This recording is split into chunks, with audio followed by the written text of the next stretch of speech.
Alright, everybody. Let's see here. Hang on, I gotta do something.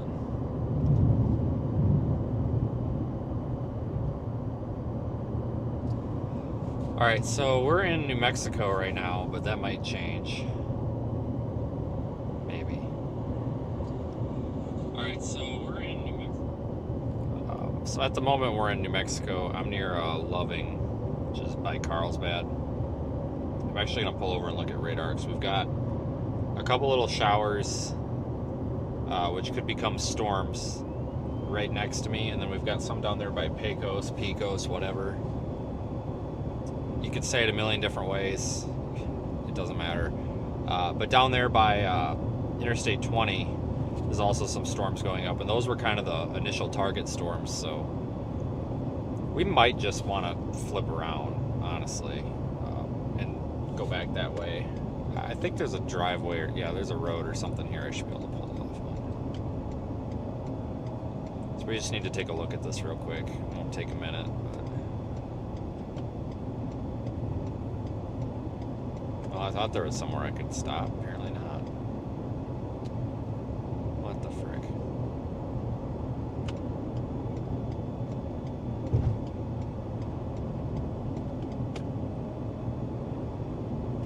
Alright, we'll just pull into this parking lot. I don't know what else to do here. Freaking concrete barriers on the side of the road. There is a chance for big hail today. Again, primarily will be big hail. The tornado risk is just very low. Very low. I mean, if we got a tornado today, I would be very surprised. We don't have any of the ingredients that we really need for tornadoes. So I don't want anybody... Oh, shit, there's people over here. God dang it. I was trying to avoid people today. I had some interesting experiences earlier. Let's just put it that way.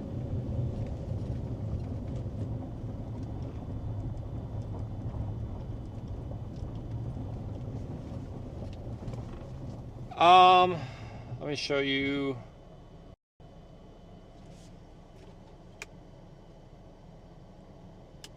So that's our little shower that's popping up on radar. If you're looking at Radar Omega, you see what I'm looking at. I gotta figure out if I want to go down to the southern one. Let me look at satellite real quick. I want to see which one of these looks a little better. That should tell us. Give me 1 second here. Let's see, preset, load. Yeah, wouldn't you know, there's our talkers. Oh, driving by. Alright, we're good. I know everybody always wants to talk, but some days I gotta kind of focus on what I'm doing, you know. The stuff down south don't look that great. I really need to find somewhere we can pull over where I feel like we're not bothering people here, so we can just stop and evaluate, but... Dang. The stuff up here don't look that good either. We're not out here tornado chasing today, folks. We're out here looking for really pretty storms, and I'm not... God dang. Let me go up here. There's a bunch of people coming out now. We're about to have a party, so we're going to move along here, I think. It's like higher temperatures down to the south. Viewpoints are pretty much the same. Maybe a little more instability on the New Mexico side of things, but it's really like practically the same environment. So whatever is probably easier to chase is probably what I would go for. So what I was saying was, like, I don't have a problem with talking to folks. Just so earlier, it's just sometimes like you got to focus on what you're doing. I was trying to put a bandage on my foot earlier, and somebody came up and got real pissy with me because because I wouldn't talk to him at the moment, even though I told them that I was literally putting a bandage on an open wound. And then I got the, oh, well, if you don't have time to talk to me. And I'm like, well, there's a hole in my foot right now, buddy. There's blood everywhere. Like, no, I can't talk to you right now. H Christ almighty. Like, Probably a Scientologist. Probably a Scientologist. Wouldn't surprise me. Anyway, we'll pull off at this substation. I actually remember this from years past, stopping at this little substation here.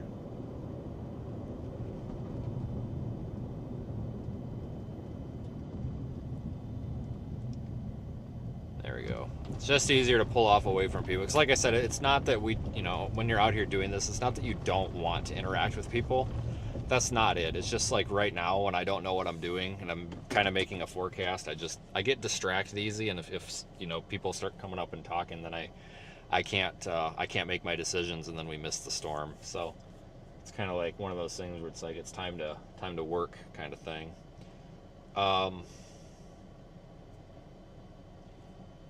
I'm almost leaning toward the storms to the south just because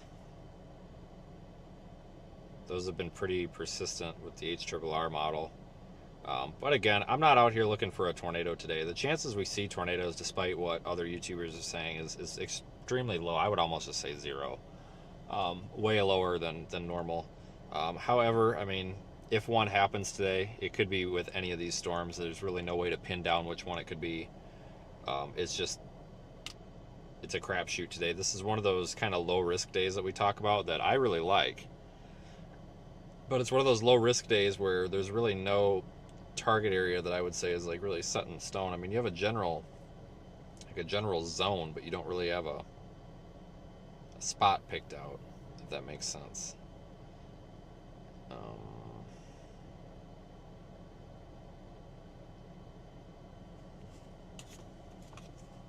Okay, let me see.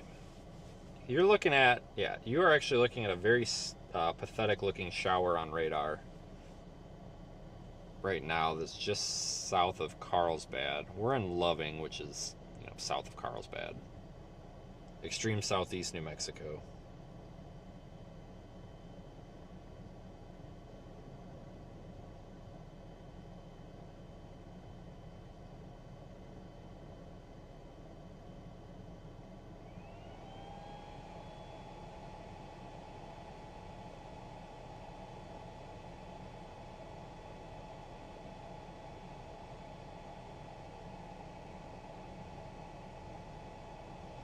Yeah, so taking a look at some mesoanalysis data. I don't really know if I have a preference. The problem is I don't really have a preference on these two storms right now. And because, you know, there's about 30 to 40 minutes of driving between the two, we gotta make sure we pick the right one. You can pretty much throw HRRR out the window. However, it's been pretty persistent. I feel like maybe we should just go to the south one, guys. That's Tail End Charlie. That's the one farthest south. Let me show you why here. Folks, this is Radar Omega. This is our partner radar application here that we deploy Project Weather Eye in. We're located up, sorry about the autofocus. We're located up here by Loving. We got these two showers going up. That's that right there. That's what this is. And then down here by Toya on I-20, we got another cluster going up. Now the HRRR model does evolve both of these, but the northern target up here stays a little bit more clustered as it moves off to the northeast, whereas the southern target remains a little bit supercellular. There's less down to its south to impede it. We might want to take a trip down to Pecos, whatever. Funny story, I've received like 4 emails from people telling me that I say Pecos or Pecos wrong. And they tell me it's not Pecos, it's Pecos. And not remembering that it's when you're typing out words in an email, that doesn't really, you know what I'm getting at? You get it. I just want to say one thing, folks. I've heard the locals call it Pecos, and Pecos. Nobody there cares. In fact, I've asked somebody at a truck stop down there, and I asked the lady, I'm like, is it Pecos or Pecos? And she says, we don't care. They're both right. I'm like, okay. So we can chill on the pronunciation. Holy cow. But anyway, so we've got this town down here that I'm just going to stop saying the name of on I-20. Kidding, but not kidding. There is a road here. So if we start driving south right now, we can loop Is it raining? It is starting to rain. Okay. We can loop, if we come down here and these ones start taking off, we've got about 28 miles. So we've got about 25 minutes worth of driving. So in 25 minutes, if we decide we want to stick with these storms, we can just take this little road right here back up to 128, and that puts us back in the game. The reason I pick out that road is because when we're looking at these storms, you guys know we want to be on the southeast side of them. We want to be south or southeast of them to be able to see the structure, and or that applies to tornadoes as well. Now if we go down for the Pecos, whatever, we can take this road. I think this goes through, Mentone, that little oil field town. And then we can go over to Kermit, and we can drop south by Pyote and intercept these down there. So we've really got a couple of different options here. I want to look. The problem is, too, I want to mention our radar is way over here, so we're a long distance away from the radar. I want to look real quick at echo tops. This probably won't tell me a whole lot on these. This is going to tell us storm height. Yeah, so equal. This just tells us how tall the storms are. So we're looking at like, I don't know, 28, 30, let's just call it 30,000, 35,000. Okay. So we may have 30-ish thousand foot storms here. That the taller the storm, it's safe to assume it's stronger. Because we've got that strong updraft. Now we've got, is this dying? If we switch to the Alamogordo radar, we've got the severe warned storm over there in the National Forest. I think it's dying. Oh, that is definitely dying. Because this is not blocked right here. The terrain does not block that. This is all clear through here. The terrain doesn't get blocked on that radar until about over here where the mountains are. Yeah, right about here. We do have this clustering down here, but it's not really surviving, so we'll have to use the Midland radar.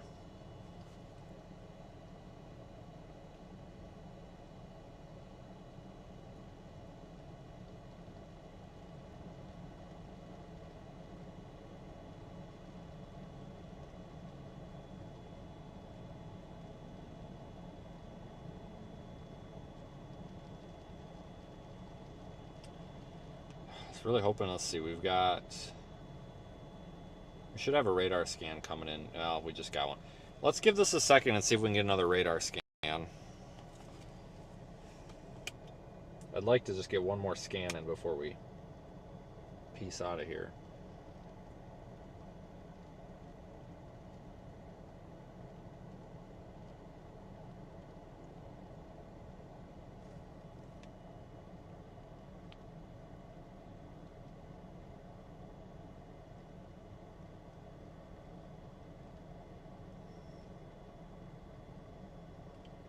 Any minute now, we should have another scan.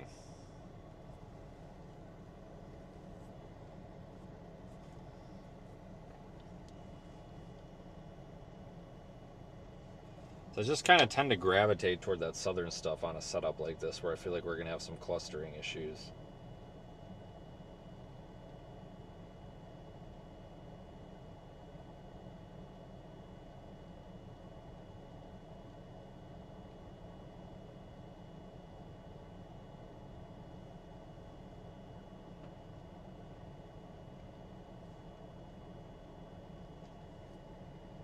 Any day now.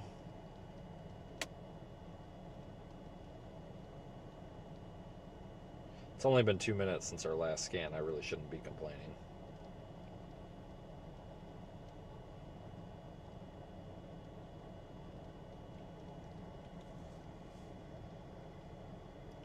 Alright, it looks like it'll be coming in here any minute.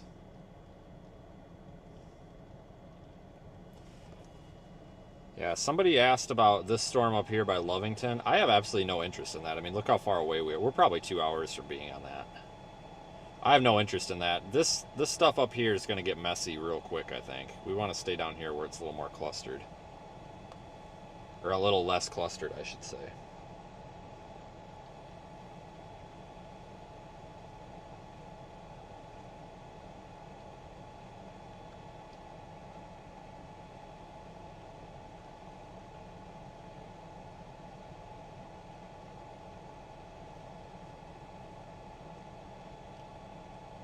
Alright, so our last radar scan is 3:05. It's 3:08. These usually come anywhere between 2 and 5 minutes, so we'll get another one here in a moment.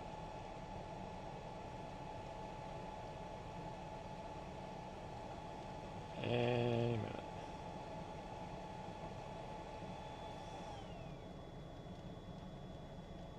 Oh my god, they got this thing's weather service has this thing scanning slow. Holy crap.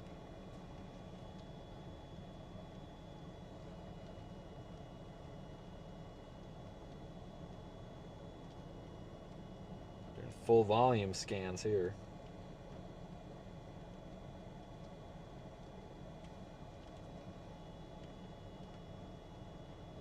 Jesus.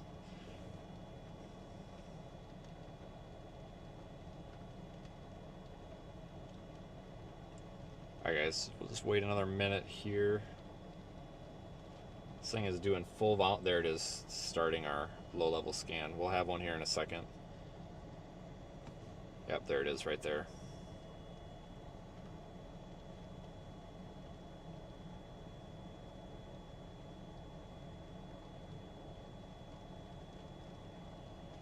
Look at the radar loop here.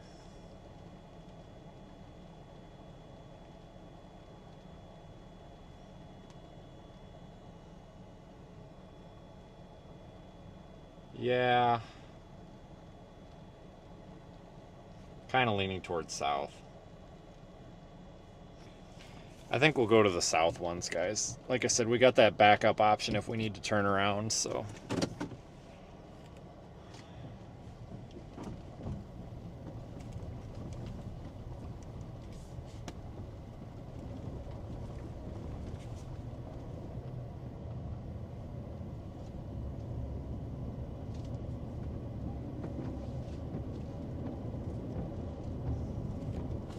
Yeah, we'll go south. And then we'll probably go over into Kermit and then drop south to like Pyote.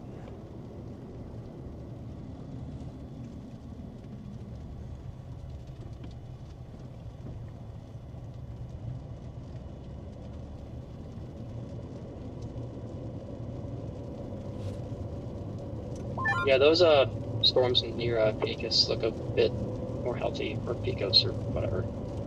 They look a bit more healthy on radar. Yeah, that's where we're going.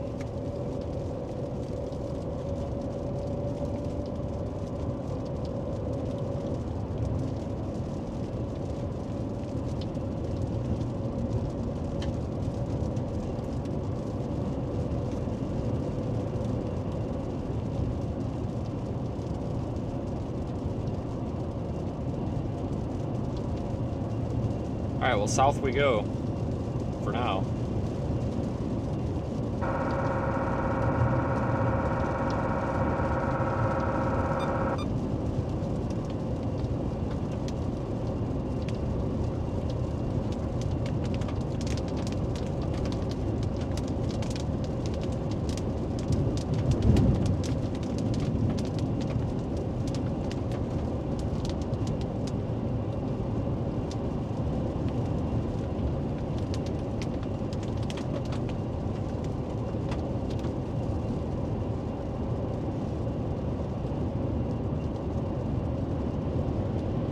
Yeah, we gotta deal with these really stupid speed limits in New Mexico here for like 15 more miles and then we're out of here. Visually here, I'll try to spin you guys around with the camera. Give me a minute. Like visually on the ground here, these little showers up here just south of Carlsbad where we are kind of look like trash. Like I don't even really see a base on these. It's just kind of like a wispy cloud.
844 status.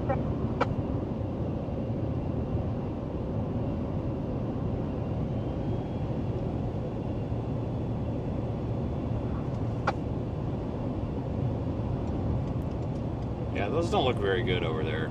Those don't even look slightly organized. In fact, I'm really surprised because they look okay on radar.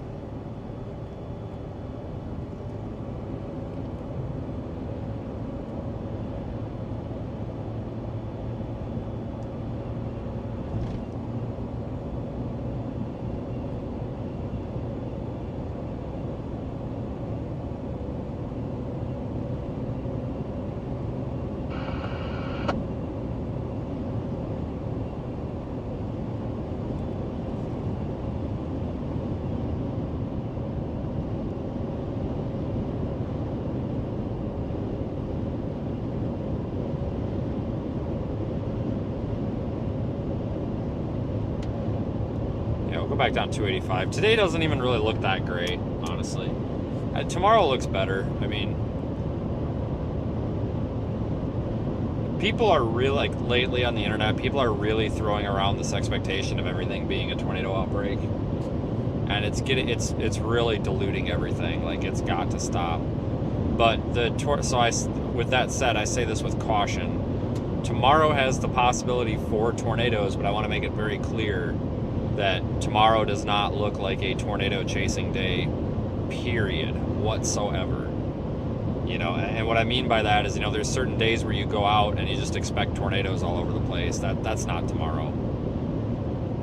Definitely not tomorrow. But I wouldn't be surprised if there is a tornado somewhere.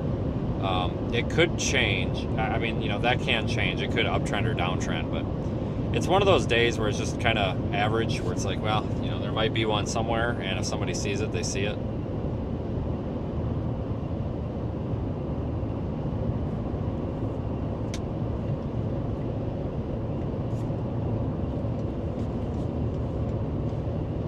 Today, we really don't have a tornado risk. I mean, it's definitely not zero, but we have to remember, I think there's kind of an issue here with social media.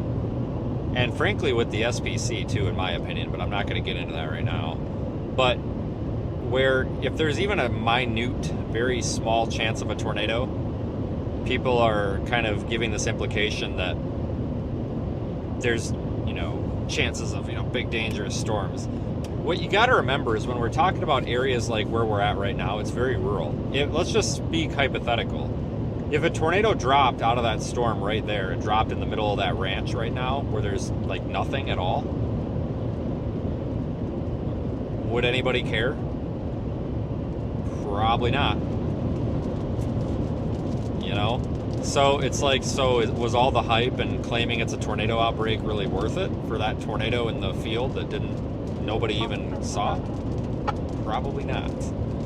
That's why it's important to be very careful with our messaging, because what some of these youngsters, I think, that are new to this aren't understanding is social media gives you a very loud megaphone, and you can very well spread misinformation easily and confuse people. That's why I'm very cautious about the tornado risk communication, especially even with like tomorrow. I see all sorts of posts where everyone's like, oh, tomorrow tornadoes everywhere in Midland tomorrow. No, probably not. There's probably going to be a tornado somewhere, but we're not talking about giant wedge tornadoes all over the place. If that changes, I'll let you know, though.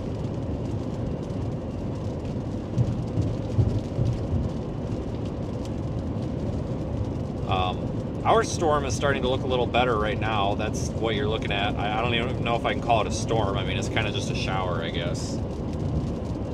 Pretty pathetic one, honestly, but it is looking a little bit better. We're actually getting some light rain. You can't tell on the camera there because it's just blowing past it, but it's lightly raining.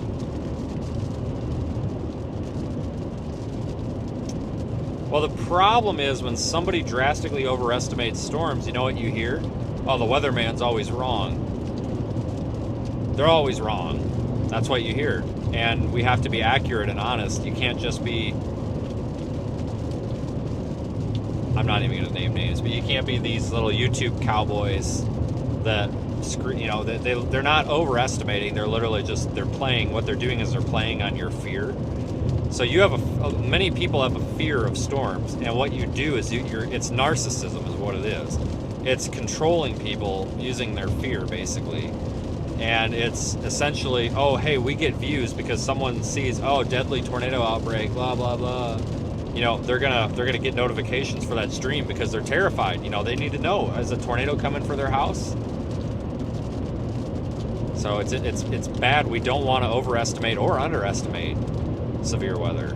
We have to be accurate, because what happens is then people start thinking that, oh, they're crying wolf, and then we've got the tornado outbreak of the century coming down, and that's when you need people to listen to you. And you know what people are going to say? The weatherman's always wrong.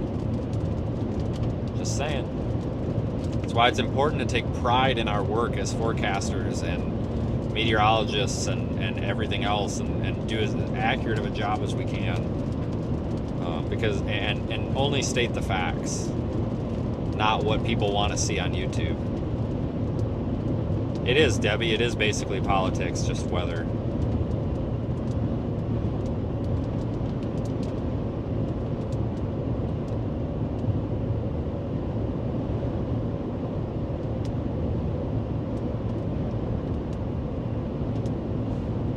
I mean, trust me, I have no problem calling out the under forecast, you know, forecasting too lightly too, because you guys saw what I did. You know, I made a comment about the SPC needing to figure their shit out the other day when they blatantly missed that tornado, like small localized tornado event. And I had every right to, because there were every other Tom, Dick, and Harry in the weather community said the same thing. It was very obvious that there was going to be a tornado in that area. It was almost a slam dunk. They could have went with a 10% risk, honestly, but they should have at least went with a 5%, and they did. They went with a nothing. And you've got 12-year-olds on Twitter in middle school writing a better forecast. So I said something about it. You know, they're supposed to be the horse's mouth. You know, you know, we have a right to criticize a little bit here. You know, it is taxpayer funded. You know, we've got a right to say how we want these things to run. I'm not saying the SPC sucks. I'm just saying they did a terrible miss the other day. A terrible miss. Awful miss. And I sincerely hope that they do some quality control on that, because that could have been dangerous, you know. I mean, if that had been a more populated area. So I'm not only against people overdoing it, I'm against underdoing it. I basically, my thing is, where I draw the line at being ridiculous is when there's obvious things in the forecast and people miss them. Like, you know, people calling tornado outbreak and it's an obvious failure mode, blah, blah, blah, stuff like that. You know, you got to be reasonable with these weather events.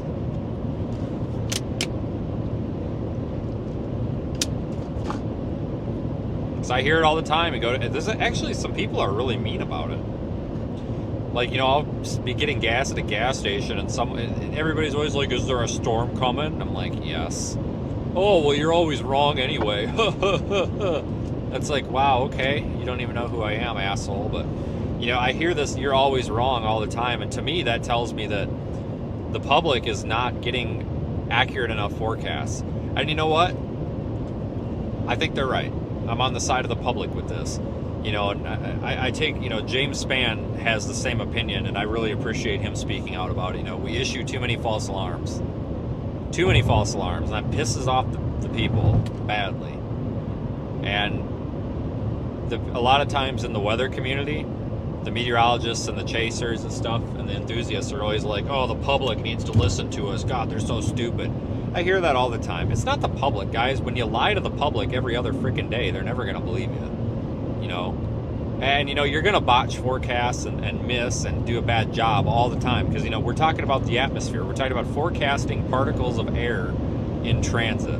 Like, for Pete's, I mean, you just can't do it 100% accurately.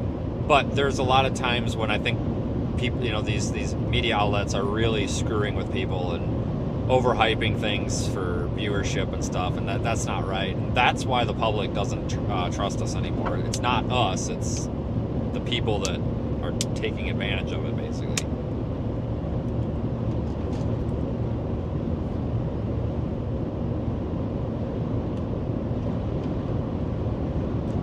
But anyway, this storm on radar, or shower, on radar is dying. You guys can take a look in Radar Omega there. It looks like it's dying, but honestly, this is the best it's looked all day.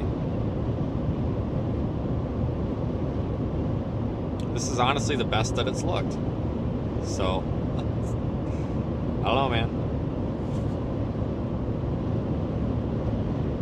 Still heading south, though.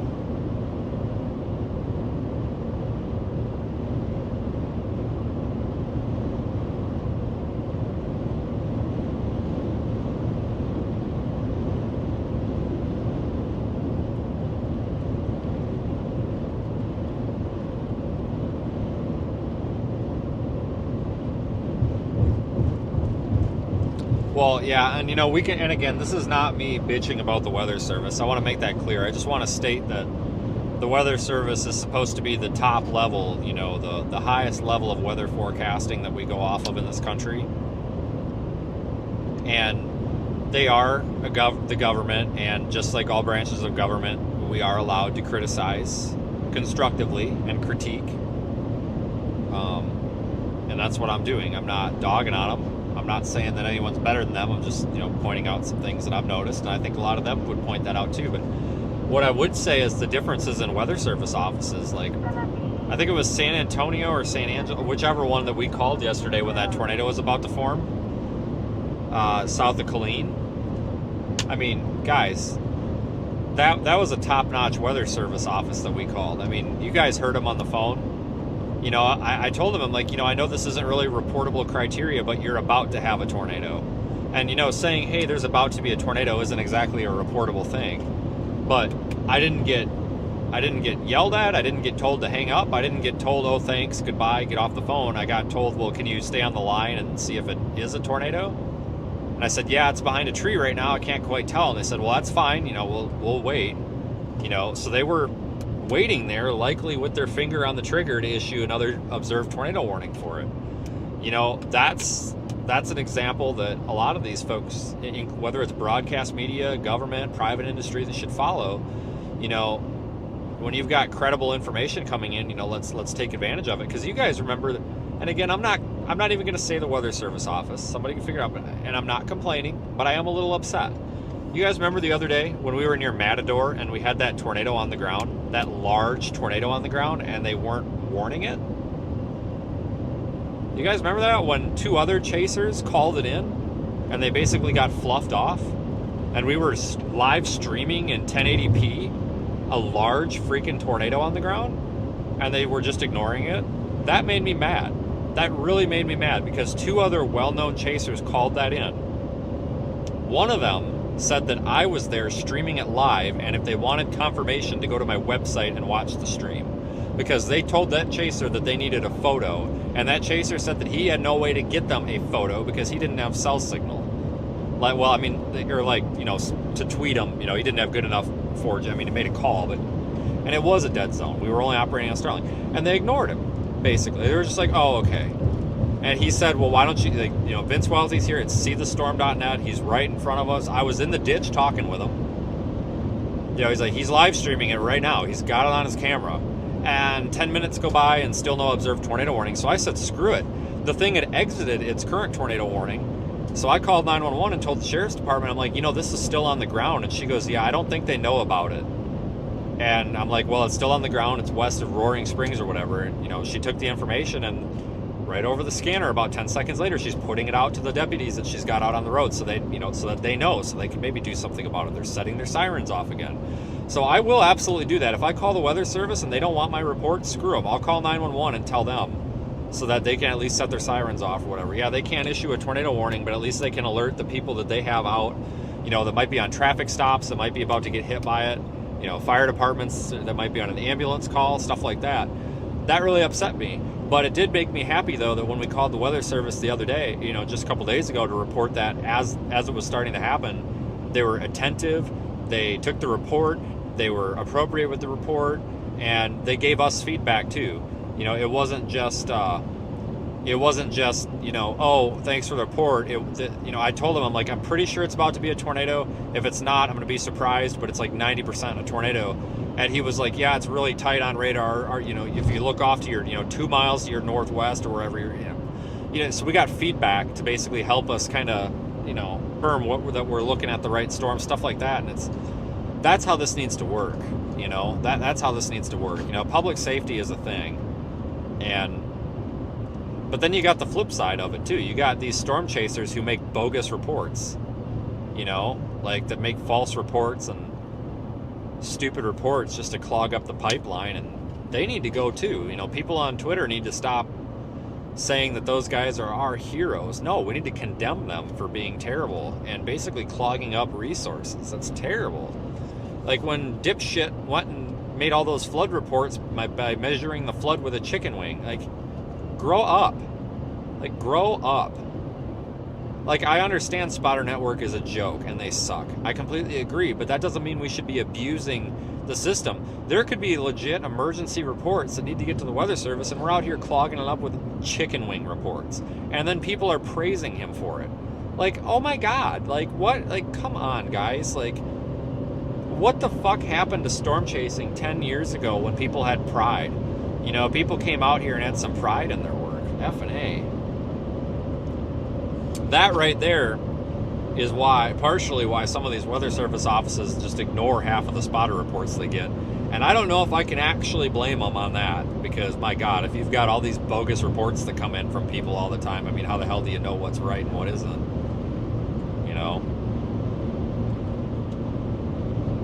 So not all of it is their fault.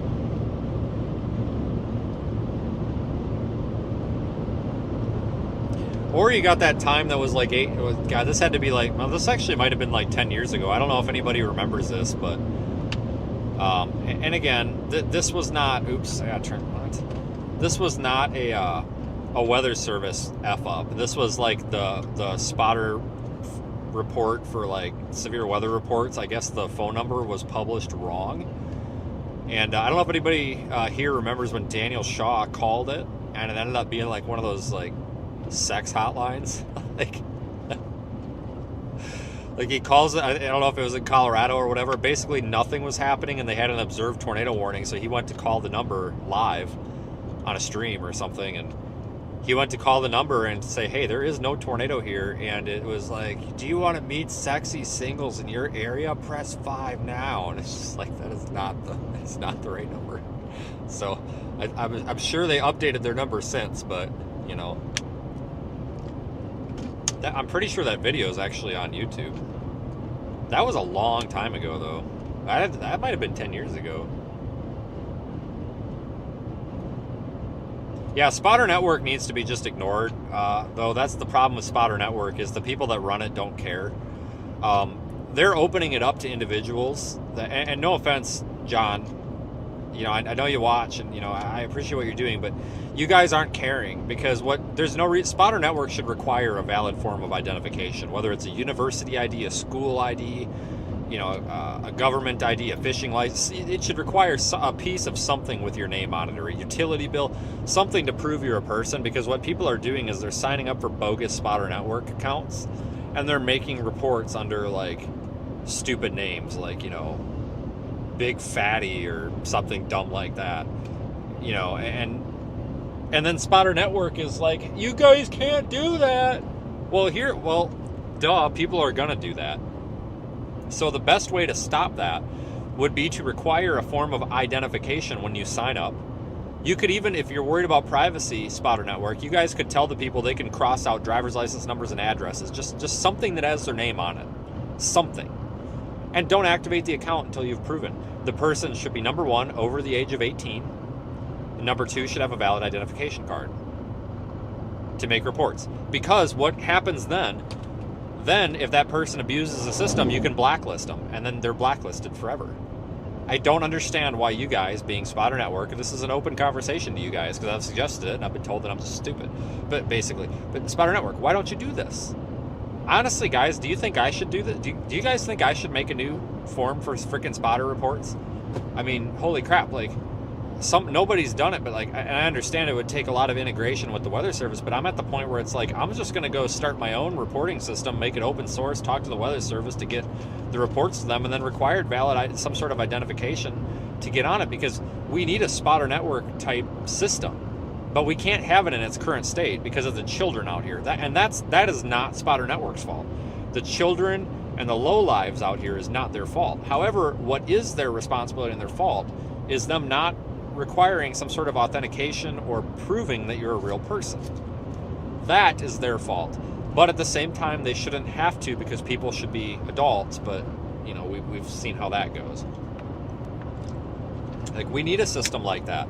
But the Weather Service doesn't even look at those reports anymore because they're always crap. And that you can't blame them for. You really can't.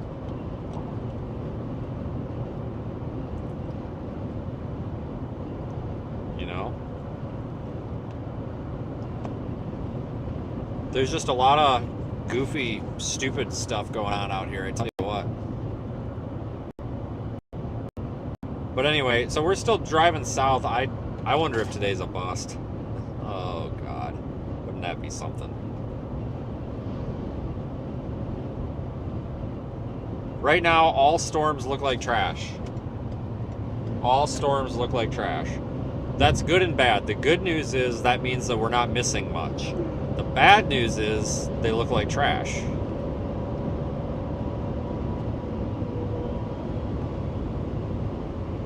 I guess that's good news if you live in this area, though.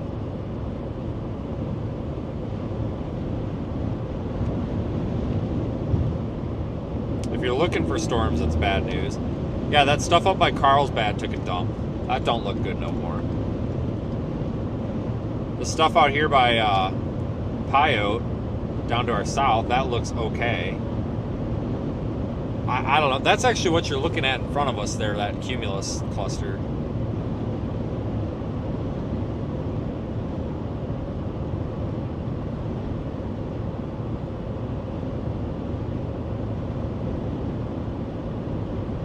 Oh, I agree with like phone number authentication also. I completely agree. There's a million ways you could do it.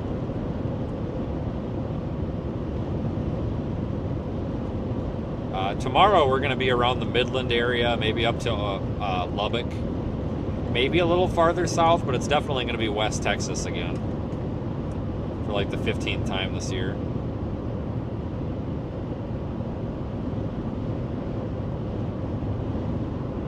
No, the Daniel, when he called that number, that he was in the United States because he was calling a weather service, I believe it was, and it might have been Denver. I don't know. It was somewhere in the high plains, so he was definitely in the United States.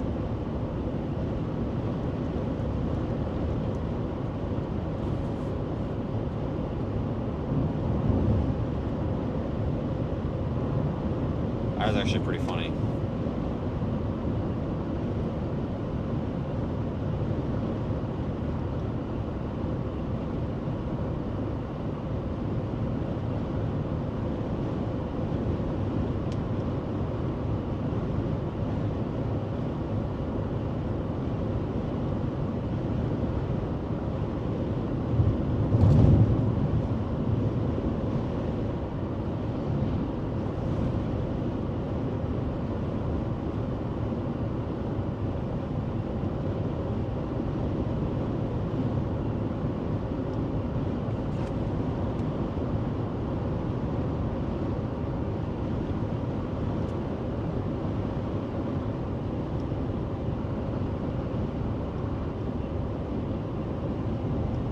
We just keep going south for now.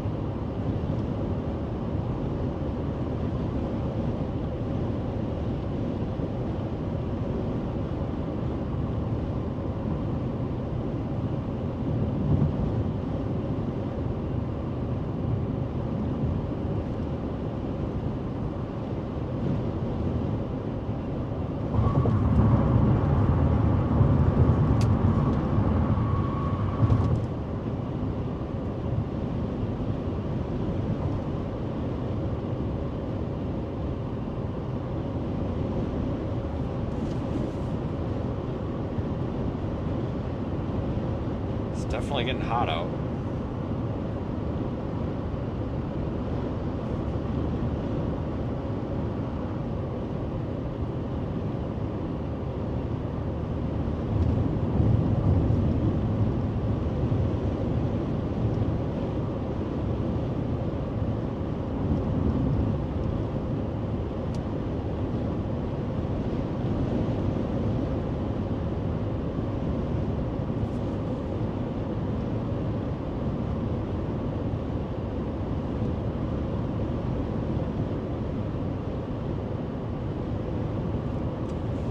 But thanks for watching, everybody. Tomorrow is probably going to be our bigger day. I think tomorrow is going to be a little more interesting overall.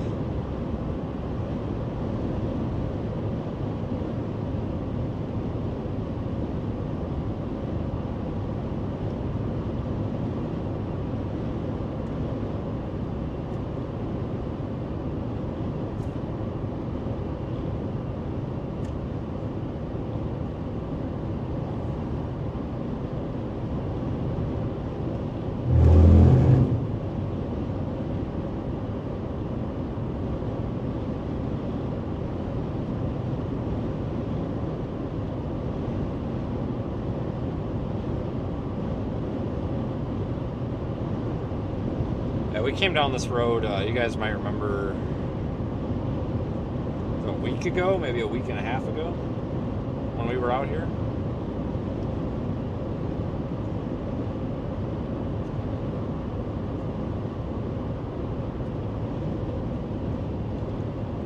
Yeah, tomorrow's going to be better, I think, guys. We're looking at more of a like individual supercell risk.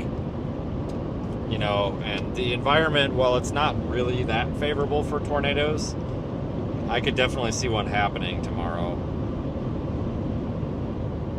It almost reminds me of that, was it May 26th of last year? You got a tornado near Midland. It kind of reminds me of that in a way.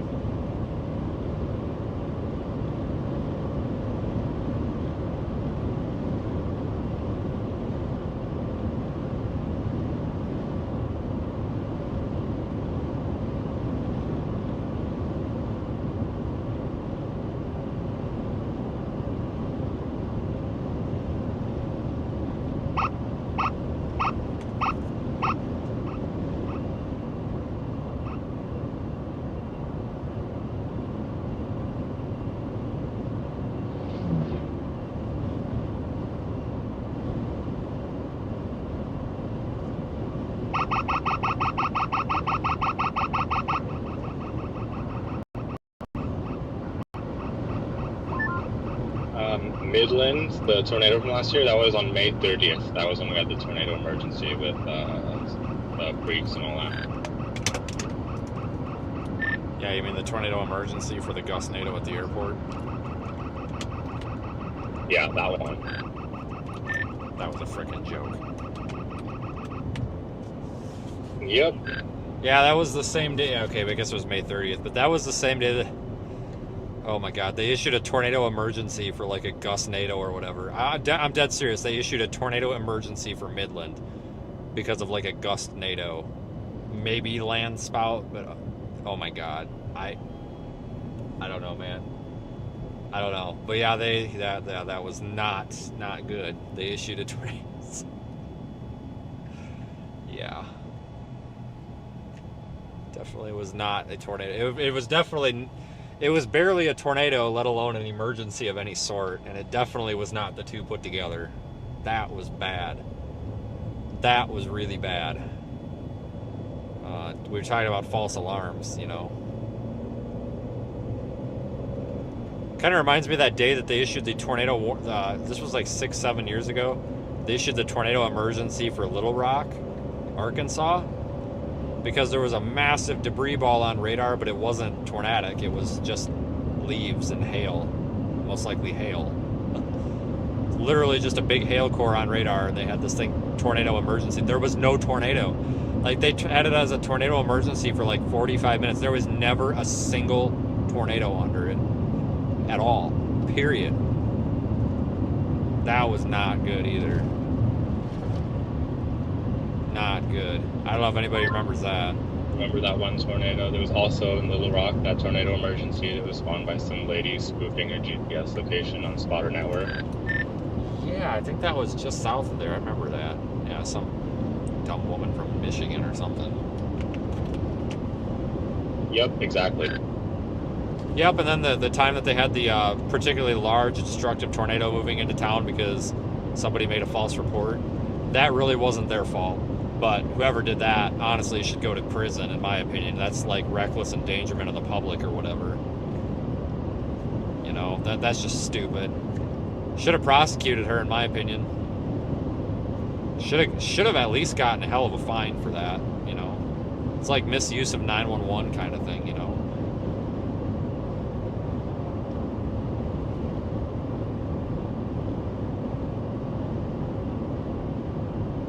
Alright, so we're getting pretty close to this storm. I don't see any lightning being detected on it, so... Maybe today's gonna bust. I don't even know. I'd almost be okay with that. Maybe we'll have to drive back to where we came from. That, no, like, go back up for that other storm. Now that would suck.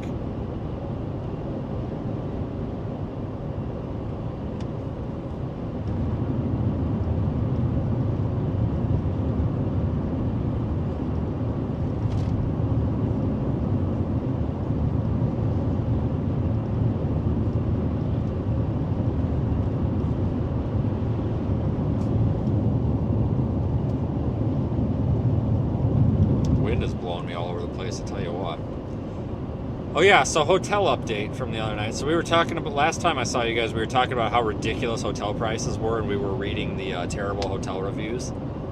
So update, I only ended up having to spend $115. It was not going to be the 200 and something, at which point I would have just slept in a ditch. But whatever the hell was driving up the prices that night, it's gone. Because like tonight, they're like $100 in the area, which is what it should be. Thank God. You know it's bad when the Super 8, which is notoriously known to be a dump, is like $150. Like at that point, you're probably better off sleeping in your car for two reasons. Number one, you'll wake up in the morning with $150 more than you would have had if you spent the $150 on the dump. And number two, you won't have to sleep in a dump. Yeah, you'll have to sleep in a car, but at least you won't be sleeping in a dump. I would always recommend sleeping in your car or even the ditch, or even behind a gas station on the pavement, taking your chances over a dump. Bad. Over a dump.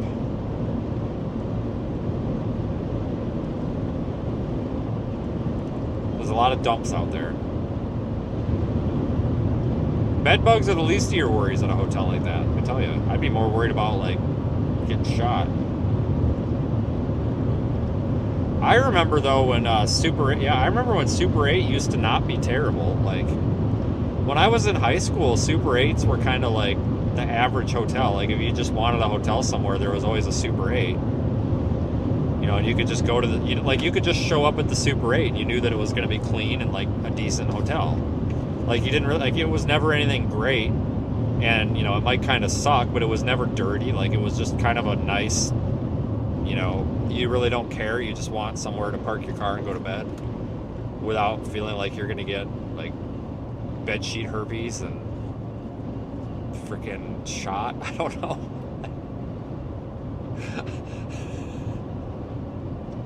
I don't know if that's a thing. I don't know if that's a thing or not, but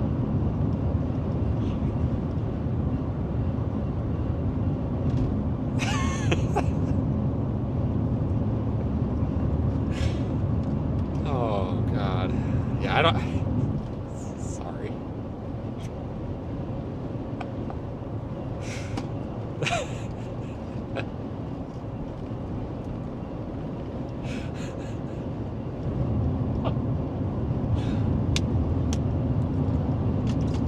Oh, Christ.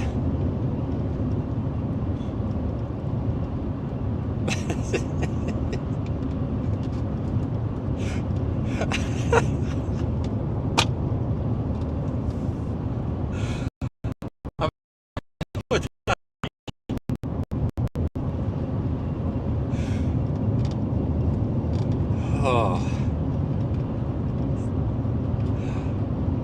I'm gonna put that on a t-shirt.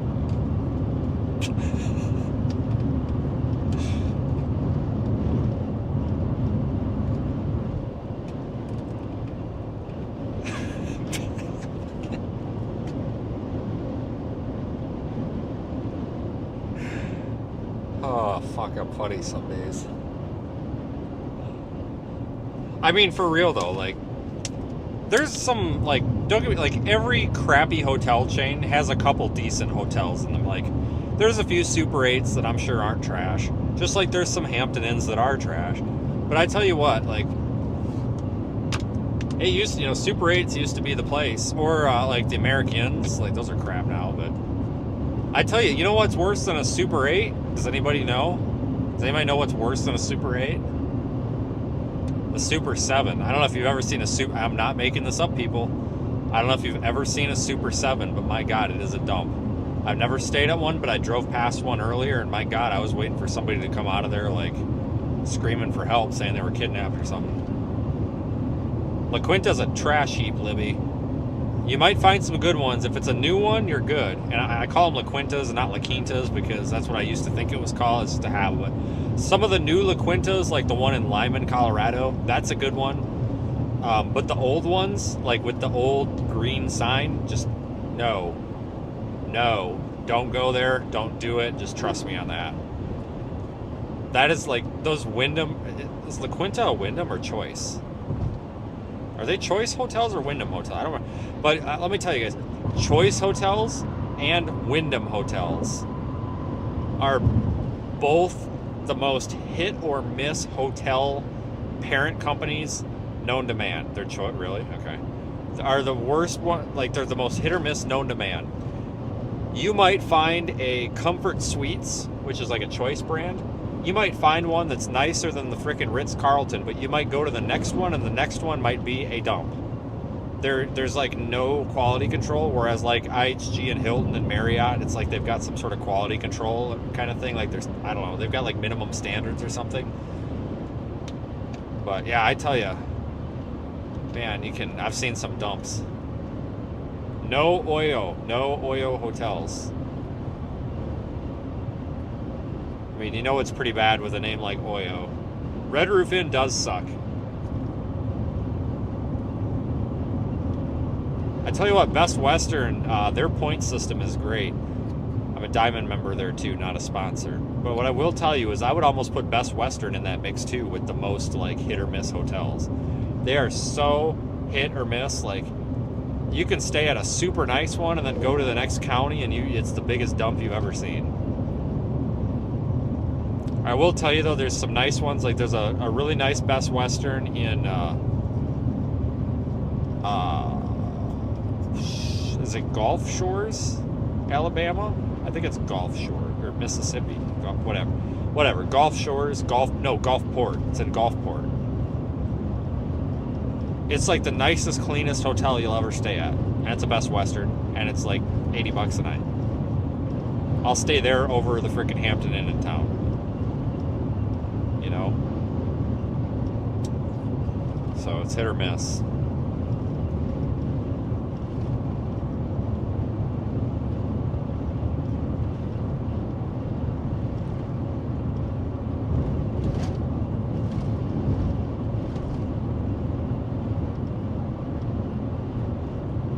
There's a Best Western in Burlington, Colorado. It's like right on the border on I-70 with Kansas.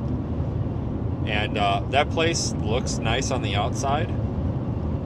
I stayed there last year. I walked inside and everything's like red. And it just looks like it came straight out of like the late 80s. And I don't think it's been cleaned since the late 80s either.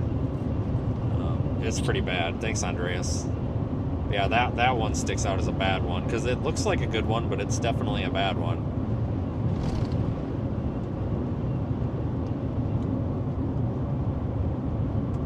What contract? Oh, for crying out loud, can we go like the speed? We're doing 50 in like a 70 here. Trying to get to this storm, dude.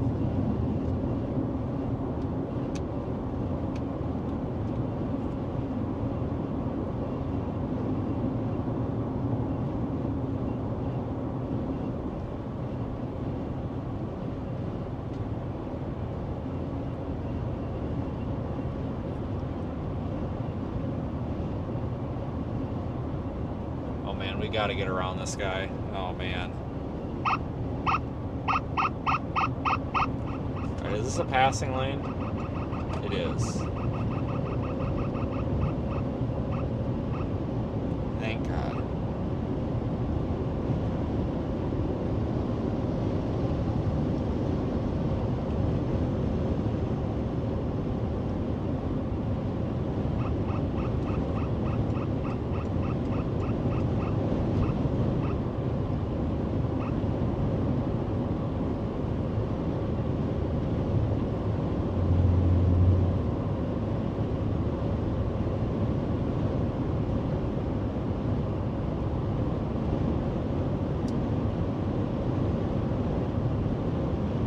probably going to just drive right through this thing. Try to get on the southeast side of it. I guess.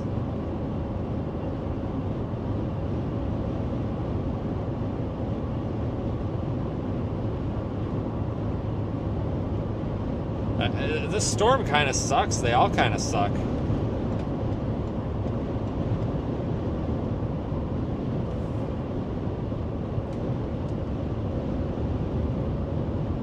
Yeah, so honestly, folks, I absolutely would have like some way to sleep in my car, like regularly. I do it very rarely because it kills my back, but like there's occasional times where I'll have to because you just don't have time to go check into a hotel. I know that sounds ridiculous, but sometimes you just don't have time.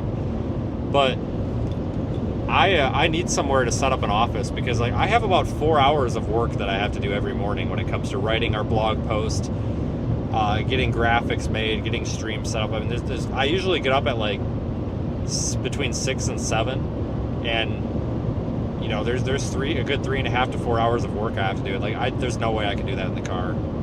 Like I need to be able to, you know, set my stuff out, charge it and everything. So I'm kind of stuck. Like even if you wanted to save money, you really can't. But I tell you what I need is a freaking like minivan, and then you could just make like a little apartment in the back of it. But I'm not doing that. But you need like one of those Sprinter vans, like a camper van. But I'm not driving that around in tornadoes and shit. That's like a terrible idea.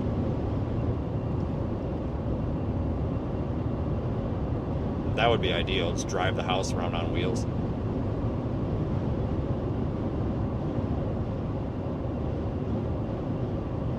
It's expensive to be out here doing this, guys. Like, it's tough. I mean, I'm not gonna lie to you. I mean, yeah, I do put some money in my pocket doing this, but there's months where I operate at a loss, and this is one of those months where I'm well, we're only 4 days into May, so I guess I can't really say, but like for April, I absolutely operated at a loss. You know, we're just dumping financials into Project Weather Eye, which is expected. I mean, I'm not complaining. I mean, that's what we have to do to get it going, you know. But, you know, there's months, like, to do this, you have to know you're going to operate at a loss. Probably 7 months out of the year. I'm dead serious. If you look at a budget for doing this on a monthly basis, probably 7 months out of the year, it's a loss. It might not be a big loss, but it's a loss. But I tell you what, there's 5 months out of the year, like May, where you can be out so much that you end up making like ad revenue and stuff like that, and it basically makes up for like 3 months of loss kind of thing. But you have to be very skilled, or I shouldn't say skilled, you just have to be very familiar with how to make things work out here to do this and to be consistent with it. Like, you have to kind of know what risks to take and what not to take, because doing what I do is basically all about taking risks, you know. So you have to take like calculated risks,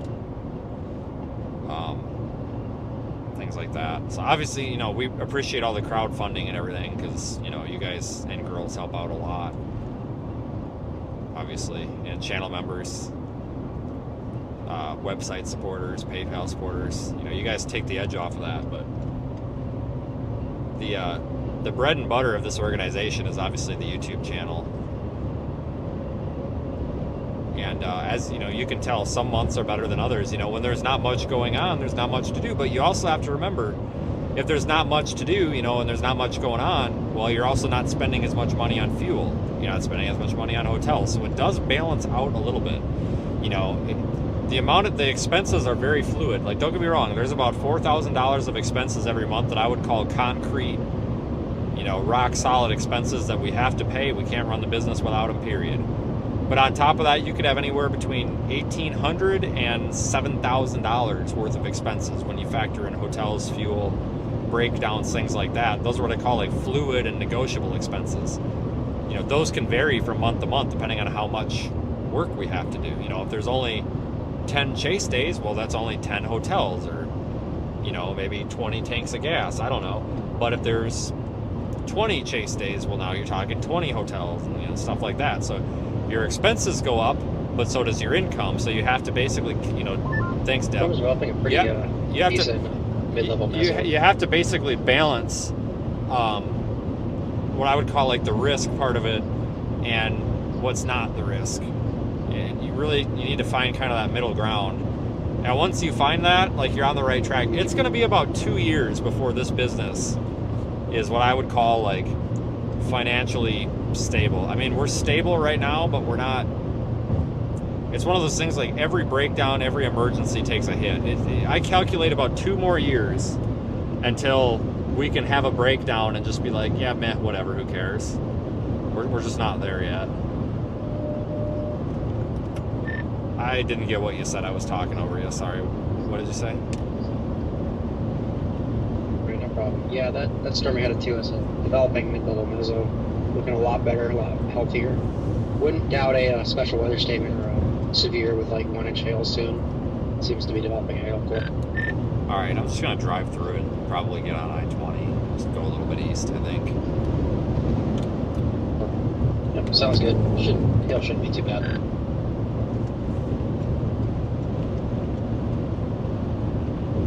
Yeah, I appreciate the compliments on the Project Weatherite. Yeah, we have a camera on the roof of my car. I was actually Daniel Shaw was the first one to do it. I was the first one that does this from this country to do it. All these guys that went and did it basically ripped off exactly what I was doing, 100%, and then claimed it as their idea. But Daniel and I have basically the same rooftop camera setup for the most part. We've done some collaborative engineering to make it a little bit better, and it's pretty good. It's all custom made. Some of these jokers out here, these clowns, are spending. Well, I shouldn't say that, but like, I don't think they realize that they got taken to the clown show, but they got taken to the cleaners. They're spending $8,500 on these fucking rooftop cameras. I can build one for $400 with parts. I'm not going to publish how to do it because I'm sick of people jerking my ideas and then treating me like crap, like a lot of people have recently. But I mean, some of these guys really got taken through the cleaners and screwed. Feel bad for them. Oh God, Diane's here. Oh no. Hey Diane, guess what? Oh yeah. Oh shit. Never mind. She missed the bed sheet herpes. Diane, I used Daniel's catchphrase after I made a funny earlier.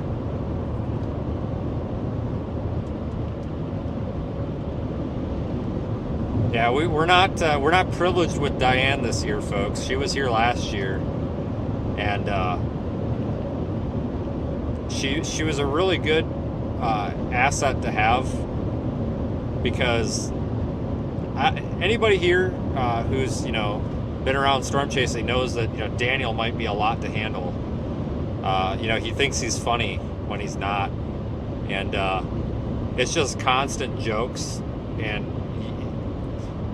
it's hard to explain, but he's definitely it can be exhausting to listen to the same joke that's not funny but he thinks is funny, and having another person in the country that understands his terrible jokes that aren't actually that funny, but he thinks are funny, really takes the load off of me. It's almost like your workload goes in half. It's a full-time job listening to Daniel's jokes, guys. I'm not kidding. And if you don't laugh at his jokes, you almost have to. If you don't laugh at his jokes, he might get mad at you. You gotta make sure you guys laugh at his jokes. He puts a lot of work into them. So if any of you guys are subscribers on his channel, when he says a funny thing, you better make sure that you're putting, LOL in the comments or something.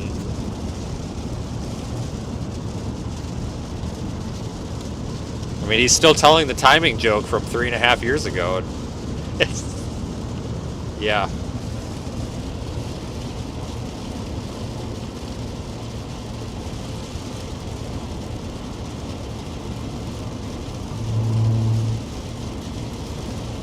I actually do miss having Diane out here. That was a lot of fun last year. We had the Yum Yum song.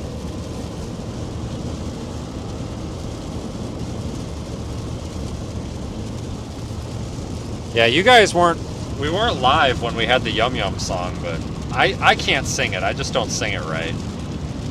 And I'm afraid I might upset Daniel because I think he owns the copyright to the Yum Yum song. I'm afraid if I don't sing it right, I might get in trouble. Yeah, there's a Yum Yum song. Something about a chocolate chip cookie. Yeah, next time he's live, guys, you just go ask him about the Yum Yum song. He'll sing it. He's real proud of that.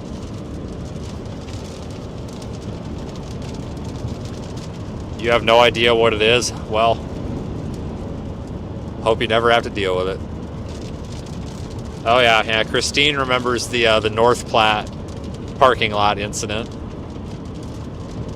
Yep, that was one of the last chases of last year before him and Diane left. I remember that because we were in that parking lot at that Sinclair by the Starbucks in North Platte, and he just started. Everybody that would walk by his car, Daniel was just asking stupid questions to, and I don't think these people knew what. You had to be there. It was something, that's for sure. It was something. Okay, well, you guys that are concerned about the Yum Yum song, let me tell you, it's not that great. It's just the words yum, yum, yum, yum repeated for about 3 minutes straight. That's about the gist of it. Oh yeah, the funeral home incident. Yeah, I remember that too. That was the end of last year? I think that was in like October. No, that was in like July or September, I think.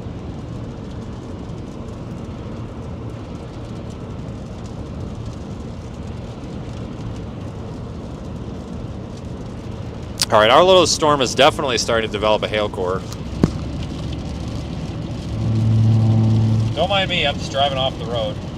Distracted driving, you know. I suck.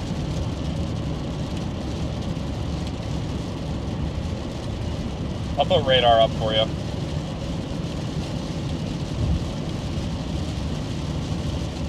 So you can see our storm is definitely intensifying.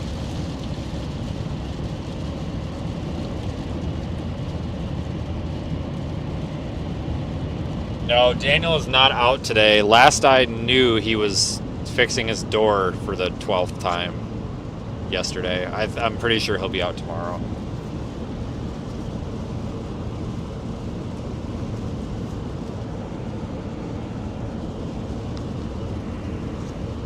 Yeah, it's sad when he goes home. I agree.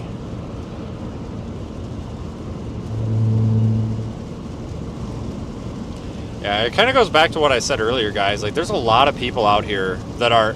Here, I'll even put the positive first. There's a lot of people out here that are super nice. They're your true friends. You know, they're really good people out here. You know, the Mikes, the Daniels, the Hanks, the Charles. There's handfuls of really good people out here. But a lot of these people that you consider like your good, trustworthy friends, they don't chase all year.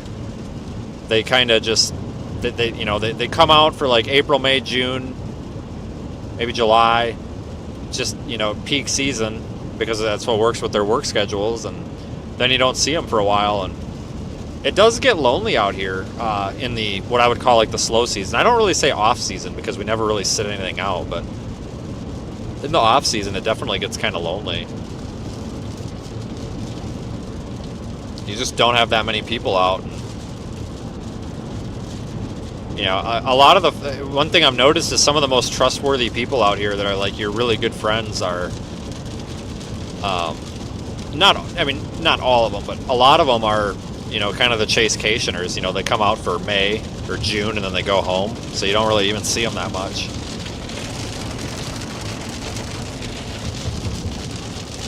Yeah, Hank is nice. Hank's wife is really nice. I got to meet her back in October. She's super nice.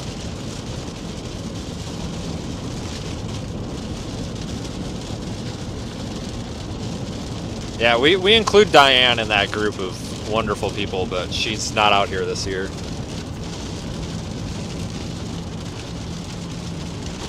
Sorry, I totally left her out of that.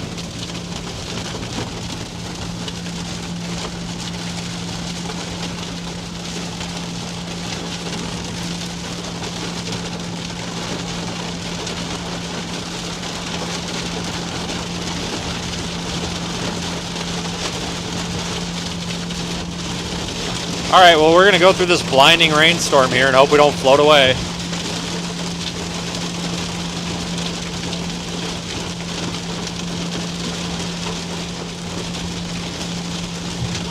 Or if you don't like me, you can hope I float away, I guess. That's fine, too. I mean, whichever.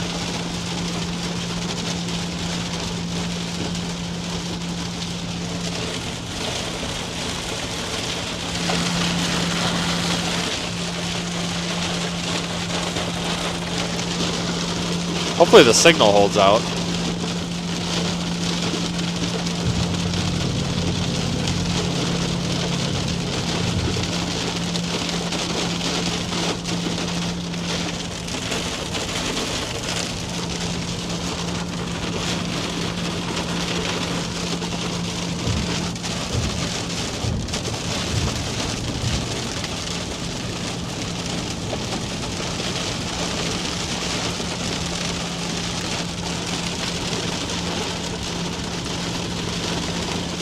Wow, we're down to 59 degrees in here. We were at 83 before we got in this rain core. We might have some flash flooding issues out here today if it's raining this hard. Holy smokes. It don't take much to flood out here. Hold on. I just turned on the noise cancellation. I don't know if that's going to help any better, but we're getting some like little hail shards, and it's kind of loud in here, but... we're getting some like little hail shards. Alright, so I guess it does help, but yeah, the ditch is filling up with water real good. Flash flooding is a real problem out here in this part of Texas and East New Mexico. Everything floods super easy. Super easy. Yeah, the ditch is already a raging river, so I wouldn't be surprised if we end up with some flash flooding concerns.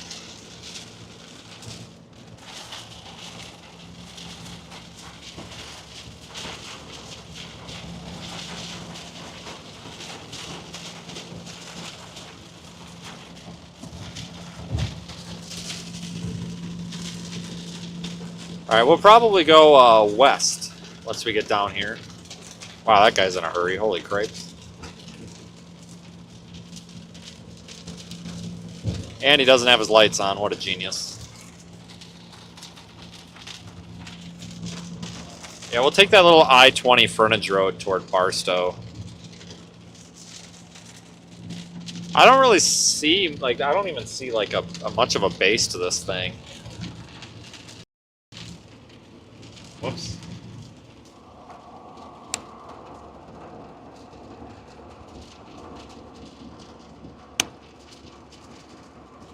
Just not much to see over there.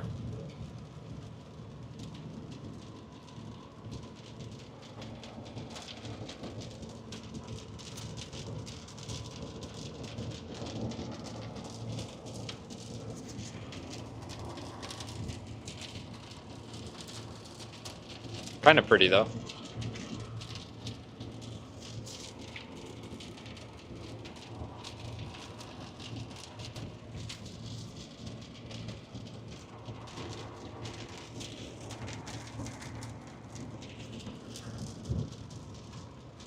Yeah, so we'll go east a little bit because we want to stick with this storm. We don't want to. I mean, this is clearly our storm right here. I mean, the target at this point, I guess, is obvious.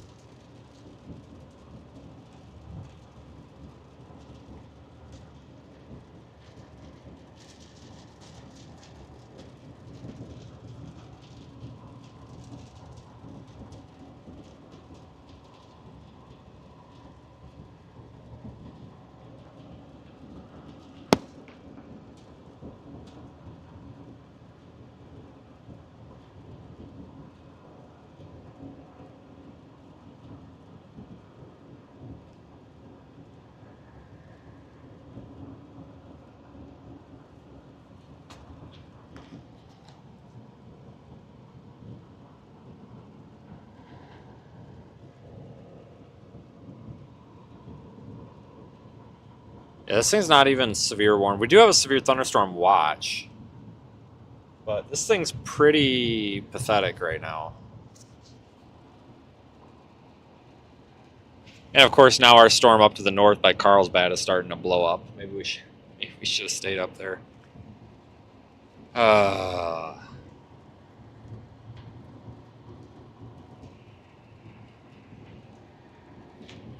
how it goes.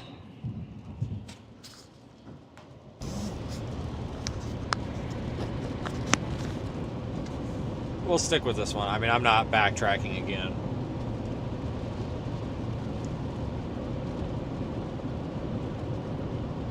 We'll see if this thing develops. I would imagine it would. It's just really taking its time here.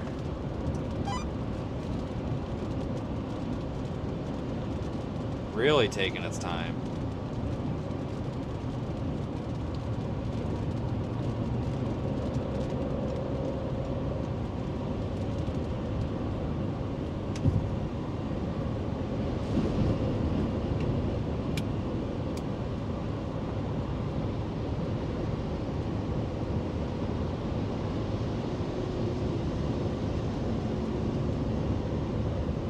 Really high base, not a whole lot to look at. That darker section there, that's the updraft base. This flat section here, that's the updraft base.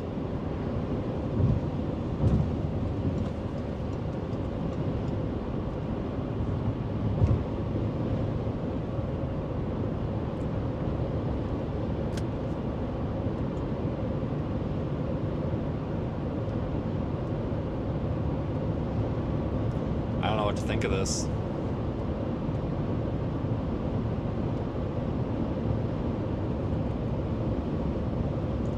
Come on, do something. Anything. I hope it, like, evolves into kind of a pretty looking storm.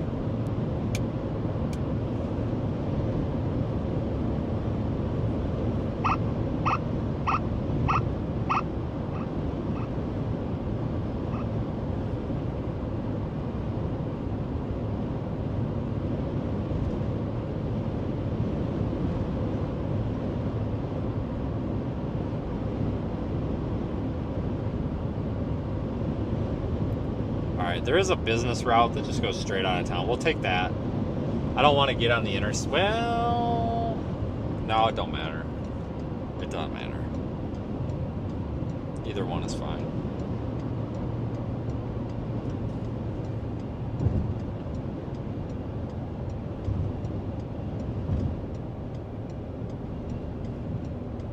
Oh shit, this isn't my turn. God dang it. I look like an idiot. Next one, next stoplight.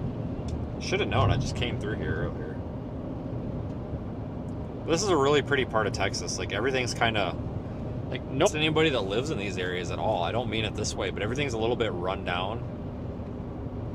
You know, and again, I don't really mean that in, like, an insulting way. It's just, it's a little more modest out here, if that makes, maybe that's a better way to put it, run down, a little more modest.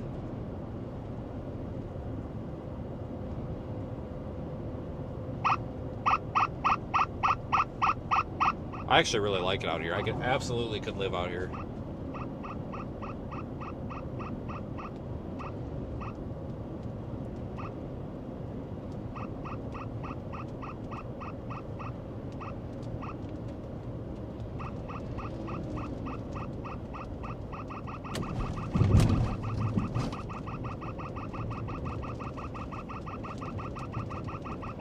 All right, this is where we want to turn.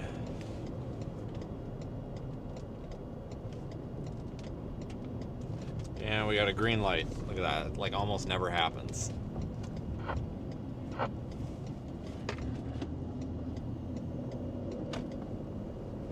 But this is my favorite area to storm chase in, I think, honestly. West Texas, East New Mexico. I think it's got to be my number one.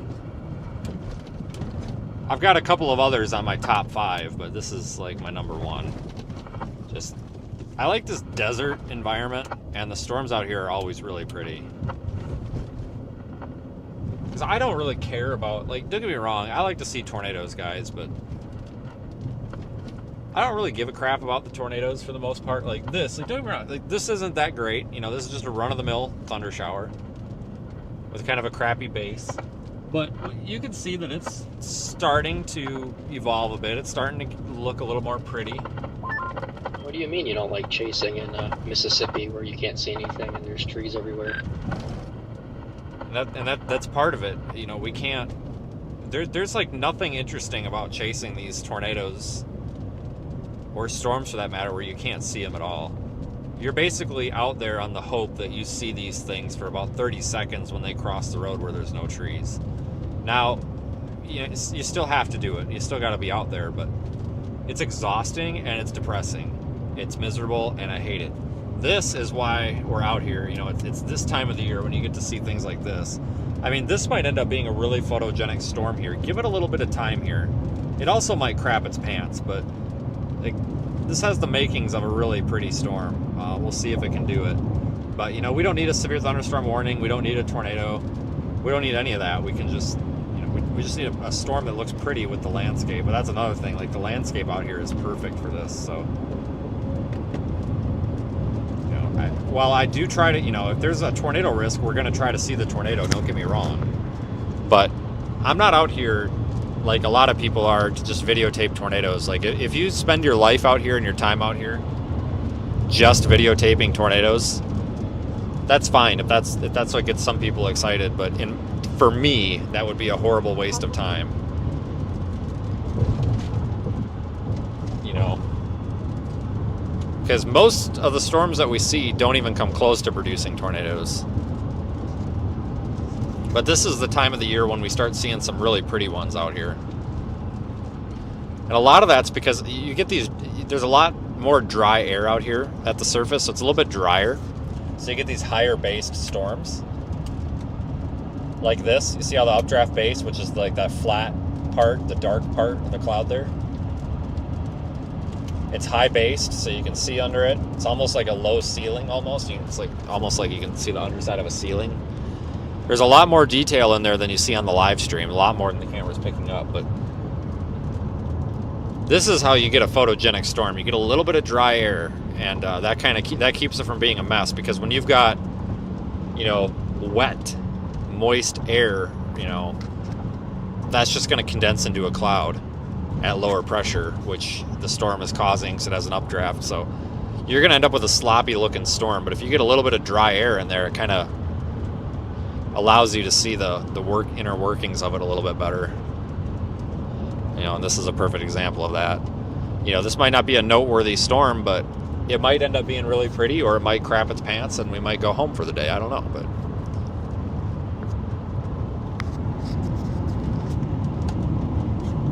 I'll insert my advertisement. Guys, we have actually deployed a public profile on Snapchat to do like quick updates in the field and everything. We've got like 300 followers almost. If you go to seethestorm.net, we go to seethestorm.net, there is a link there to our public Snapchat page.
Yeah, we're probably not going to be deploying Project Weather Eye.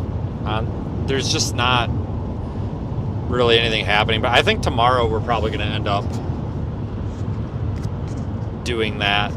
It's just, with these isolated storm chances, it's kind of hard to do so. Project Weather Eye really thrives in these more widespread areas or storm coverages. But regardless, we'll be out. I need to reload everything here.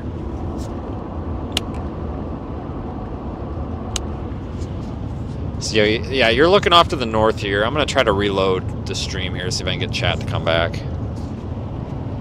Lost it.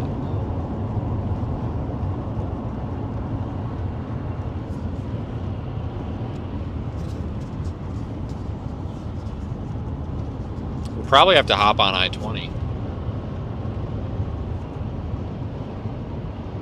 Then maybe find a spot to pull off.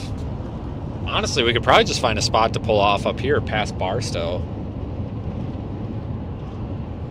which is what we're passing right now.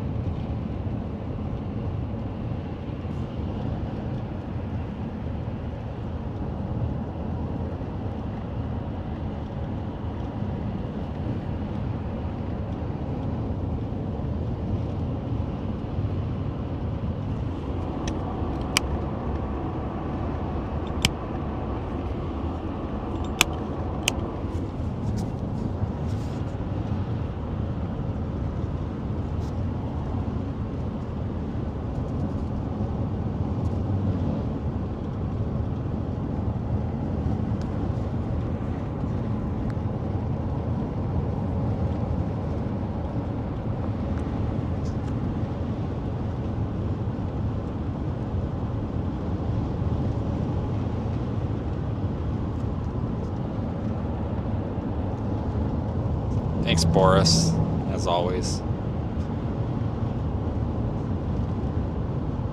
Oh, my God, there's Thomas. Oh boy, we must be in the right spot now.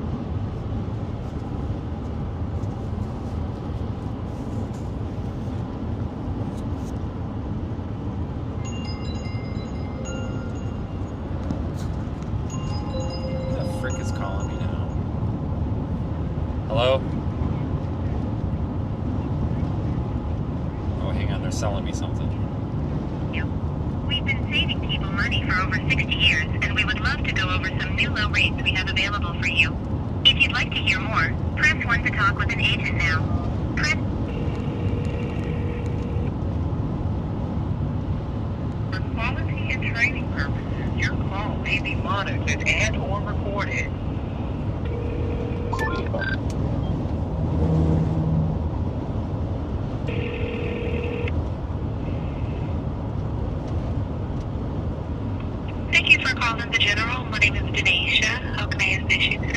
Hey, I was wondering if we could remove this number from a list. This is actually a Pizza Hut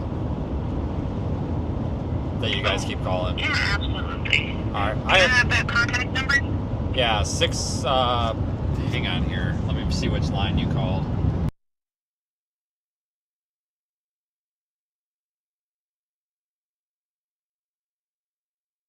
Alright, thank you. Have a pizza day. Woo! Alright, well, they'll never call me again. That is the best way to get rid of these telemarketers, is to just tell them you're like a Pizza Hut or something. I'm dead serious. I guess it's the best way to get rid of them. They'll never call you again. Alright, this is probably going to be our spot to stop, if we want to stop.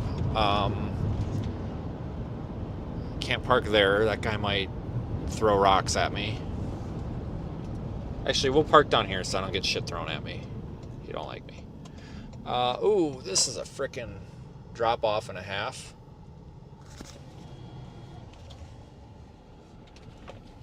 Wow.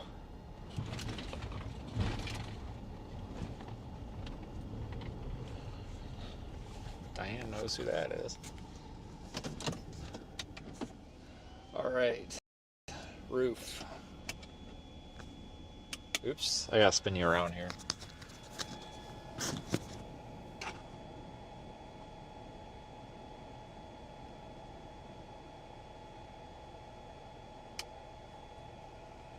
All right, well, nothing's happening, but we'll watch it for a little while here.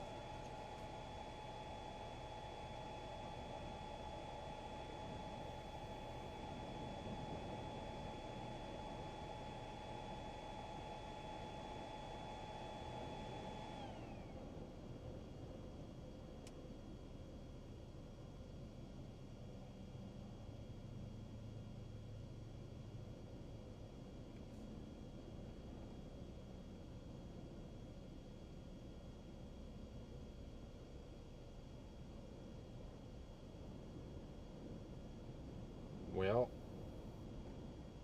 I don't even know.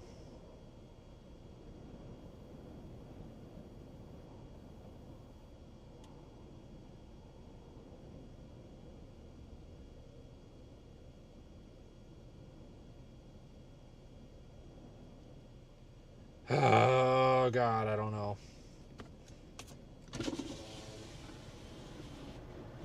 This thing just needs to do something.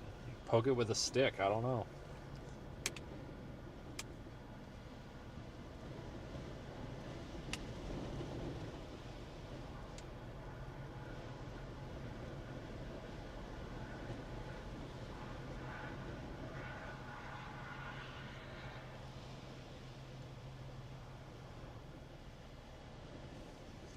Yeah, I don't know.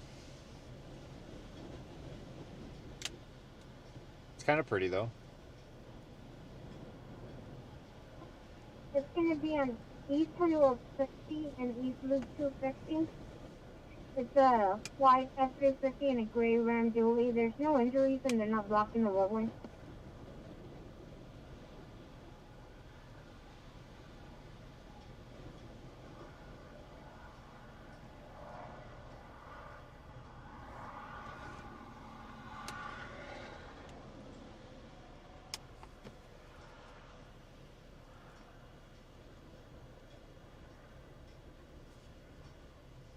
This thing kind of sucks.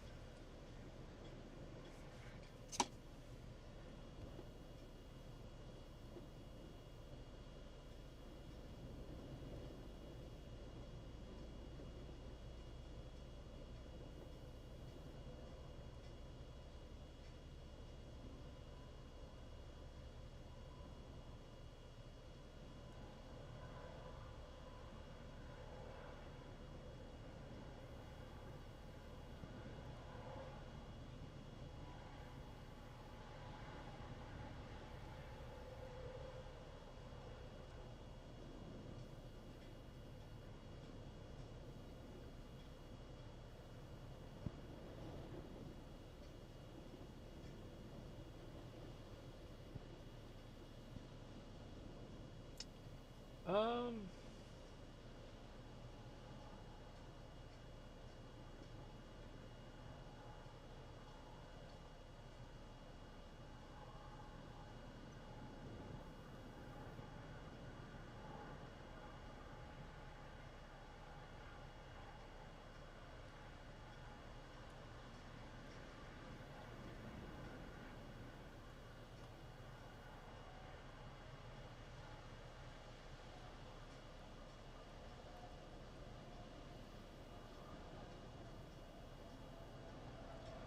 Well, Since second one will be action record, they're wanting to ascertain if it's upright.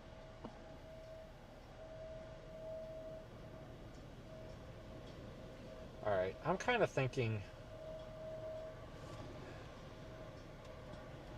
maybe we want to continue a little east with this toward Pyote. I mean, it's not doing much.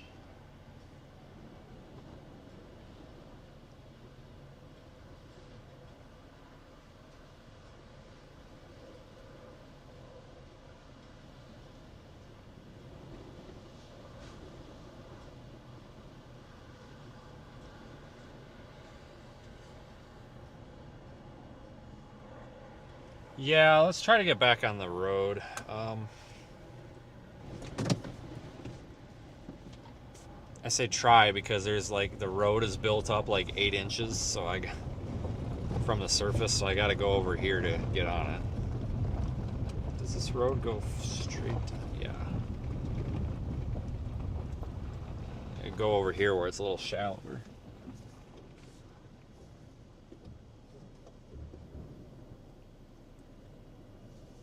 Come on, car. Oh, nice turn signal. Wow. That was sarcastic, by the way. That guy didn't use a turn signal.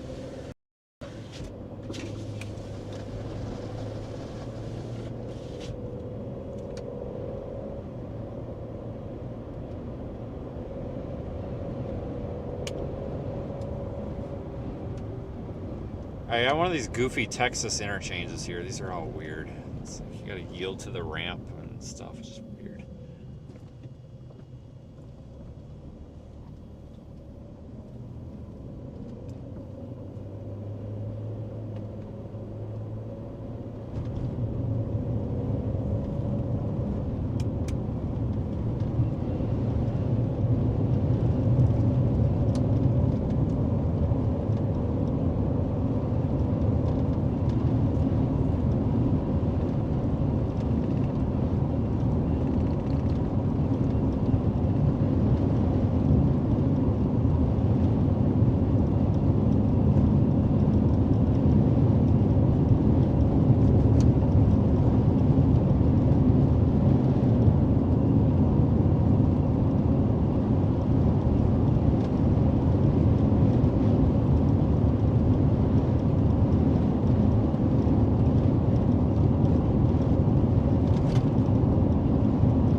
Well, this thing's starting to look a little more interesting.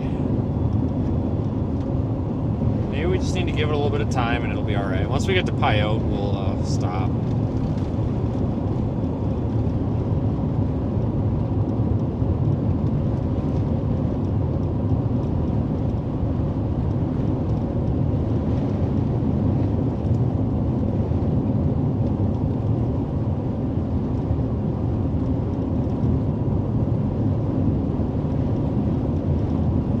It's looking a little better.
Down the road and maybe stop for a photo opportunity, because this is actually kind of pretty. In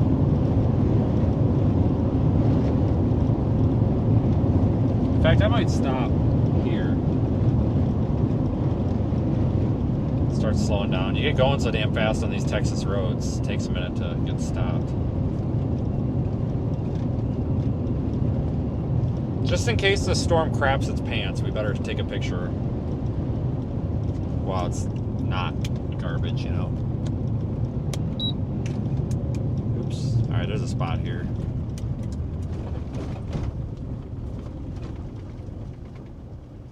Alright, I'm going to get out of the vehicle for a second, folks.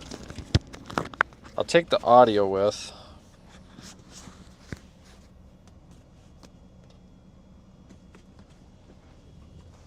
Give me just a minute here. Yeah. Wow, it's not too bad.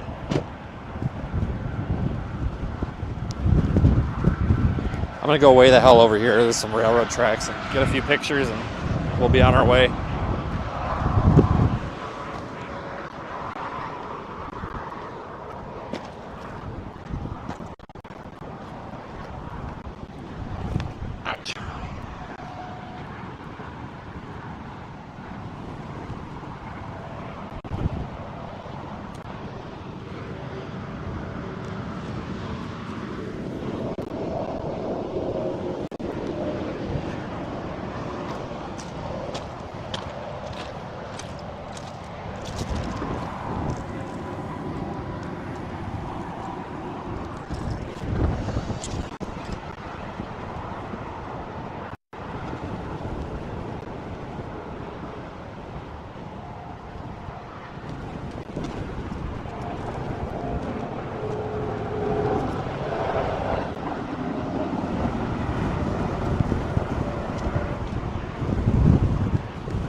All right, I'm gonna try to, oh shit. I'm gonna try to put that into Lightroom real quick.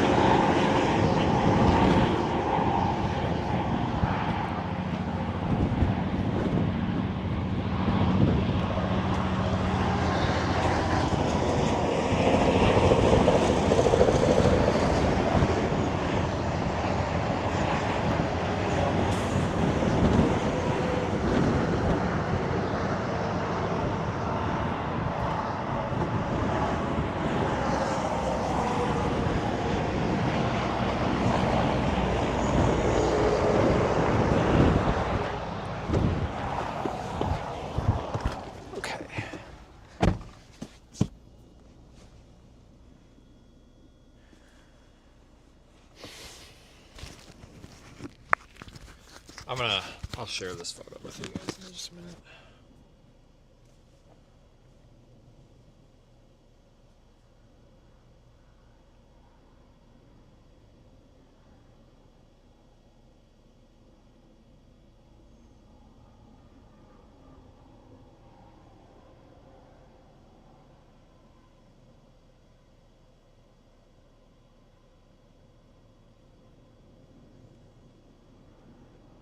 Hold on, I gotta find the link here. Hold on, I'm gonna upload it to our server that it's automatically gonna put it on the YouTube channel screen. I've got a thing I basically can just upload a photo and it pops it up for a few seconds. But I just don't have it saved on this phone, so I had to look it up real quick. So I just need a second. Jesus Christ, slow down. Where's the fire? Blew my door off.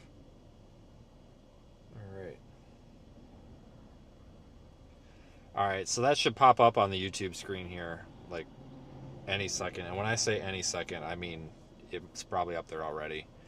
You might not even be able to tell the difference because it's kind of the same shot as... there it is. So that's kind of the same as what we're looking at, but that's what I'm going to upload to Twitter here. So that's a little bit slightly messed with the lighting a little bit, but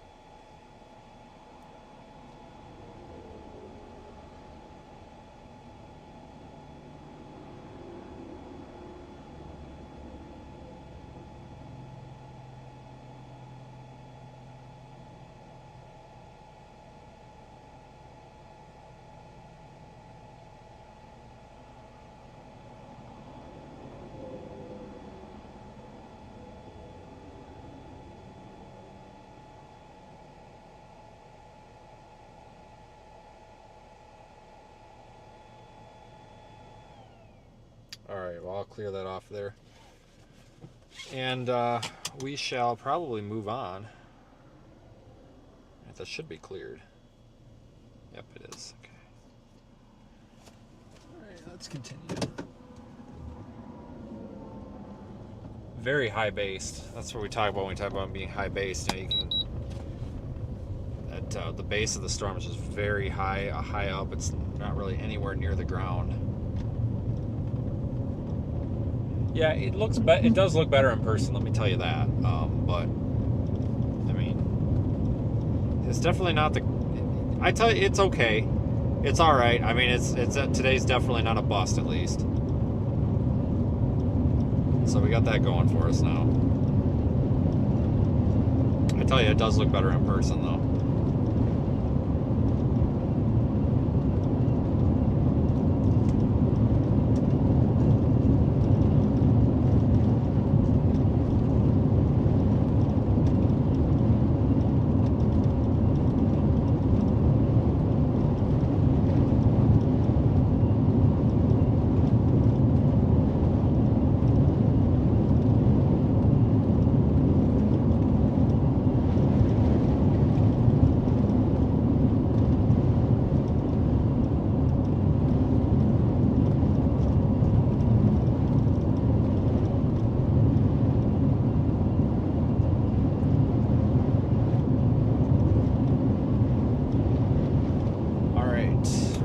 Continue to the whatever direction this is, east for now.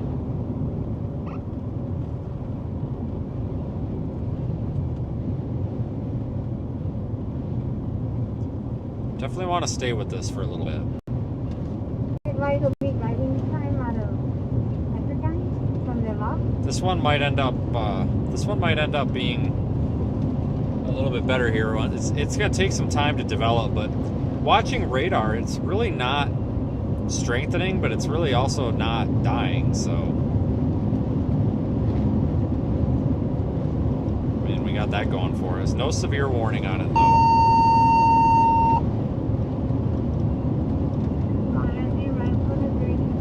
Colorado 325 South Colorado, maybe in the desert here. It's going to be lot 18. In reference to 68-year-old male, possibly having a stroke.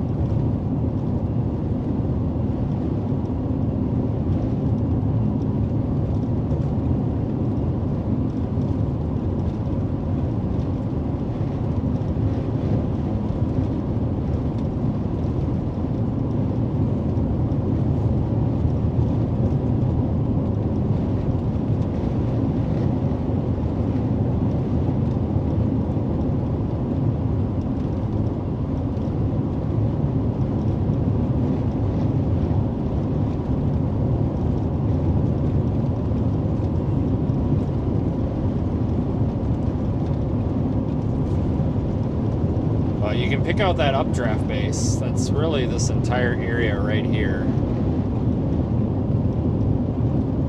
The air from the surface going up.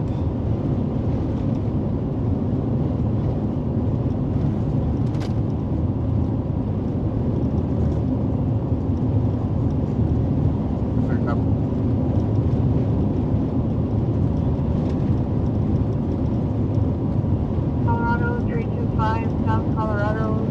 It's going to be the desert sand, lot 18, in reference to 68-year-old male, possibly having a stroke. 16 shows now. 10-4, 1649. Not too bad looking. Definitely seen better, but at least it's something and it's not a total washout here.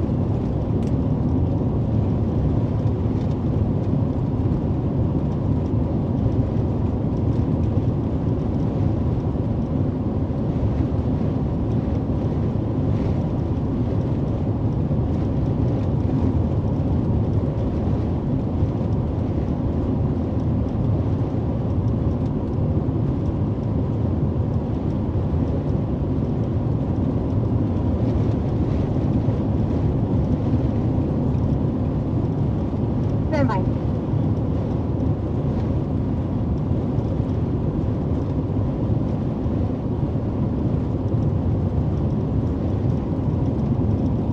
But if you are new here, consider hitting the subscribe button. You can like the video, do all those things to help us out. Trust me, it's tough to get put out in the algorithm these days, that's for sure. It's freaking hot in here. Turn the air back on. Yeah, I'm just gonna keep driving east for right now.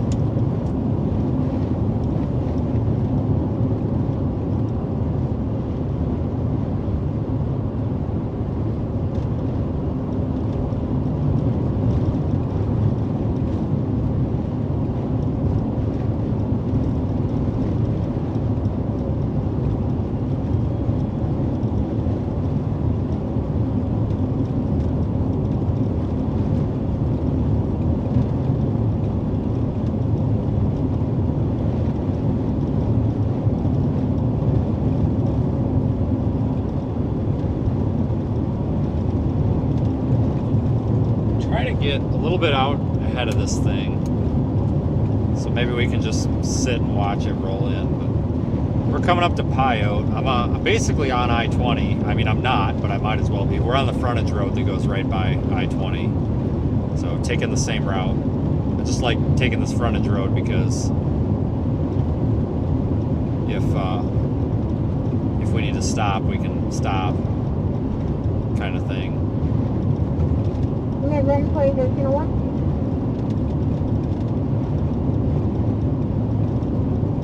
We advised that if it was DTL also did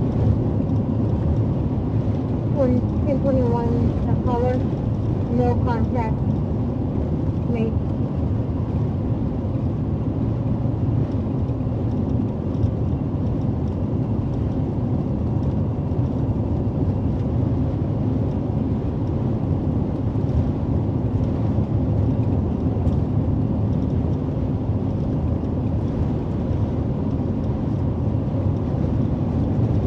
Our storm doesn't even have a special weather statement on it. It's pretty lame right now. But,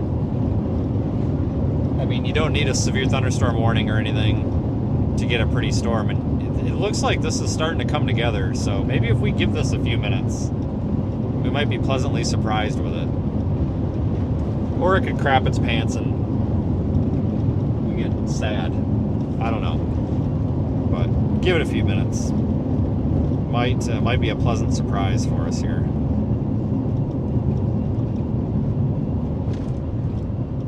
Or not, I don't know.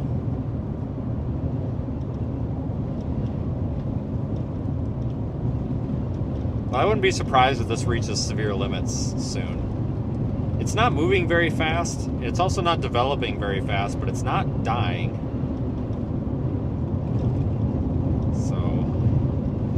We'll probably have to go north out of Wicket.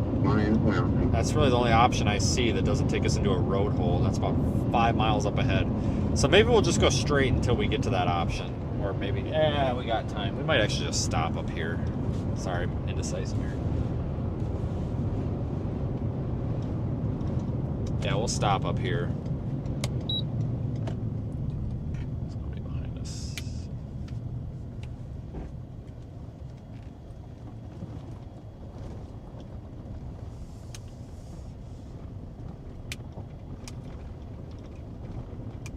See, it's not bad. It's also not really anything to write home about.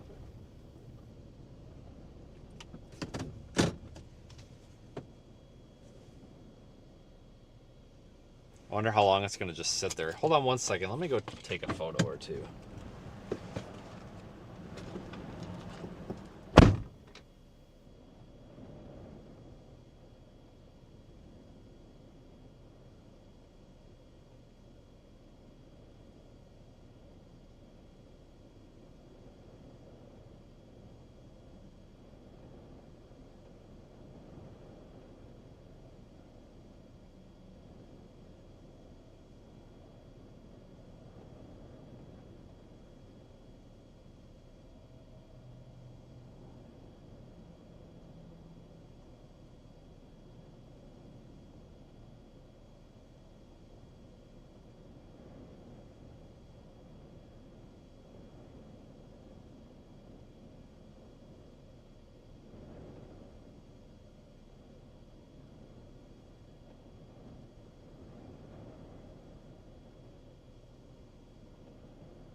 Oh, it just got lightning. Did you guys see the lightning?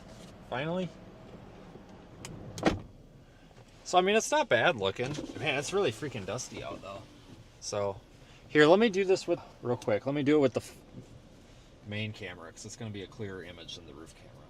The roof camera is just not as clear. Widely scattered, strong to severe storms. It's not as clear because it's got that wide-angle lens on it. Through around 7 to 8 p.m. MDT. And that's your storm all the way up into New Mexico. All right. Definitely looks better on that camera.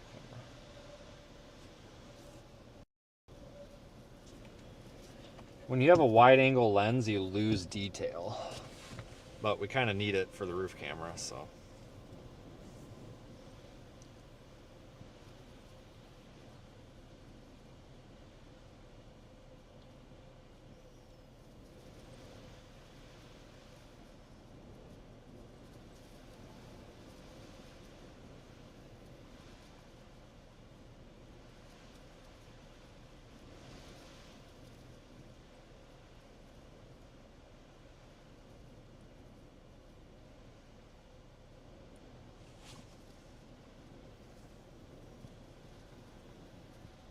Oh yeah, Bill, we're out as much as possible. Try to be, anyway. Thanks for joining.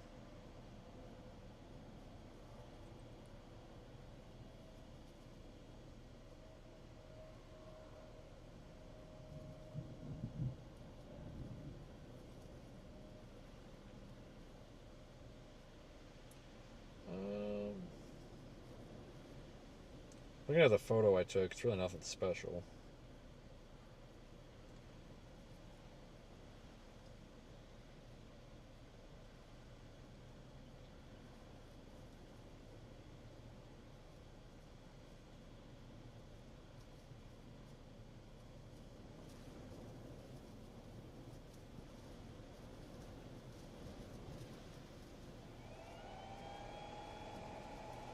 Yeah, I was going to need to take that on.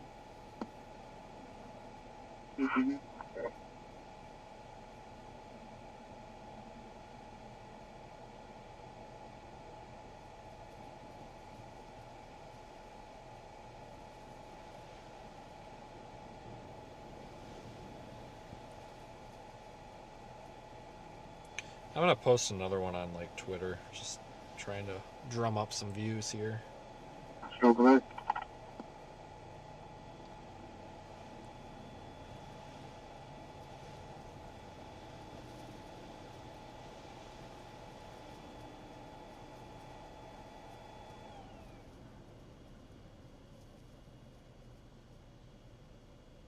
Traffic. 112, go ahead. FM 11 in County Road 393, 28 Texas. John Paul, 8019, Trinidad Black and Color Kia Rio.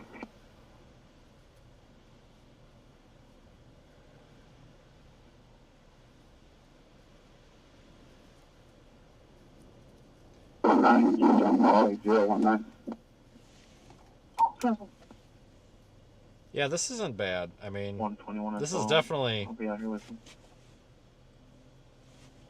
definitely acceptable in my eyes. We could have had a lot.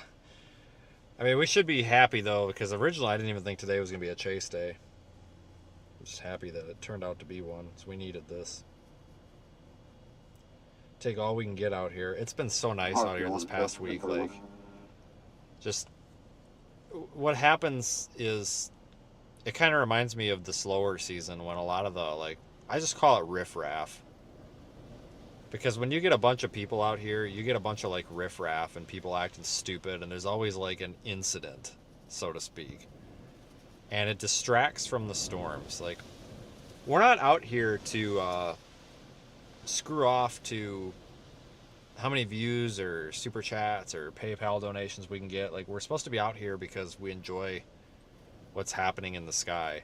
And when you get a lot of people out here, that increases the amount of people that aren't out here for the true beauty of what's out here. They're out here because it's a cash grab. And with that comes stunts and stupidity. And there just hasn't been many people out the past week because, you know, for a lot of... and you can't blame anybody who hasn't been out for the past week or so. I mean, it's been slow, but it's just been peaceful and quiet. Like, you're driving down the road, you don't have people causing a fit, you don't have people just doing dumb shit. Like, it's been really nice out here. Like, it reminds me of kind of the slower season, which I like.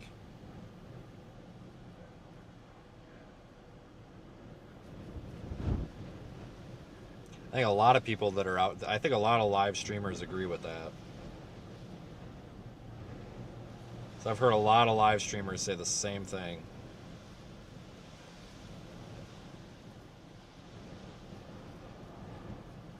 I just got an email from Norton Antivirus. Is Norton Antivirus even a thing anymore?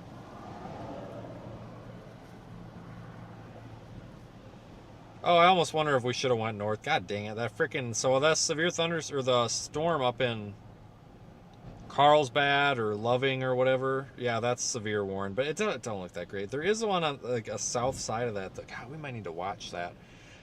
Looks like just going to be passing north of Orla. So we need to kind of watch that.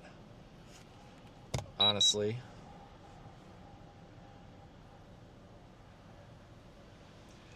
I would really hate to backtrack up there.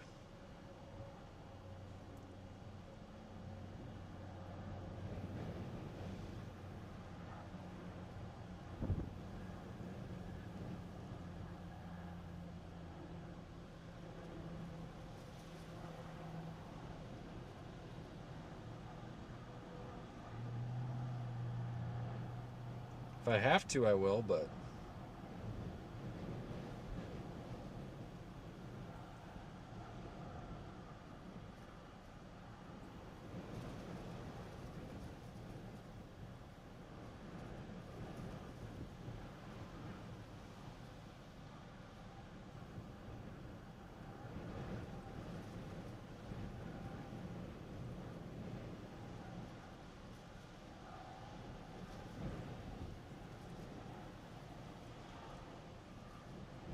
It is kind of pretty to watch this thing roll in. I mean, this thing doesn't even have... I can't even call this like a supercell. I mean, this thing... I don't even think this thing's probably not even rotating.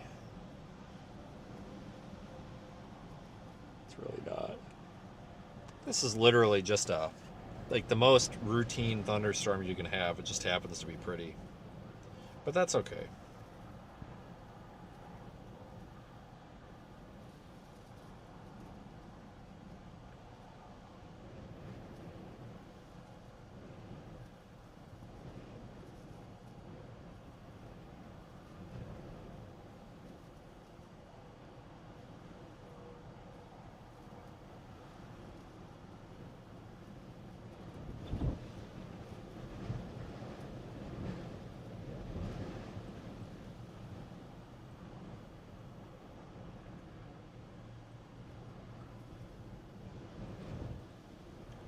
Yeah, so tomorrow we're still going to be around this area, but probably more like Midland.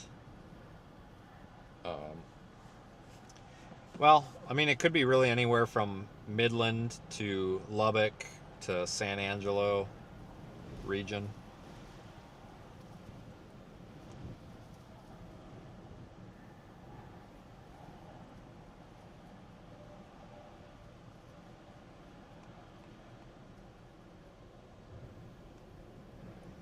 Our little storm just can't do it. But I tell you what, though, that one that's going to pass by Orla, there's that cell, or that storm cluster up by Loving and Carlsbad, which is where we started the live stream. That almost looks kind of interesting, but it's probably not going to hold together too much. But we could get that one. I mean, that one wouldn't be that hard to get, but still, I don't really want to... I don't want to be doing the backtracking, you know.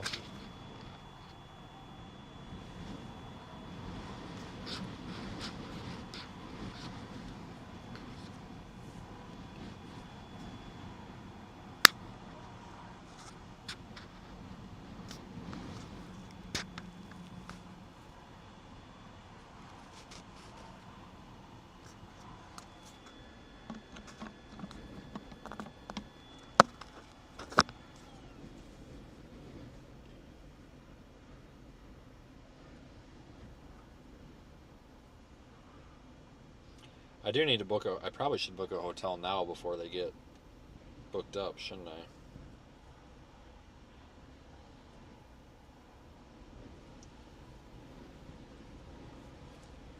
Yeah, that would probably be the smart thing to do.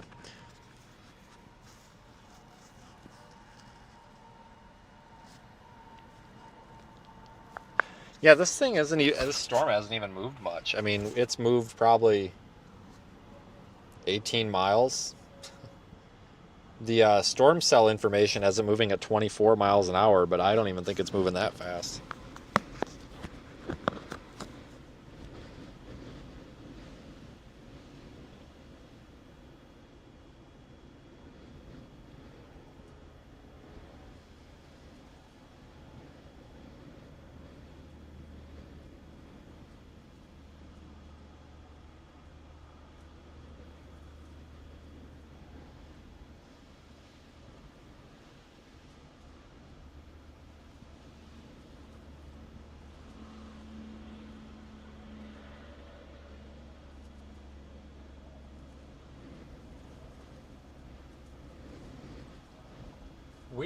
We might want to start going over toward Wicket.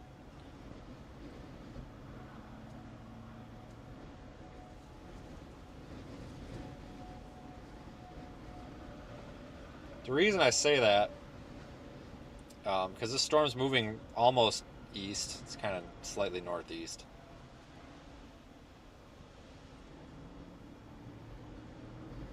But I think if we go north, if we go north here, actually, well, hang on.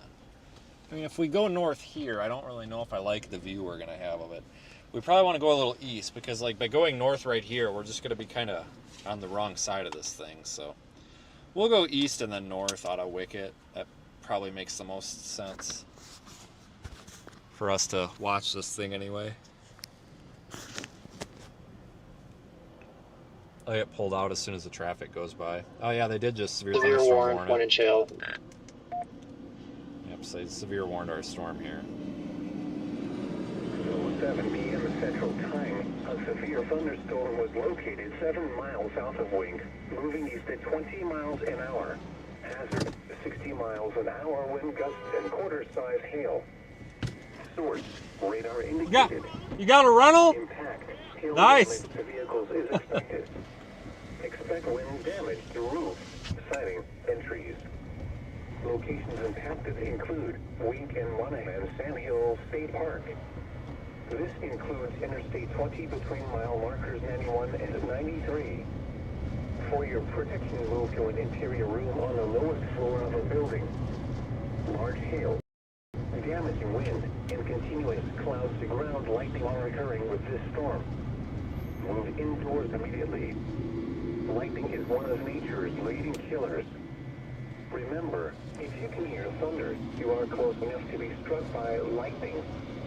Torrential rainfall is occurring with this storm and may lead to flash flooding. Do not drive your vehicle through flooded roadways.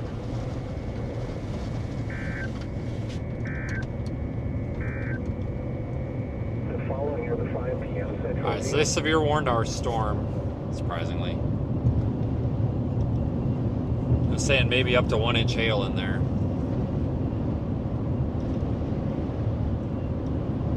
Take their word for it.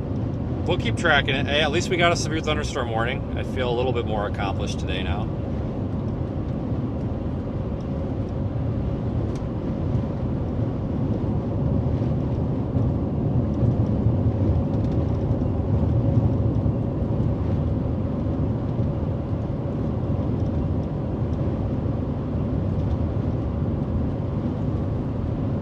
Train.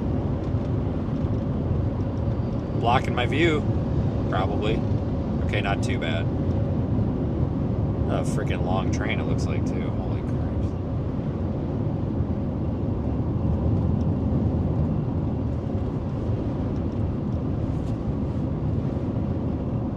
Tell you what though, it's windy as all heck out here.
very high base, but it definitely looks like it could be a hailer.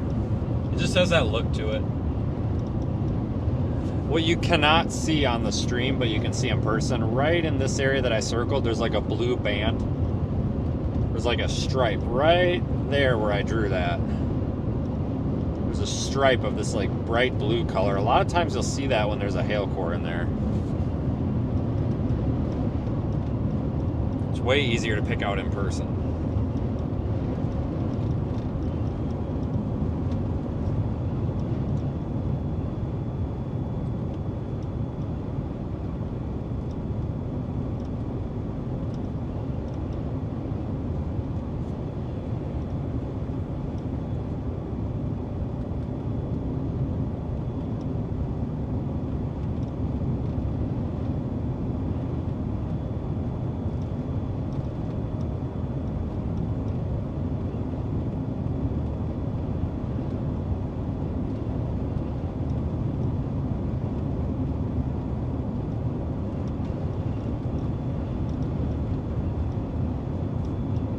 Not bad looking. This is what I meant, you know, I say it a lot, and I know we have new viewers in here all the time that ask about it, but this is right here is exactly why I always say we have to be on the southeast side of the storm, usually. Because if we were up in the precipitation, or if we were up on the north side of this, we wouldn't see any of the structure, because that dark, well, you can see the rain core behind this storm. You can see that you can't see through it. It's just that wall of gray. If we were north of, coming in from the north, all we would see is that wall of gray. We wouldn't see this base at all. And, you know, you have to remember, too, that, you know, for someone like me, you know, yeah, we see these storms all the time, and sure, it's pretty, and, you know, don't get me wrong, I think this is pretty, and I'm happy to be here. But there's a lot of people that have, you know, that have never seen anything like this in their life, you know, and it's not necessarily because they don't get storms where they're at. It's more they don't live where you see storms like this, you know. So to somebody who's never seen anything like this is probably pretty incredible looking. And this camera doesn't do it a justice, because this is such a wide angle lens, you lose so much detail. But this is a fairly okay looking storm, guys. It's nothing I would have drove across the country to look at, but, you know, we're here. I'll take it gladly, so it's not bad. But it definitely looks like it could be strengthening soon. We'll go north. I don't know if I can go north out of Wicket. Shit. We might just have to keep going east, because if we go north, we're going to run out of roads there, too. Gosh dang it. I hate running out of roads.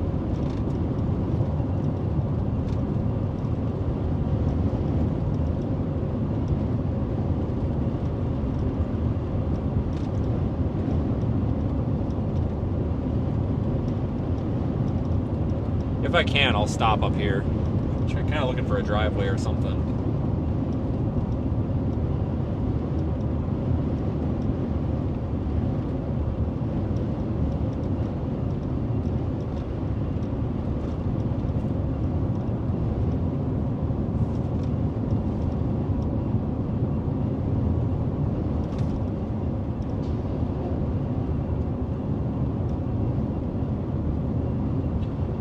On top of the hill here, we can stop.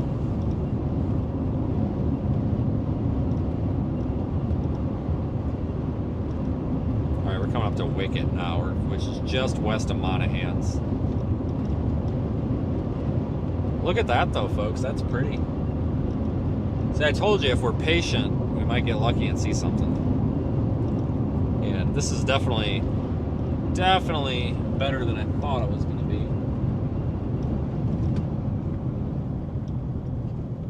We got lines. I don't like to be parked where power line. I just don't like power lines being in my camera view. I don't. Because like, look at this right here with the power lines, like, it ruins it.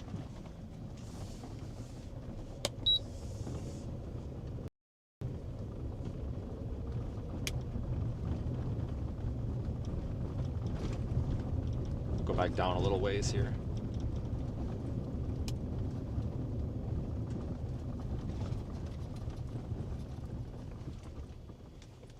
Alright guys, I'll be out of the car for a second. Let me, I'll take the audio with.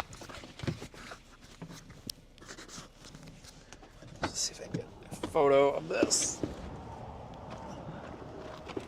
I mean, honestly, this looks pretty good. This ain't bad. This ain't bad at all.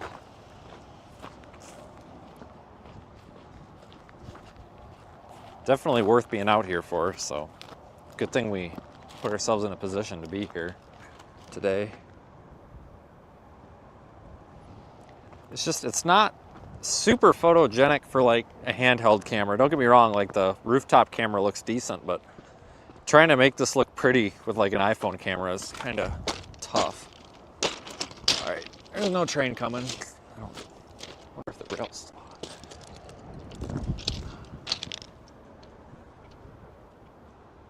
This railroad's kind of screwing my shot up here. This train track.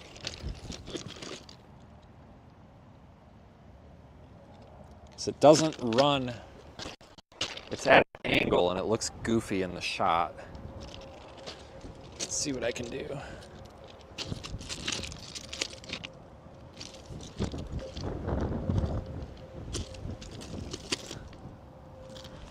I have to go across it. Somebody's gonna freak out again. Oh, you can't do that, you're gonna get hit by a train. I'm fine. Promise, I'm fine. I'm an adult. Do as I say, not as I do.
Probably about as photogenic as that's gonna get. Again, hopefully the audio held out. I'm walking back now.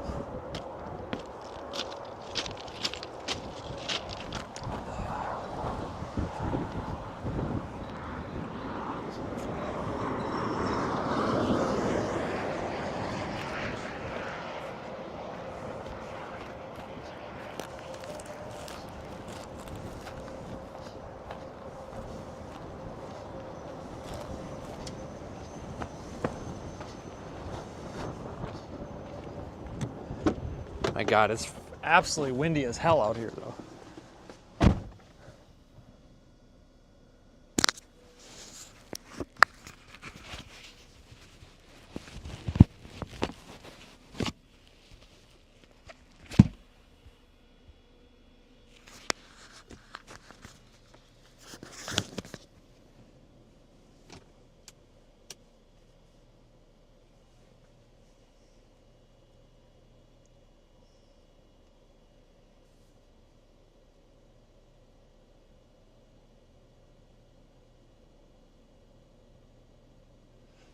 All right, so we better get moving east. Again. Reason being is this storm's not... It's not moving fast, but it ain't moving slow. Let me see what the warning text has it moving at. 20. Yeah, so we got to keep up with it, otherwise we're going to lose it. And we won't have the privilege of looking at it like this.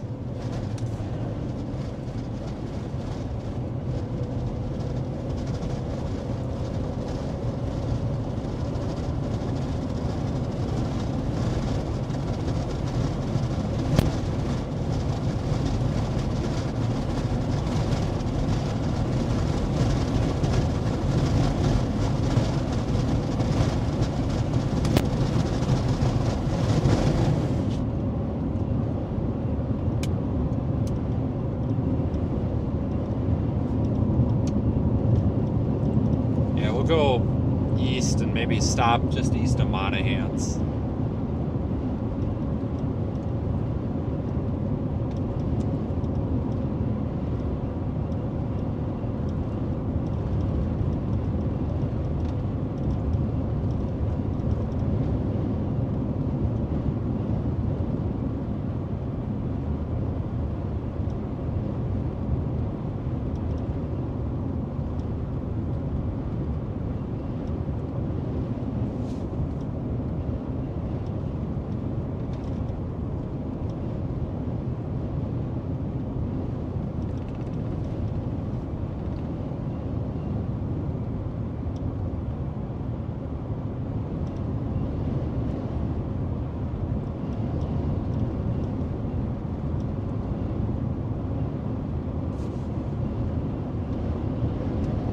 Yeah, that's something I've noticed too. There's not much for lightning on this either. I've noticed that.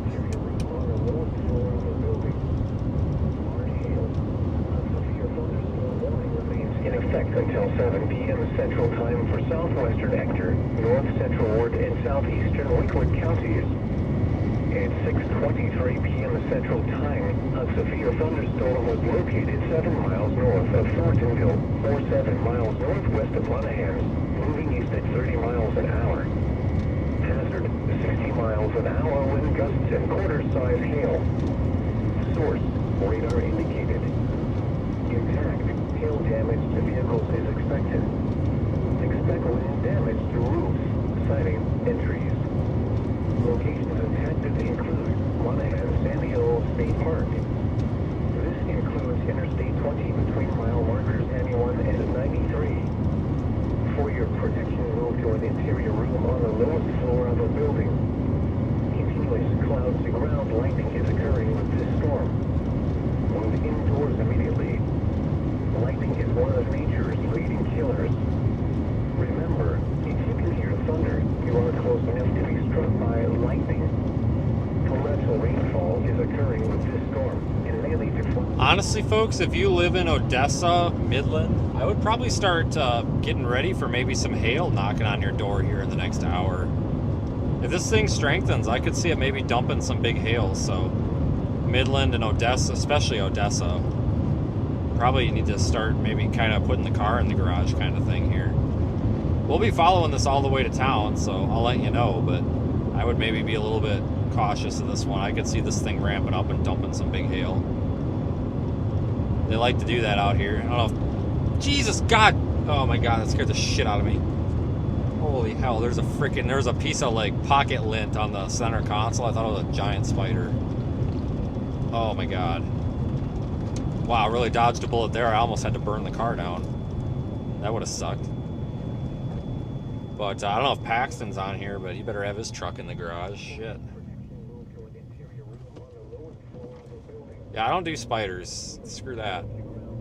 I don't mind like big ones though, because they're kind of less creepy looking. They're more like small animals, you know, like... I don't know if anybody's ever seen the tarantula migration in like southeast Colorado, West Texas, east Nebraska, eastern New Mexico. But in like September and October, there's literally just like, I'm not joking, like hundreds of tarantulas that'll just like run across the road in like packs. It's freaking nuts. Those don't bother me because they're kind of more like a small cat. I don't know, like a kitten, kind of fuzzy and little. I don't know. Those don't bother me. It's these creepy ass little freaking nasty little creepy spiders and shit that get in the car or whatever.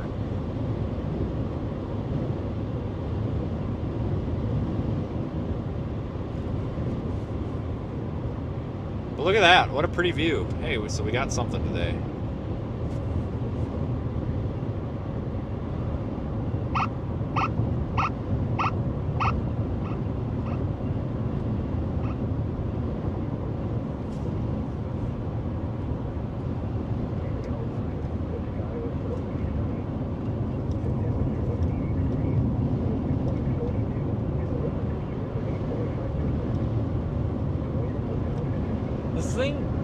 I don't know, we're kind of looking at it from a different angle now. I was gonna say, it almost looks like the base is rising and getting higher.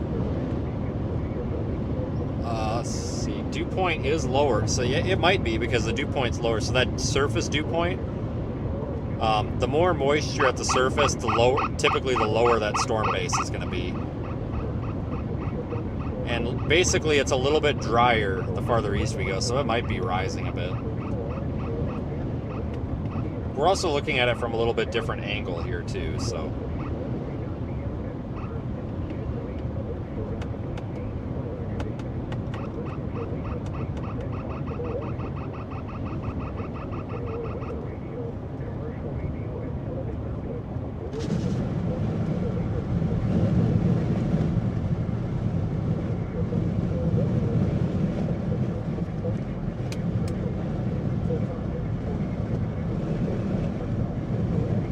Coming through Monahans.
Well,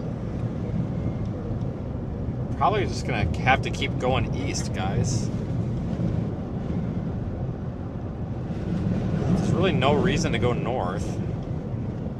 This takes us into a road hole. At least with this road, we can stop where we want to stop. Let's just try to get a little bit east of town here and make a judgment call on this thing.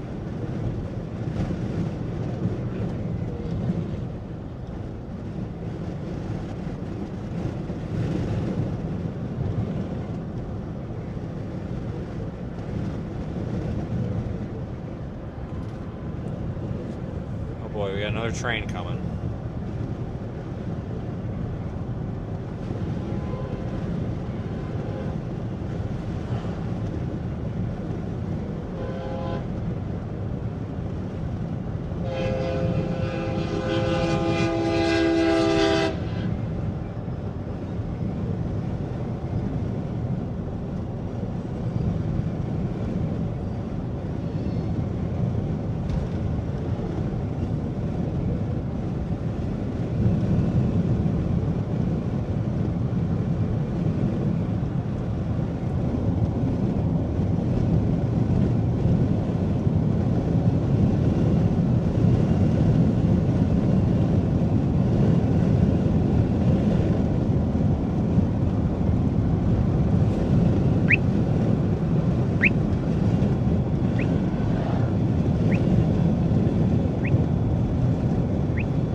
is kind of pretty.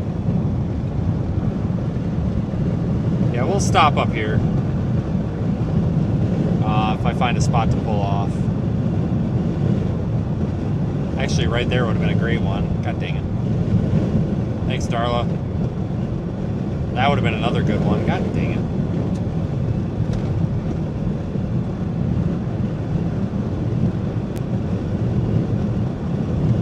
I may just flip around up here.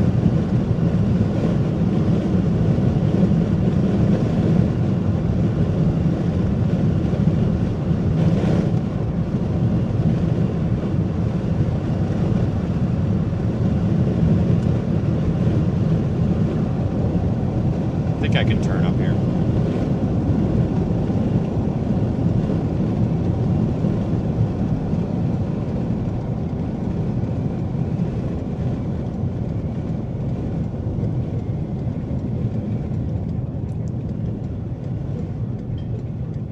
Loose sand. No, this is definitely asphalt.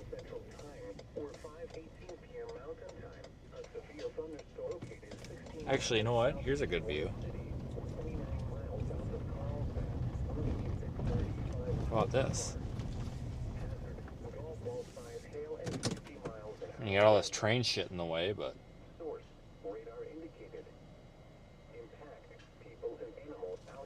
whatever. Hold on, let me get you. Let me try the roof camera on this one. A wall cut on it. Say again? That storm up by Orla actually has a little bit of a wall cloud on it. Crazy though. Okay, that's probably like an hour and 45 minutes away though. Yep, wanted to let you know. I think it's just a little too dry to get tornadoes, but I don't know. This storm's pretty though. I honestly think the structure is listening today anyway.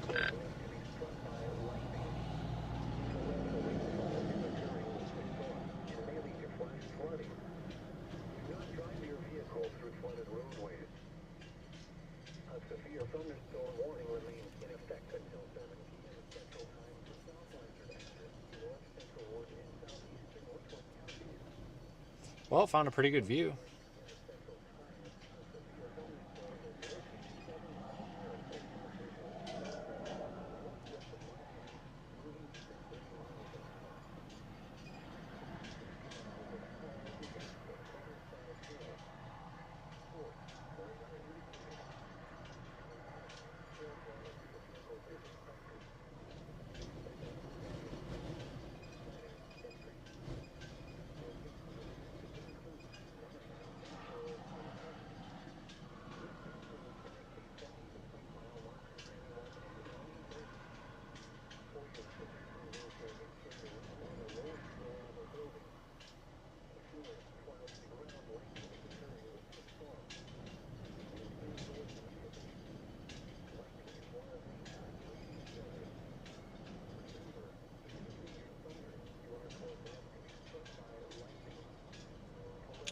All right, so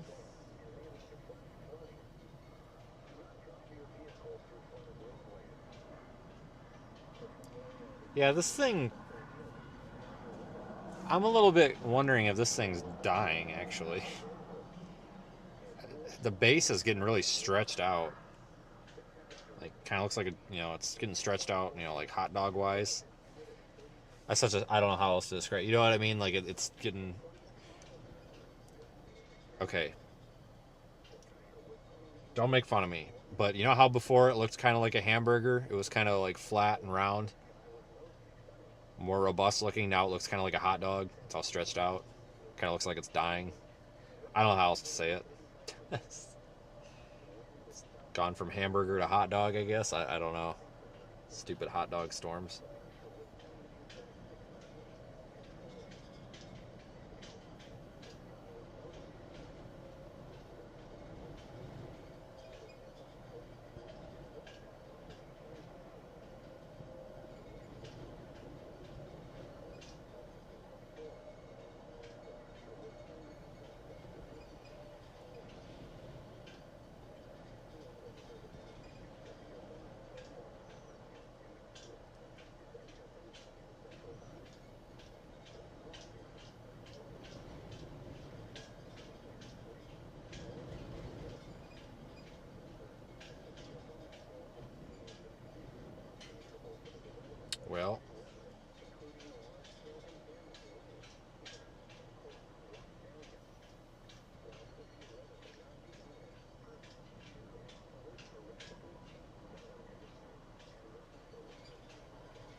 Yeah, this thing's getting really stretched out. I think this thing is crapping out on us, which is probably okay.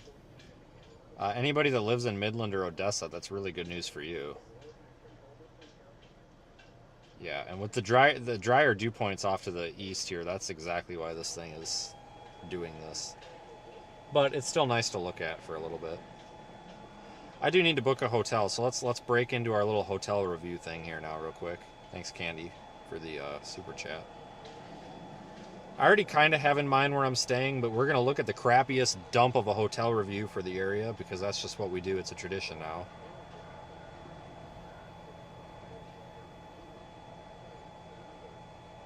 Well, let me find a dump. We'll read the reviews. All right. So it looks like we're spending $100 tonight. Ooh. At least it's not a dump. I'm trying to find a crappy one here.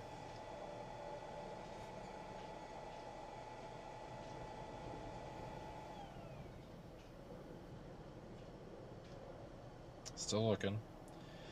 Let me see if I can... I wonder if I can sort these.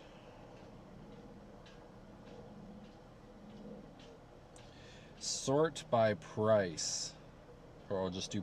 here, just do price under 100. We'll go under $76. I bet we can find a dump. La Quinta by Wyndham Midland.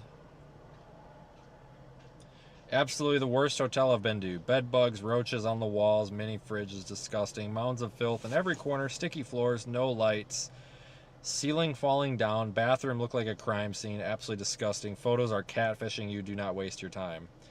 Steven says, this is the worst hotel I've ever stayed in. My son refuses to stay here, and of course the manager is not available, nor will they give me a refund for my second night, which... we will not stay here. I booked online with Expedia. That's a joke. Trying to get their help. I got scammed. The room is in the worst shape ever. It smells terrible. The bath tube, I think he means bathtub, but he definitely says bath tube. The bathtub is rusted out. It will not drain. Swimming pool has no water. The mattress is sunken in. The sheets have stains all over them. I hope they're not bedsheet herpes. You can tell the room was not clean. This should not be on Expedia. Peter says, this place is awful. Michael says, for pros, nothing. Cons, the rooms have small gravel rocks in it, and I kept walking on it, so they've never vacuumed. Bathroom sink drain leaked. Bathtub coating removed and peeling off. TV remote volume did not work. Breakfast did not have any hot food. Front desk is mean. All right. Okay, we got a good one here. Last one from Nick. It's absolutely horrible. Hands down the worst motel room I've ever been to or ever could imagine. After being in the first room, room number 170, I noticed both dead and live cockroaches in the bathroom. Fresh newborns, even. Where there is one, there are hundreds. The thought was easily terrible. I promptly returned to the front desk, which, yes, after months of quote-unquote renovations, still looks quite the same with no progress. Told the receptionist about multiple roach problems, leaving out all the rest of the issues. No TV, remote, phone didn't work, etc. I don't think there's a vacuum cleaner on this property. Both rooms had filth all over the carpet, noticeable as soon as you walk in the door. I guess housekeeping is blind or mental.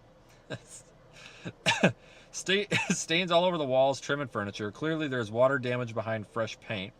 Shameful place to hold the Wyndham name. I certainly will be contacting the franchise themselves to address these issues. Oh, hang on. I got one more from Lewis. Avoid at all costs. Recently had the misfortune of staying at this location due to limited options. Unfortunately, the reality did not match the expectations set by the online photos. Property was filthy and disgusting throughout with a general sense of neglect. This is all a run-on sentence, by the way. My room was located next to the pool, which was in deplorable state and emitted a strong, unpleasant odor. Given the condition of the property, I would not classify this as a hotel, but rather a motel, if it even that. I strongly believe that inspection services should investigate this location. My God, how about a period, dude? To address the numerous issues. Fortunately, I booked through a third-party company, and after contacting them, my company was able to retain a refund. In conclusion, I would advise others to avoid this hotel at all costs. The subpar conditions and lack of maintenance make it unacceptable. I hope this review will serve as a warning to others and prompt the necessary investigations into the property. Laura says the room sucks. All right, folks, so you hear that? Do not stay at the La Quinta in Midland. It is a no-go. No-go.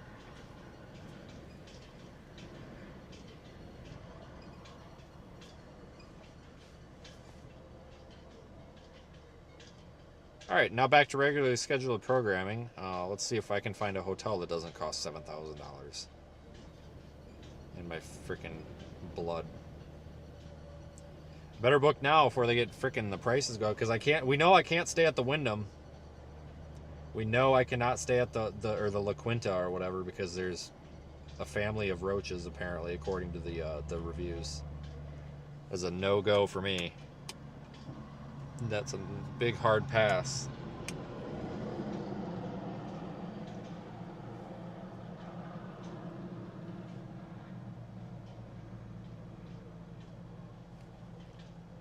That is pretty though to look at. Hey, thanks for joining in, everybody. I'm glad you're here to listen to hotel reviews and all that.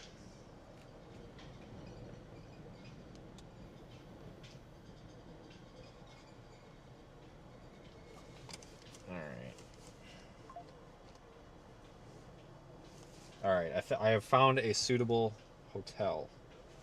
I need to book it now before it gets booked up.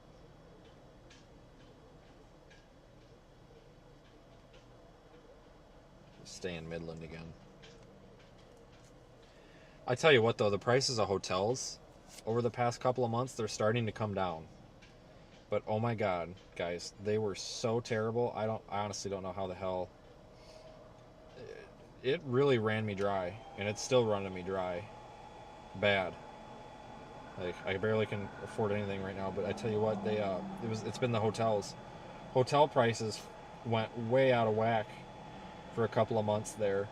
And I don't know why, but they're coming back down to normal, but they were just so out of whack that, I mean,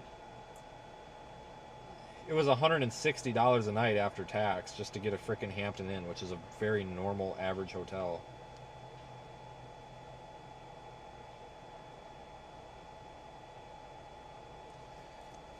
Which is too bad. But I mean, that was kind of anywhere too, you know.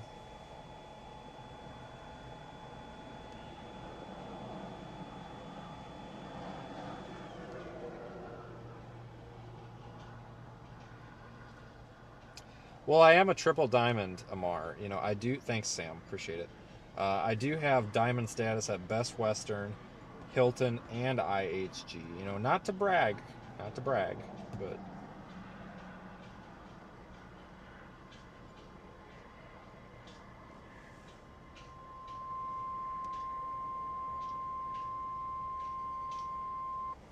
National Weather Service in Midland has issued a severe thunderstorm warning for southeastern Eddy County in southeastern New Mexico, south central Lee County in southeastern New Mexico, northwestern Reeves County in southwestern Texas, northeastern Culberson County in southwestern Texas, northwestern Loving County in western Texas, until 7:30 p.m. Central Time, or 6:30 oh shit, here comes a big Time. frickin' train. At 6:45 p.m. Central Time or 5:45 p.m. Mountain Time, a severe thunderstorm was located 9 miles northwest of Red Bluff Reservoir or 29 miles south of Carlsbad, moving east at 25 miles an hour. Hazard, golf ball size hail and 60 miles an hour wind gusts. Source, radar indicated. Impact, people and animals outdoors will be injured. Expect hail damage to roofs, siding, windows, and vehicles. Expect wind damage to roofs, siding. That's a cool shot. Include Red Bluff Reservoir and Red Bluff. For your protection, move to an interior room on the lowest floor of a building. A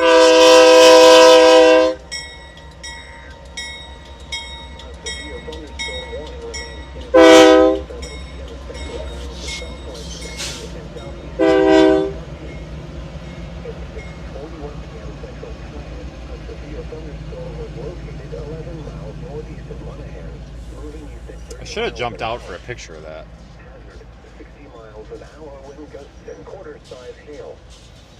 Source, radar indicated. impact.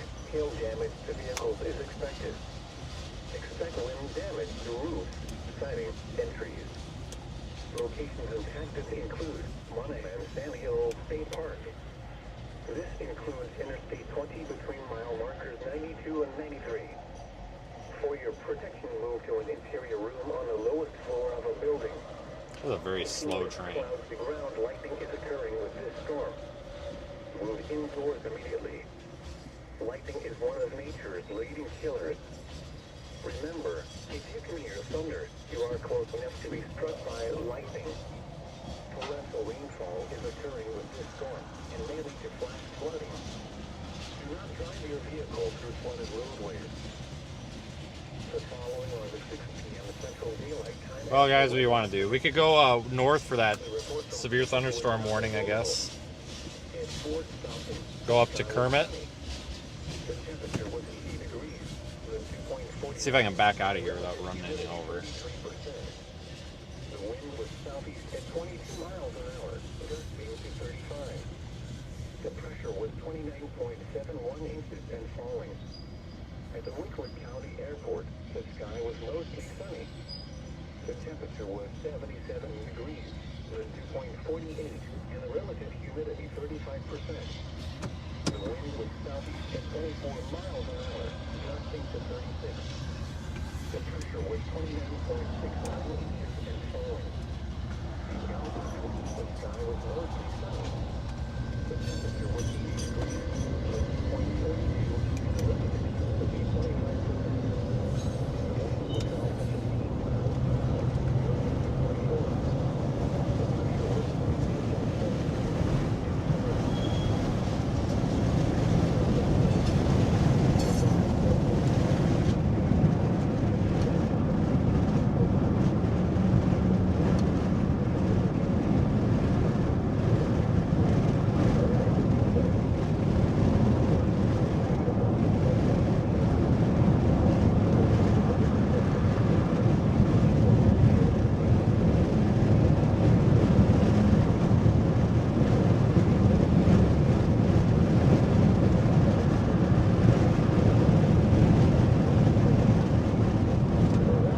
Alright guys, well we can maybe go up to that other severe warned storm, see what happens from it.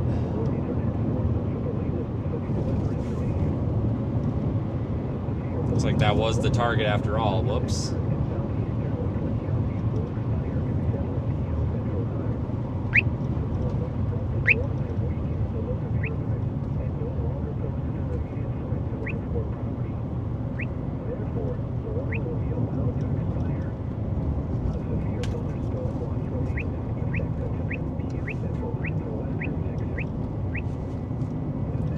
I'm not saying we're necessarily going to go to that other storm, but we should probably just head that way in case it does anything crazy, which I doubt, but...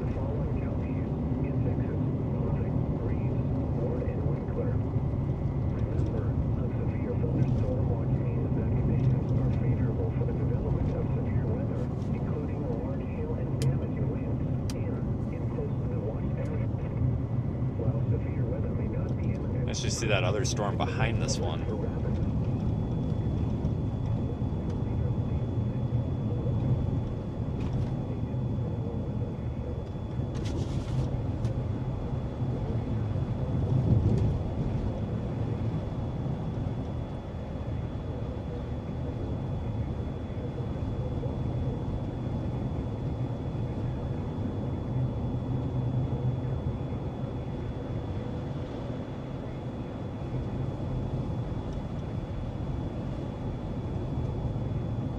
Yeah, they dropped the severe warning on this one. Understandable.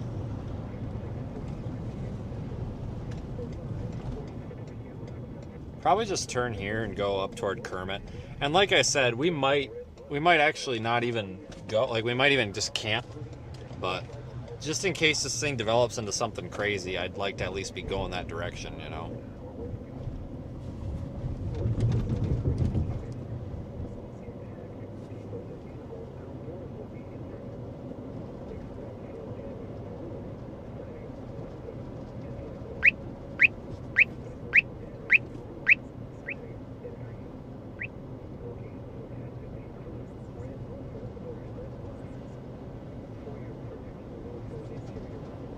pretty out here, I tell you what.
Well, off we go.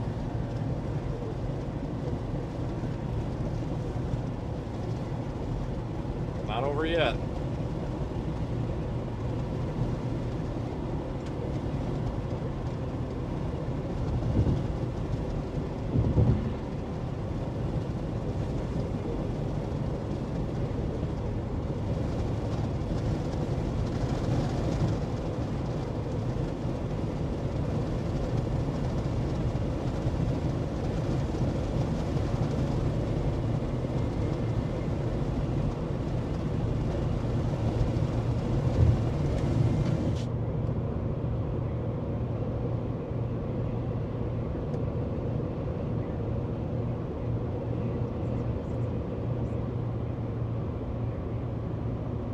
We basically just run up the highway here.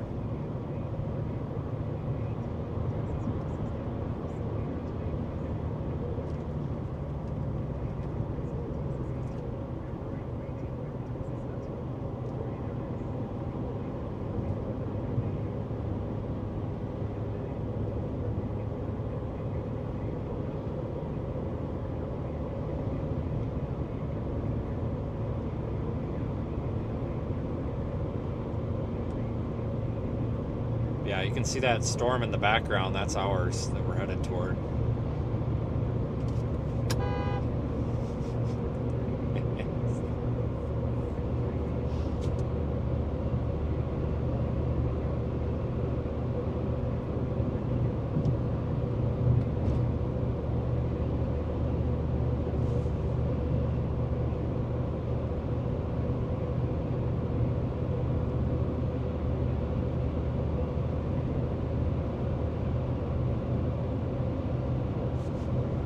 Zoom in so you can make out some more detail. There's our updraft tower in the background.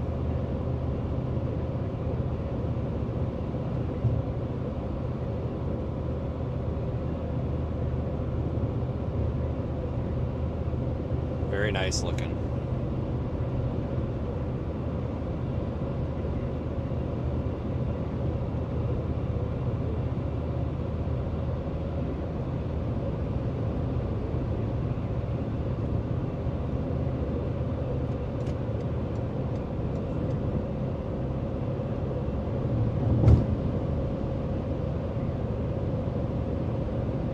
Yeah, I know some people that eat paint chips.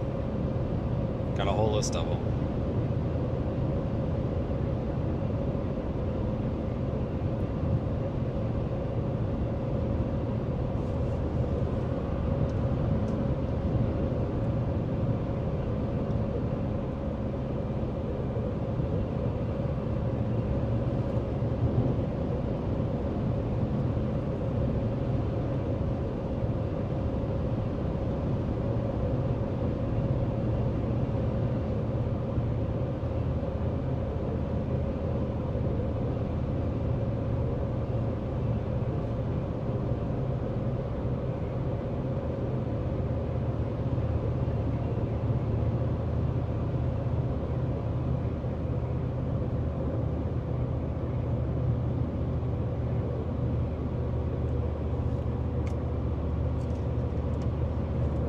I'm actually surprised that these storms up here are the ones that are taking off, because a lot of our model data was showing and suggesting that the storms to the south would be the ones that took off.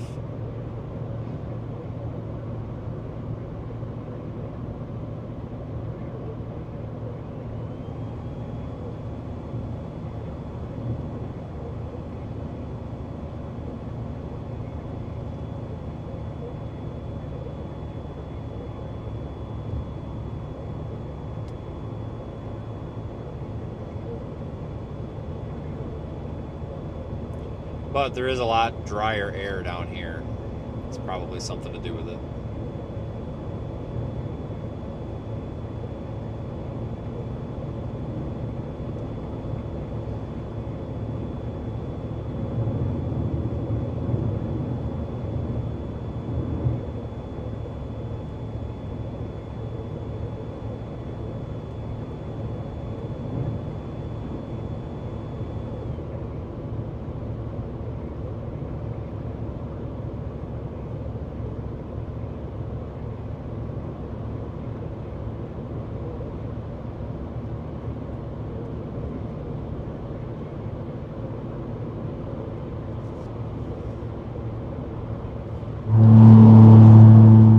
Checking making sure the rumble strips still work there. They do.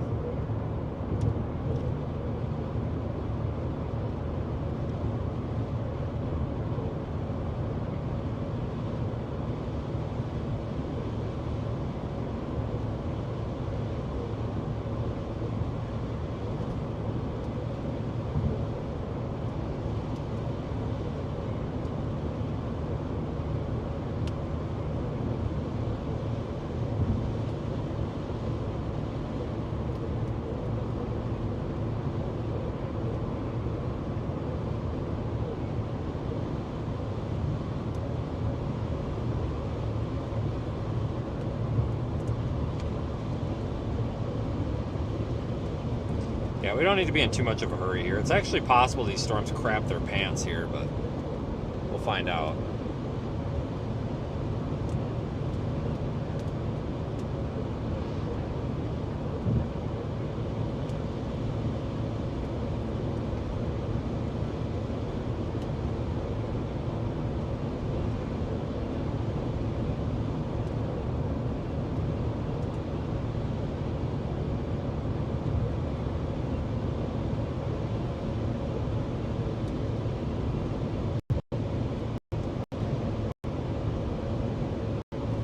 The storm we're headed to is severe warned for golf ball size hail.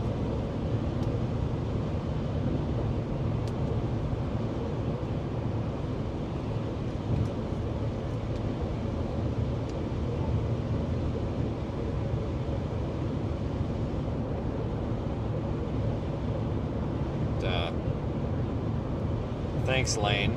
I get notifications of that almost always now.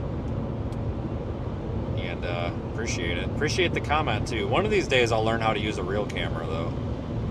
I just use my phone. There's Corey. But I probably do need to figure out how to use a camera. Don't get me wrong, iPhone is a fantastic camera, and I encourage anybody who who wants to start doing storm chasing or photos or whatever. There's absolutely nothing wrong with just using your phone. But it has its limitations.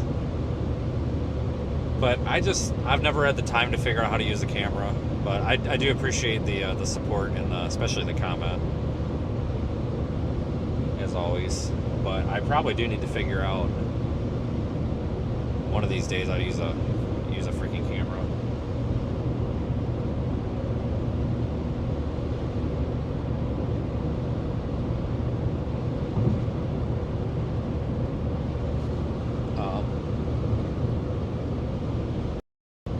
The problem, one of the big reasons why I don't use like a mirrorless or a DSLR or something is because I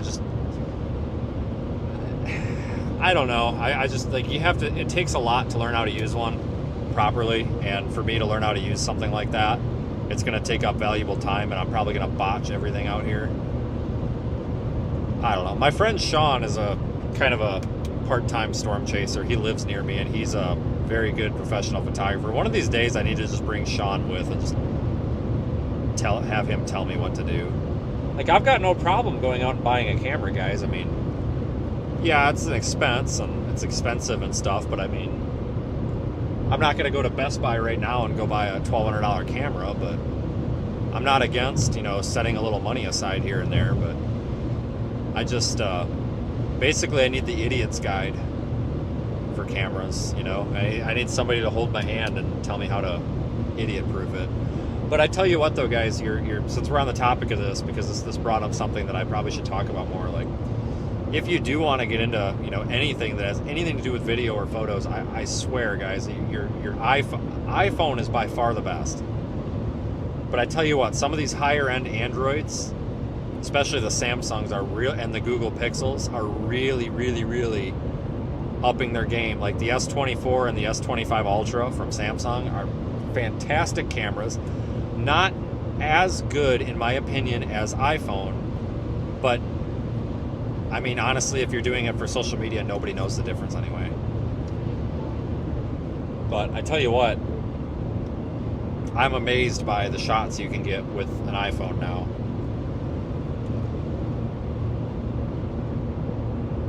Yeah, I like the pictures I take too, but there's times like earlier, the pictures I took with my phone, that's not what it looked like in person. Like, it looked way better, and it's because you've got a smaller sensor. You're trying to take such a wide shot and fit it into a smaller sensor. You know, you need I really need like a full frame camera or a full frame sensor or something, but I've got a Canon M50 somewhere, but I don't know. If I'm going to get into it, I'm probably going to get a Sony something or whatever. I know a lot of people are getting those Sony like A7s or whatever for like storm and nature photography. Like, just works really well. I do like Sony. Like, my camcorder is a Sony. It's a kind of a higher end. I don't even know what the model is on this. It's not the AX53. It's like the model between the AX53 and the full-on broadcast camera. Like, it's got SDI out and everything. It was like $2,000. Ridiculous. But it was a good investment a couple of years ago. Like, I rarely use it, but the times that I use it is when we've got a really high quality tornado and you really want to get every detail. Because the Sony sensors are super good for video. They seem to do really well outdoors. I definitely I'm definitely partial to Sony. I feel like Sony really kind of, like, the iPhone sensor kind of looks like Sony. I think actually the iPhone sensor is a Sony sensor, but like, I feel like the Sony cameras are just and the camcorders are just kind of like a step above iPhone. Like, it just kind of looks like it's taken on an iPhone kind of thing.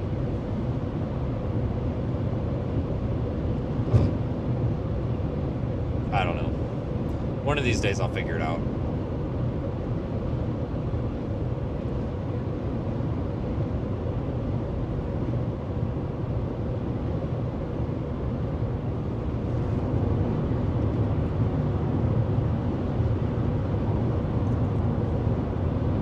Yeah, S25 Ultra is a good one.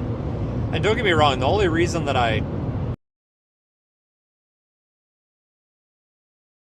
more class than the iPhone is only because of some quirks that I found, because I have that phone too. That's one of my phones, and I don't like the transition from ultra wide to the standard lens. It's a little bit jarring. It's not as smooth as I would like, and I just don't like the Samsung colors. I think it's a little over processed. Honestly, some of the photos I post are taken on an S25 Ultra. Some of them are taken on my iPhone 16 Pro Max. You guys probably don't know the difference. Most people on social media aren't going to notice the difference at all unless you're really paying attention. So, like, any high-end or recent smartphone is going to have a really good camera, honestly. Like, but I have a 16 Pro Max, and that's my main photo, video, content, whatever.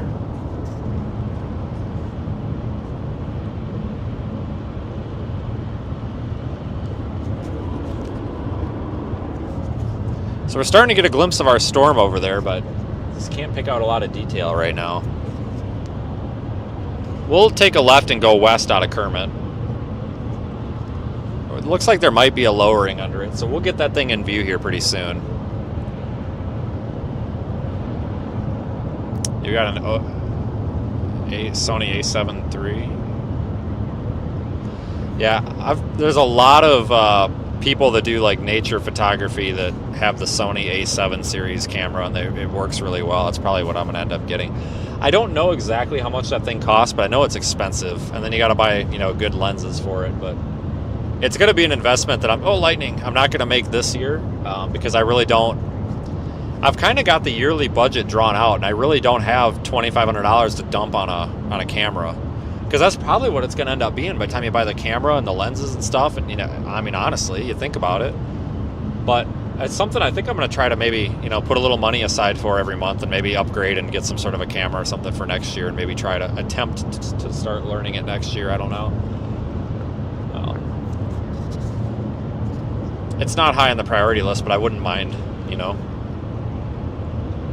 Yeah, okay, so the A7 is $1,500. So yeah, you're spending $1,500 on the body. I don't know if you get any lenses with it, but you're probably gonna end up spending, you know, another $1,000 by the time you get more glass and batteries and everything. So yeah, it wouldn't surprise me if it ends up being $2,500.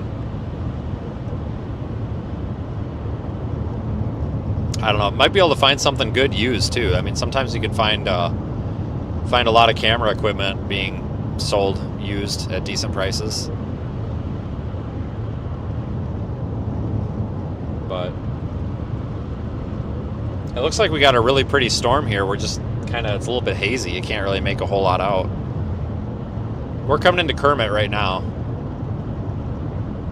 It's kind of a cute little town. Consider a Fujifilm GTX 100 something. Medium format, only $7,500. That's it? It's only $7,500? All right, find that in stock. We'll go buy it right now. Just kidding. Just kidding. That was a joke. But no, I think I've actually heard of that camera. I tell you what, I would like to get some sort of a higher end camera though, because I feel like when I get something, I really learn how to use it. Like when I got my camcorder, I really learned how to use that. Manual settings and everything. Like, I feel like if I'm going to spend the money on a camera, I need to get one that I'm going to want to keep for a long time, because I will put a lot of work into learning how to use it. Probably turn left up here. Is this our road 302? Yes. Yeah, for $7,500 I can go buy a car. It might not be a really good car, but I can buy a car. Guys, my white Tahoe, I paid $6,500 for.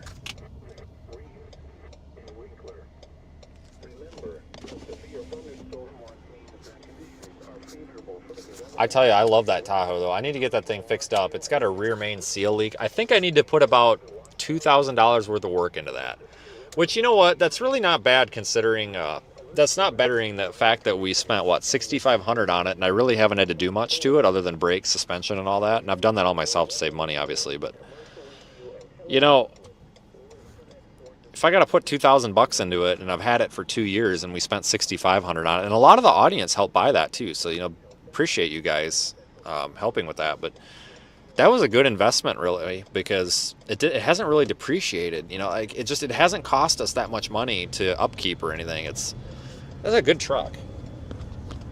Good storm chasing truck, but it's got a... hang on. iPhone about slid off my lap. It needs a rear main seal, which is probably going to be about $800. No big deal. I don't know if the rear end is going out or if it's just some bushings back there, but it's going to need something done back there. And well, maybe it won't even be $2,000, but I'm thinking worst case scenario, I'm probably gonna have to dump about $2,000 into that thing before we use it again, really. But I mean, you think about it, it's got 250,000 almost miles on it.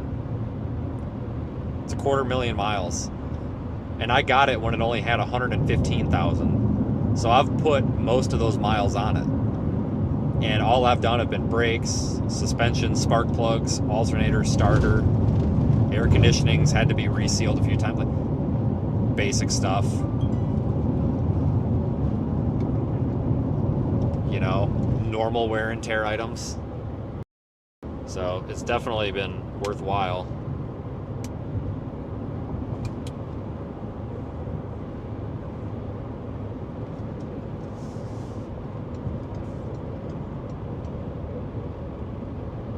No, it doesn't sway on the road, Tracy, but it's got, when you're, I thought it was the rear end going out, but I don't think it is. If you're in reverse and you take a real hard U-turn in reverse, sometimes it chatters a little bit and it feels like it's skipping, and I thought the rear end was locking up.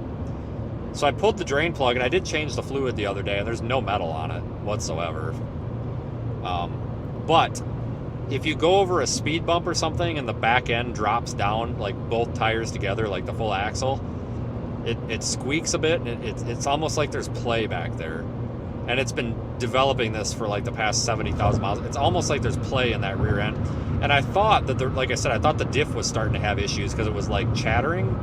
But after it's done it a few more times, I think what it is I think it's those trailing arm bushings or whatever in the, like the trailing arms, or I don't know if you'd call them control arms or trailing arms, but they go from, you know, the well, you know what I mean, the whatever.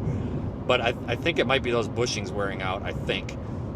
Because I was watching the rear view mirror and I got it to do that chattering thing again, and it feels like it feels like you're driving a welded diff. But I was watching that the rear tires, and it almost looks like there's just a little bit of play. Like I think the bushings on, I probably need to just go back through there and just replace all the bushings. I'm sure because those trailing arms or control arms or whatever, I think it's like $60 my cost at O'Reilly's. So that's a quick swap. And then there's that cross member, like that alignment arm that goes diagonally. I think just probably replace that, but I probably will just have the shop do it because it's going to need an alignment and all that shit after it. But it might just be all those bushings and shit. I mean, it probably just needs all that done, honestly. I think that's what it is. I don't think it's the rear end locking up or anything. I think it's just like chattering a little bit because there's so much play and so much slop in those bushings.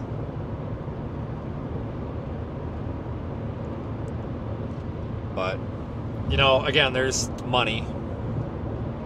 I'm probably not going to do that because I don't really have anywhere that I could put it up on jack stands, but without having that thing on a lift, that might be a real pain in the ass to let that axle just kind of hang there. I have a feeling I could get myself screwed by not being able to, you know, not having that thing up in the air enough or whatever, and not being able to get that thing muscled. You know, if it just gets tweaked a little bit when you pull those control arms off, I could see that thing being a pain in the ass to line back up. But maybe not. But I've got a shop nearby that they're not the cheapest, but they're not the most expensive, but they do really, really good work, and they always get me in when I need to get in. So, like, I trust them with this, and they're not going to screw me. So, they're the kind of people that if the labor on the books seems ridiculous, they won't charge the full amount.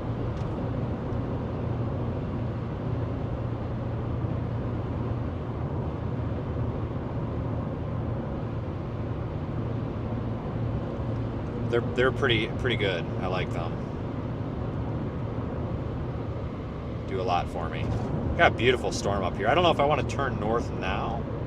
No, we probably want to keep going west. Beautiful storm. Straight here. But I need to get that thing up and running because I love that truck, guy. And I mean, it is up and running. I just need to get it taken care of. The air conditioning likes to lose its charge though, and I think I need to, and I can do that myself.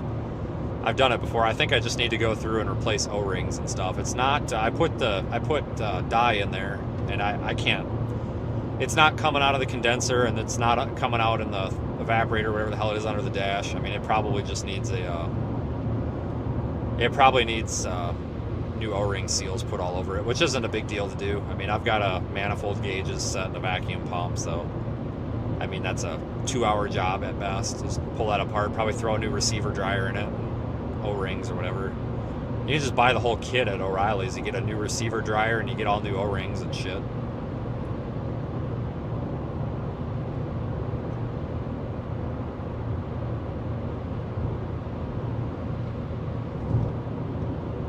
Beautiful storm. It is hard to find a good shop. I completely agree with you on that.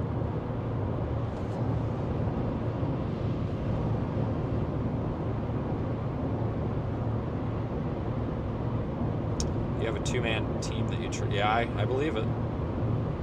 It's hard, and guys, it's really hard for me because, like, I can do all this stuff on my own. I used to do this as a job, but I don't have a lift. I don't have a shop to do it in, and it's hard for me because, like, I'll take it somewhere. It's like when I took my truck somewhere when the fuel pump went out. Those guys really made me mad. You know, I took it to them and I'm like, hey, I think the fuel pump driver module's out. It's on that 2009 Tahoe. Anybody who knows anything about, you know, GMT 800 trucks knows that fuel pump driver is notorious. It's a $200 part. 2 bolts and a wiring plug. That's it. I had it towed just in case. So it was a Texarkana. I towed it over to the shop and I was like, hey, I think it's the fuel pump driver. And before I could even spit it out, the guy goes, that doesn't have one. And I'm like, yes, it does. It doesn't have one. It's the fuel pump. And I'm like, well, can you please just make sure that, you know, if it is the fuel pump driver, it doesn't have one. And I'm just like, whatever. So they fix it for, you know, $1,000 or whatever. They're like, come pick it up. So I go to pick it up and it starts. And I'm like, oh, I'll be damned. It was the fuel pump. Guess what? No shit. I get back to the hotel, turn it off. I order pickup at Pizza Hut. It was pasta and breadsticks. I remember this vividly, and a Pepsi. I go to start it. Guess what? Doesn't start. I'm just like, you son of a bitch. And of course they're closed at this point. See, I'm like, you know what? $10 says it's the fuel pump module. So I call another shop that did towing and I'm like, hey, I got an 09 Tahoe. I can't find the fuel pump driver module. On every other Tahoe, it's always been above the spare tire. I'm like, can you help me out? Can you come out here? Can you do anything? I just need help finding it. I'll pay you. And the guy goes, you said it's a 2009. I'm like, yes. And he's like, if it's an 09, it's under the driver's seat on the crossmember. It's not by the tire like it is on every other one. I'm like, okay, all right. And he's like, look under there right now. I'm like, so I stayed on the phone with him, and sure as shit, under the driver's seat, on the frame rail, sure as shit. I'm like, thank you. So I jump I jump it. And guess what? The second I put a jumper wire in there, I hear the fuel pump kick on. I'm like, you sons of bitches. And guess what? I turn the key, it fires right up. I'm just like, God dang it. You guys took me through the ringer. $1,000 freaking bucks I'm out. And they didn't want nothing to do with me. So I was out $1,000 for that. And that's not the truck's fault, but God, that made me so mad. Pissed me off so bad.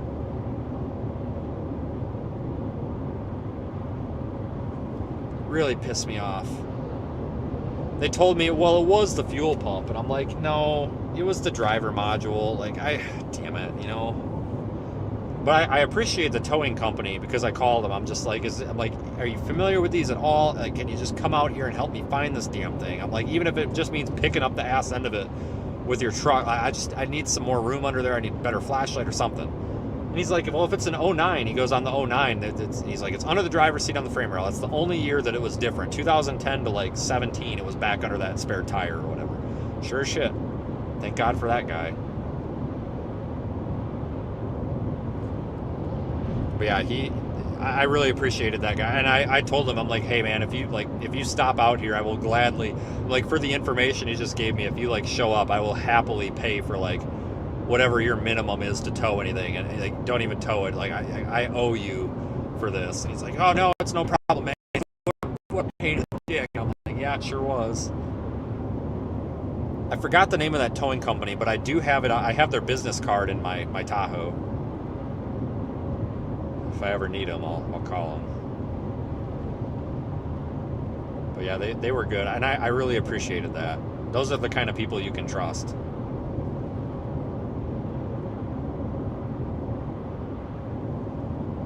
Man, we got a pretty storm here.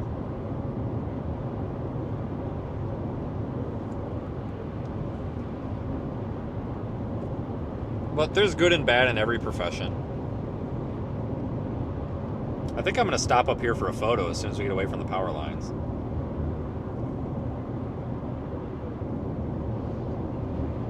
There is a wall cloud under there, but it's not rotating. It's just kind of chilling out over there.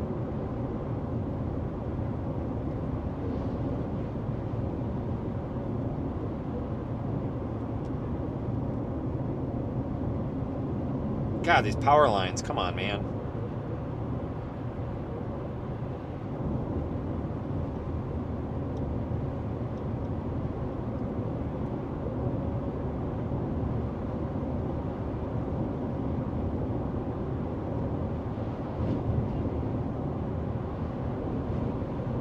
Right there. Pulled off. God dang it. Didn't realize that was a road. Son of a...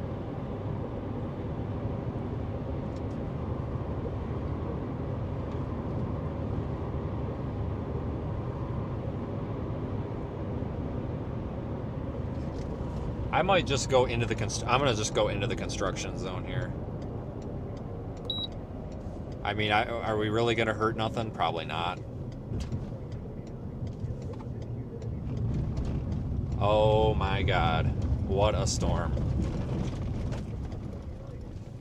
Let me get that roof camera cleaned off because it's really dirty. It looks terrible. Lighting. Let me go shine that up a little bit here. I'll take audio with.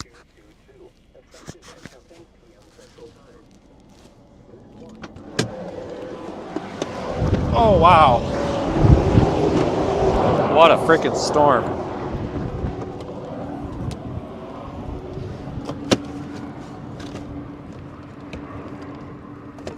Hold on here. I got some glass cleaner.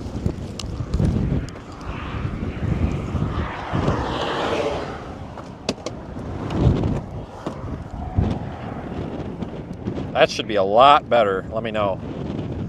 I mean, I can't see the chat right now, but that should be a lot better. Let me look and make sure I got it cleaned off good enough. Taking a look. Oh, that's better. Heck yeah.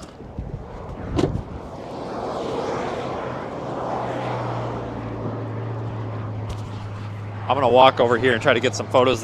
One thing I'm noticing, guys, is the inflow going into the storm is kind of cold. So tornado chances are pretty low on this, I would say. It's got cold inflow.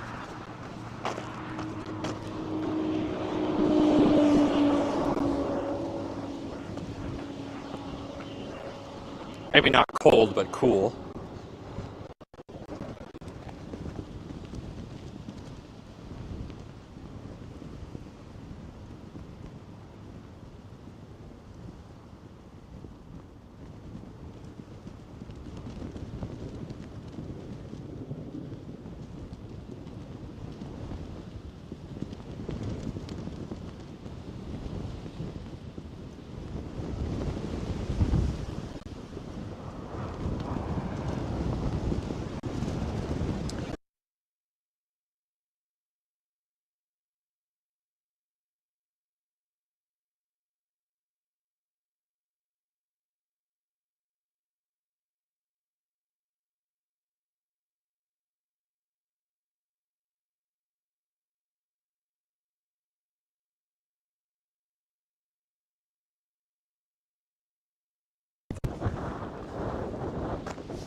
I'll tell you though, the inflow is very strong.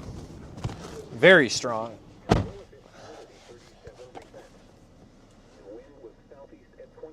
Very strong inflow. I'm actually surprised how strong this inflow is.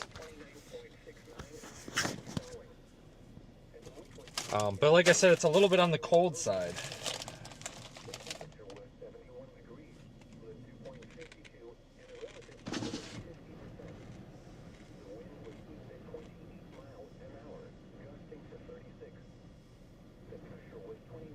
I'm going to try to put this photo through Lightroom real quick.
That's a pretty good picture. Hold on here.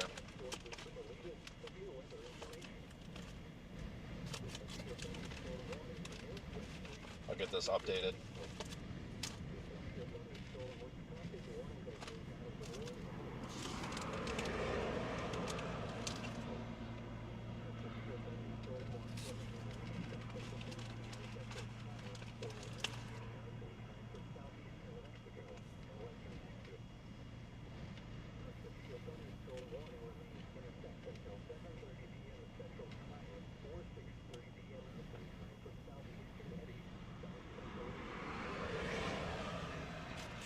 Alright, I'm going to upload this here. Yeah, they need to reissue that warning, don't they? Oh no.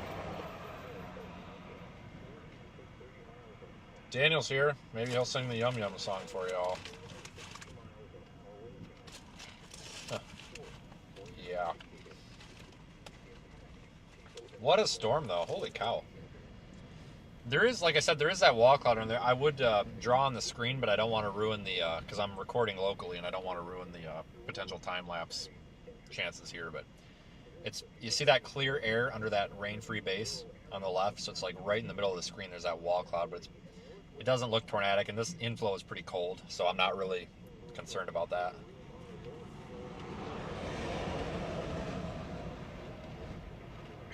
All right, here comes the new severe warning.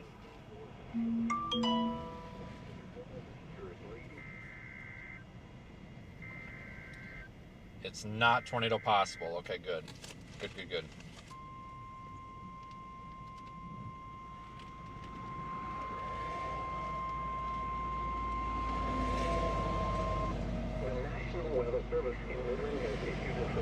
See, we got that like dog leg outflow dominant feature. It's moving into stable air. It's not going to tornado, but it is pretty. Northeastern Loving County in western Texas until 8:15 p.m. Central Time or 7:15 p.m. Mountain Time. At 7:30 p.m. Central Time or 6:30 p.m. Mountain Time, a severe thunderstorm was located 17 miles east of Red Bluff Reservoir or 18 miles north of Mentone, moving east at 30 miles an hour. Hazard, ping pong ball size hail and 60 miles an hour wind gusts. Source, radar indicated. Impact, people and animals outdoors will be injured.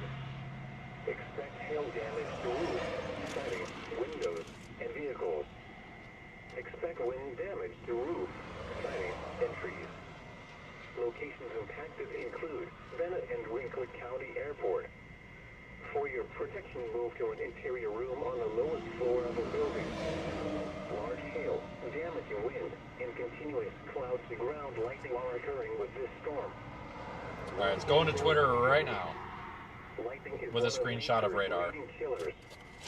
Remember, if you can hear thunder, you are close enough to be struck by lightning. Alright, that wall cloud is crapping out on us here.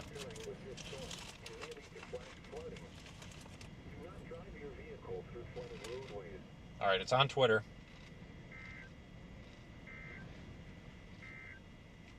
Or X, or whatever we're calling it today.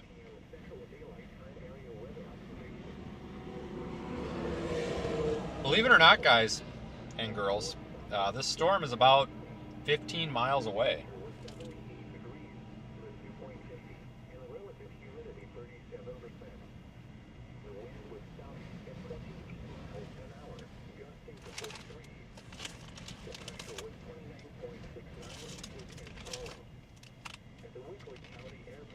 I need to get this frickin' 360 camera up here for this, don't I?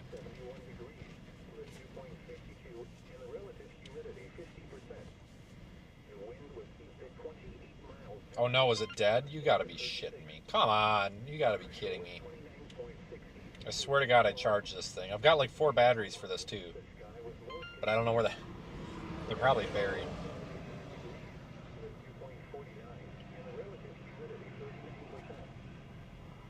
Okay, so I gotta run down. Oh, where do I want to put this at?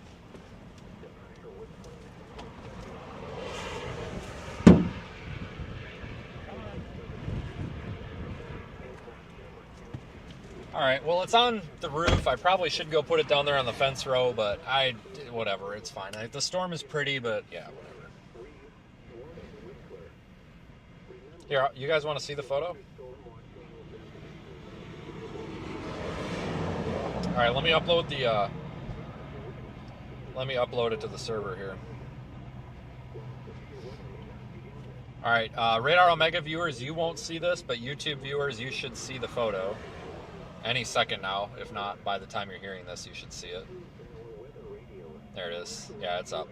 So this is really cool stuff we developed, so we can upload photos to the server and then they just automatically pop up on the live stream.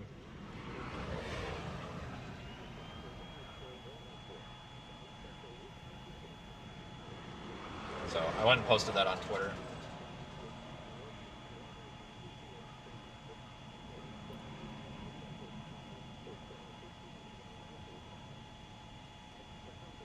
But thanks for joining, everybody.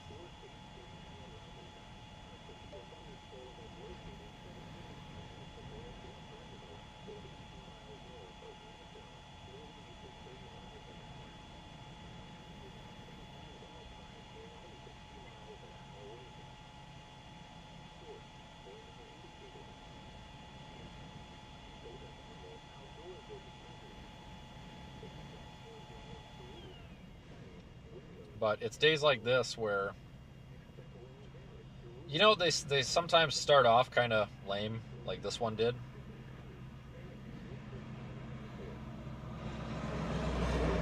But they can actually end looking really nice. We got fortunate with this one today.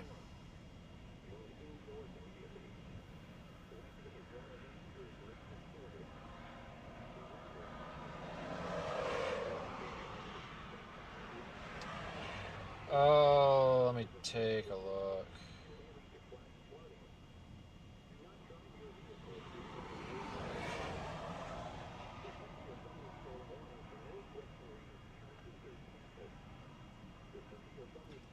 I really don't see much of a oh my God, look at this, is almost getting better.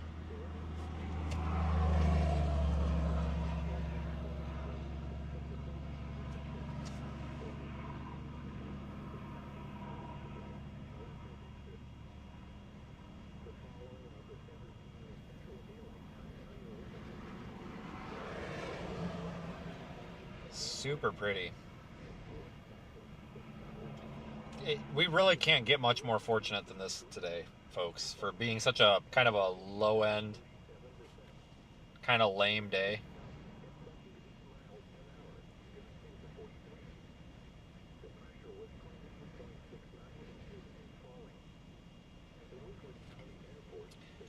All right, so in reference to the comment about Daniel, I will tell you he is the least greedy person you'll ever meet. The reason that he does memberships for his streams is because it costs me like $150,000 a year just in expenses, and I live here, right?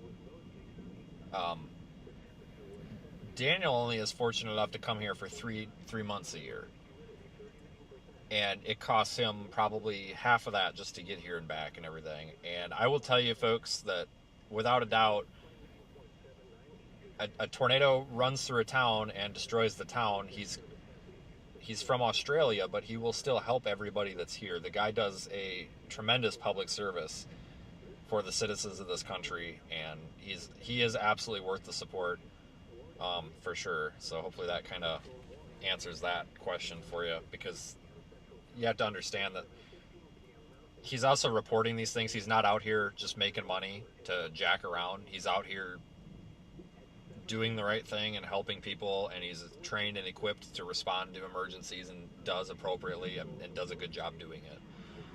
I personally am honored that somebody would come from another country and be prepared to help in a disaster at their own expense, you know?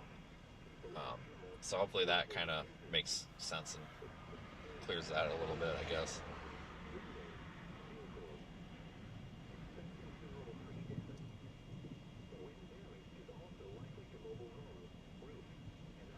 Yeah, Daniel's been coming to America for many years. He's absolutely one of the best. 100% agree.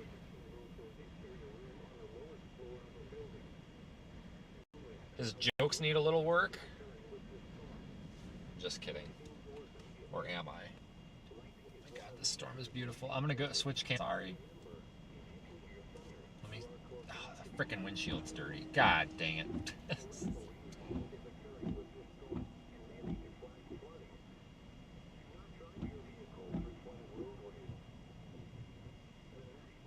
Just look at this. Look at all the dust under there. Wow. What an incredible storm.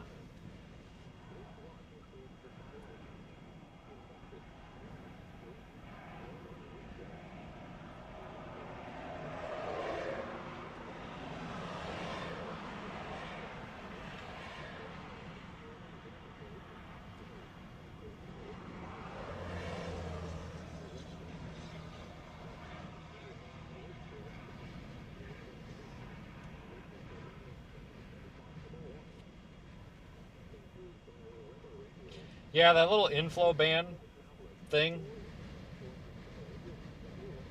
I've noticed that on these really photogenic supercells. I noticed that tends to happen when they're right about to die, and I don't know why. I don't know why.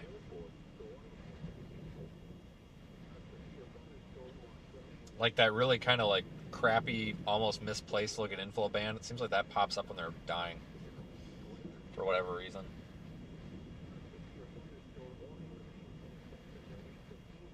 At least ones that look like that anyway. Oh my god, guys, this is incredible. Just look at this view. Holy smokes.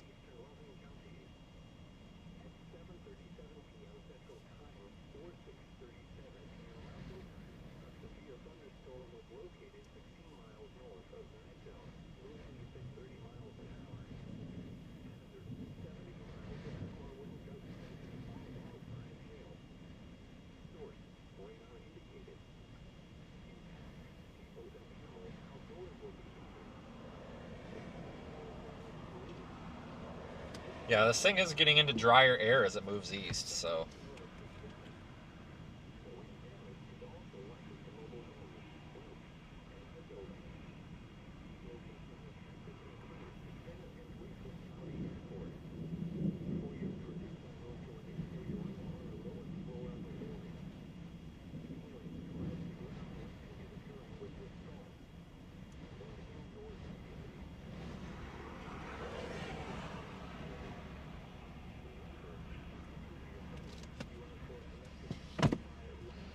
I'm going to jump out of the car for a second and see if I can get one more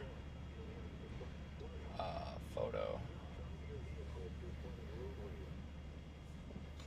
This is really detailed now. Holy smokes.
Oh man, this is crazy.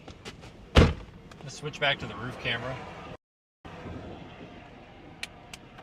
So look how big this storm is.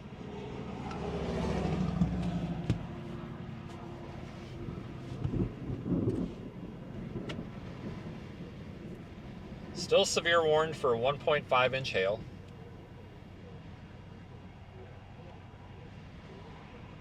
Yeah, I don't really see much of a tornado risk in this, guys. I think this thing's a little bit elevated. But regardless, it's still beautiful.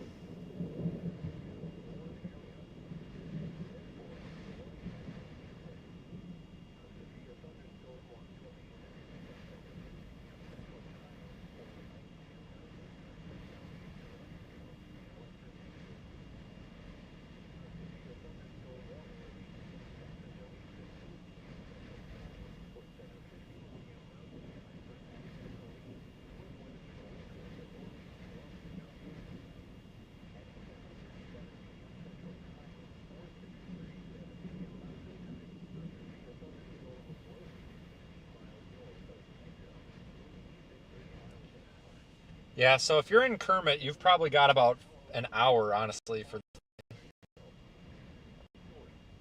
it might die out by the time it gets to Kermit, maybe.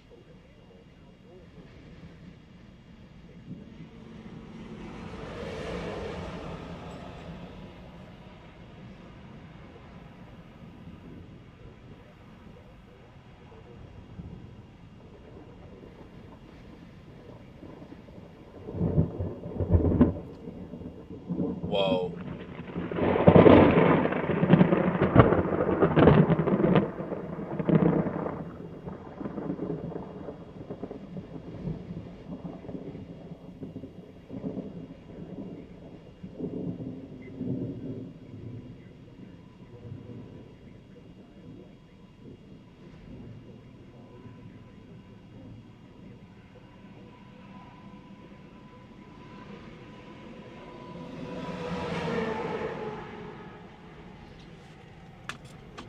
Starting to get some lightning now.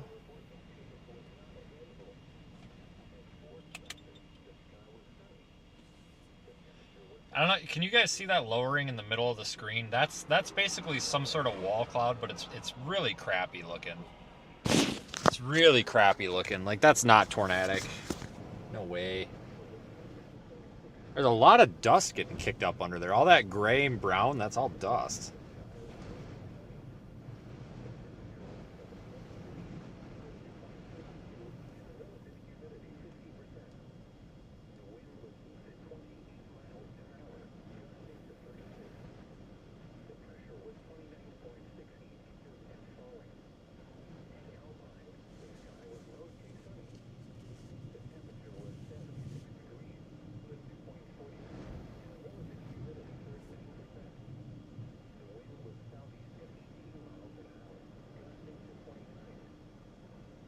We are really lucky today.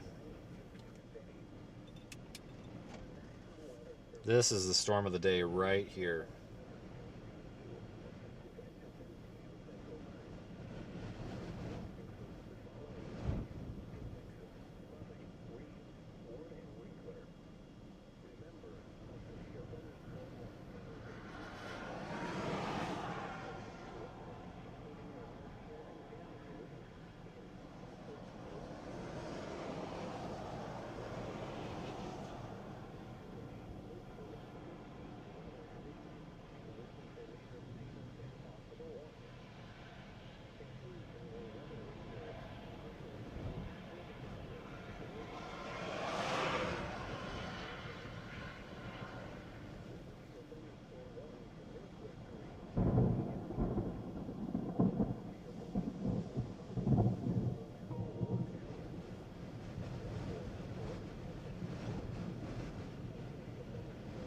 This is something else, man.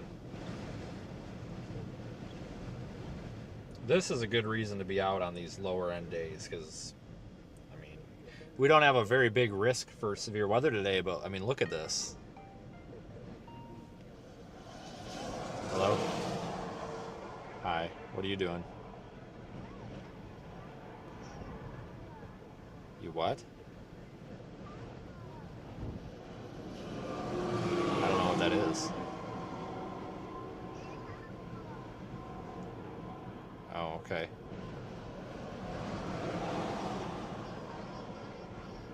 Yeah, what do you... Oh, okay. Are you being nice?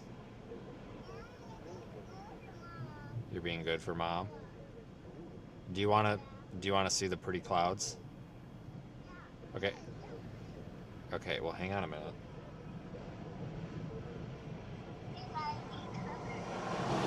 Alright, you'll have to answer the thing. Maybe Mom will help you out with that.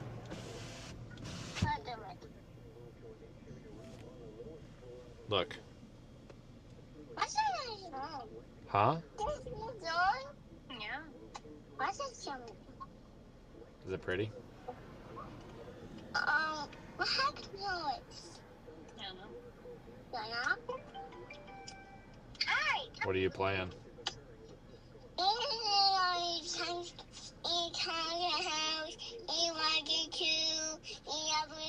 Okay, you sound like you're having a stroke. I don't have a clue what you're saying, but alright. Alright, well, I'm glad you're being nice. Do you like the storm? Yeah. Yeah. I sent Mom a picture she can show you when we're done. I love you. Okay, well, I love you too. I'm gonna get going though so I can take more pictures, okay?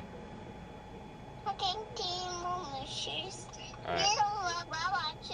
Okay. Alright, I love you, bye. You will see about me the words. Okay. Alright, sure. Buttons is the same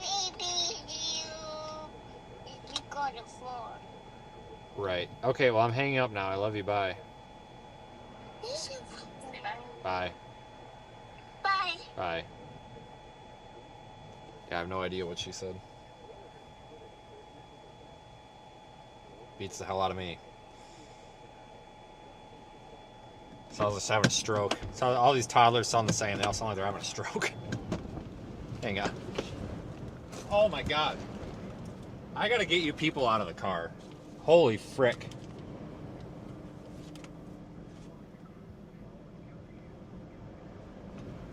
Whoa.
Storm of the day.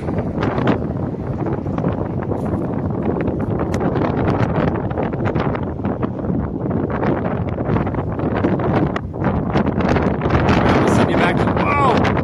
Oh, no, that was nuts. I'm going to send you guys back to the car so I can take some photos here.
Oh my god, this is freaking incredible.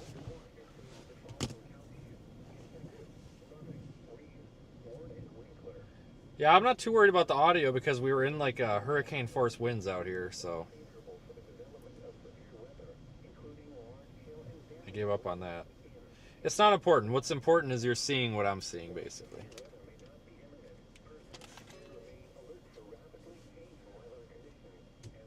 Oh my god, this is incredible. Barely fit it in the view. This is going to be one hell of a freaking time lapse. I went and put it on the Snapchat page, so you can find the link to that at seethestorm.net. You can also find, I just put a clip on Twitter.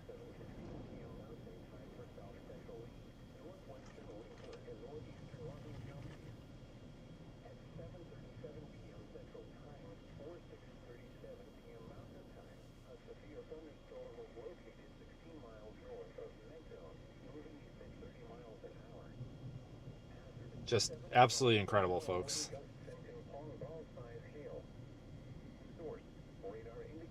And that wall cloud over there on the right is actually spinning a little bit. Not much, but a little bit.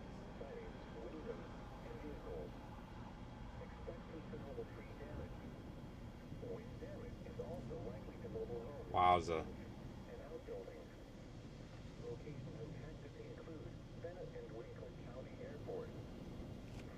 Just crazy.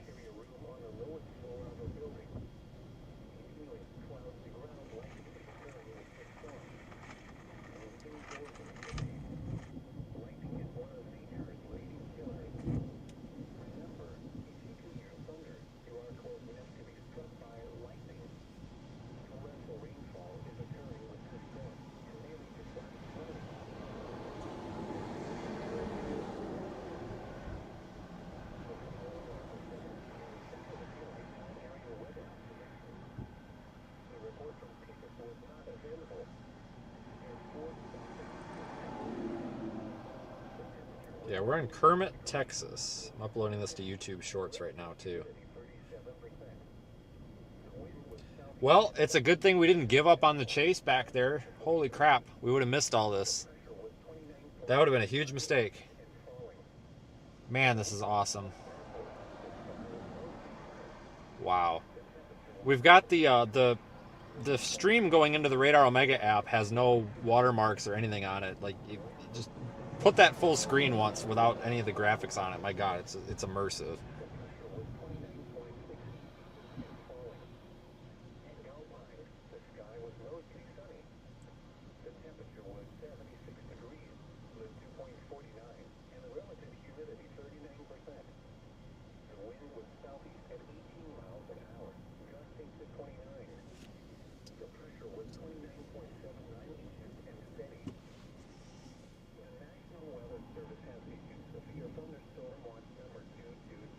Just awesome.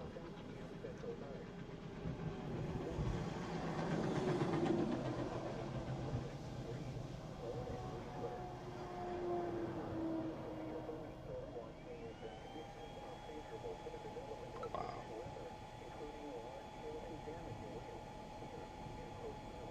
All right, that finally uploaded.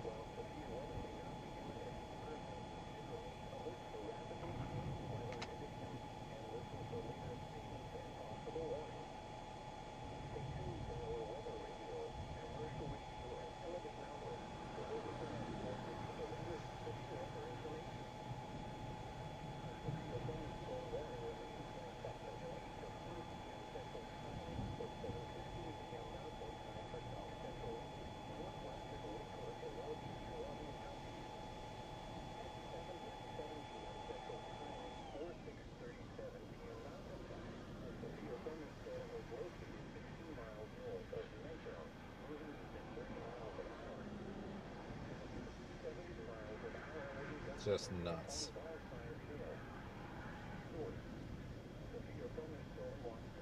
Yeah, it probably does have some hail in there. Hang on, guys, I gotta get out of the car and take another photo of this.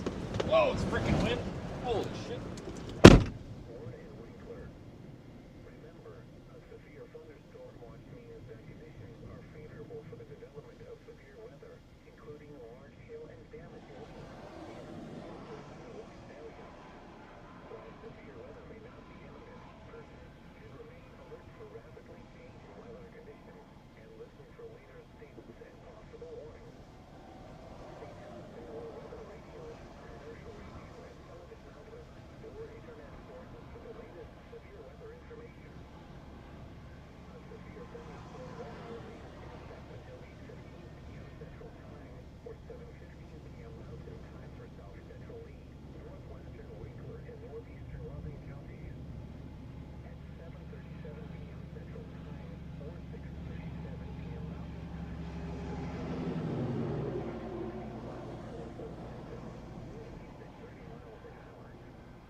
thing's really hard to photograph.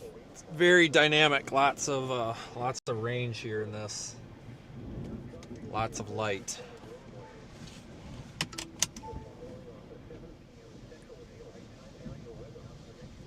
We probably want to start moving. Man, no, we're all right. So I want to start moving here in a minute because we're gonna start getting blasted by dust.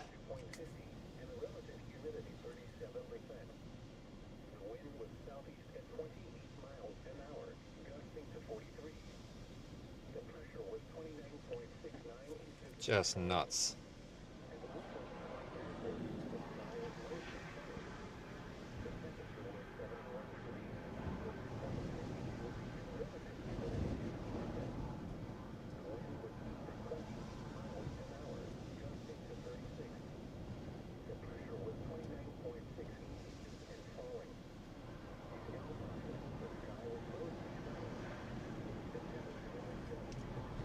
Yeah, we probably want to get moving east. We're about to get blasted by dust. I mean, freaking blasted.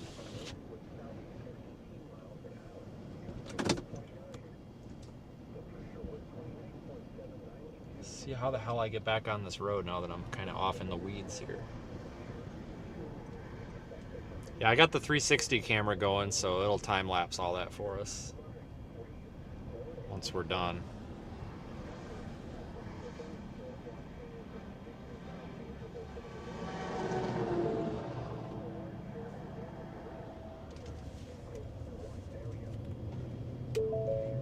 Liftgate ajar. Well, I ain't getting out to fix that right now. Whoa, look at that. Look how cool that is. Underneath of it, wow, that's neat.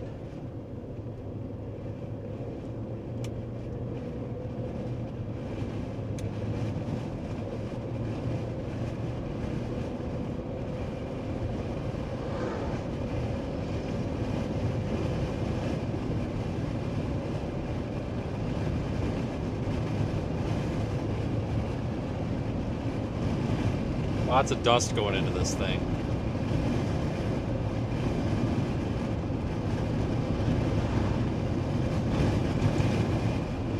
Lots of dust.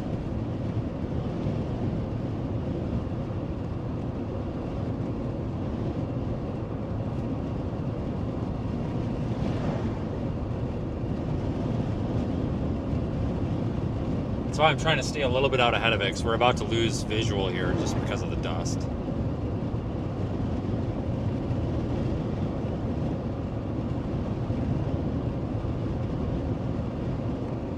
There's a lot of like service trucks and utility trucks just pulled over watching this. That's what's kind of cool about this. Like, you know, you think about it, there's a lot of people that, you know, they're always fighting and they've got political differences and all sorts of dumb shit like that that doesn't even matter in the real world because it's all pre-planned bullshit anyway.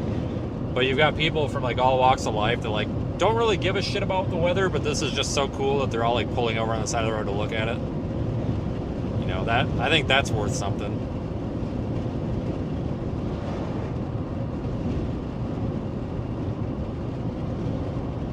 Wow. Just one hell of a view.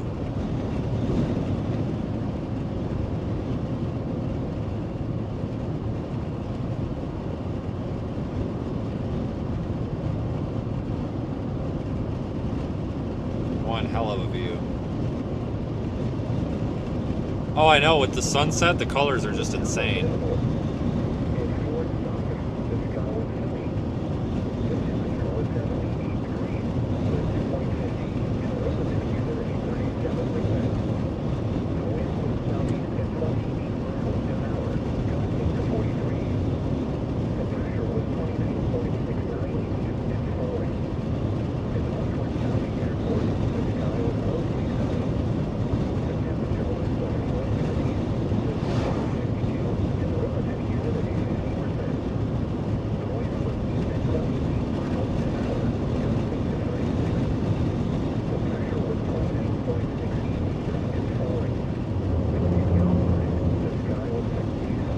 Yeah, this is the storm of the day. Good thing we didn't quit. Good thing we didn't quit. I about was ready to go to the hotel when that train went by and stuff. Man, it's a good thing we didn't.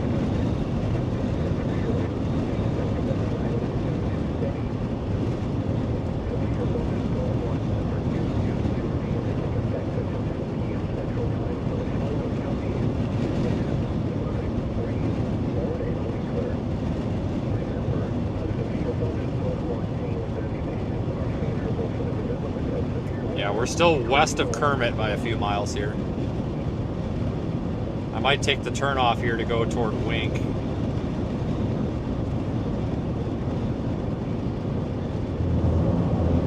We were just out here like a week and a half ago. With a really pretty storm then, too.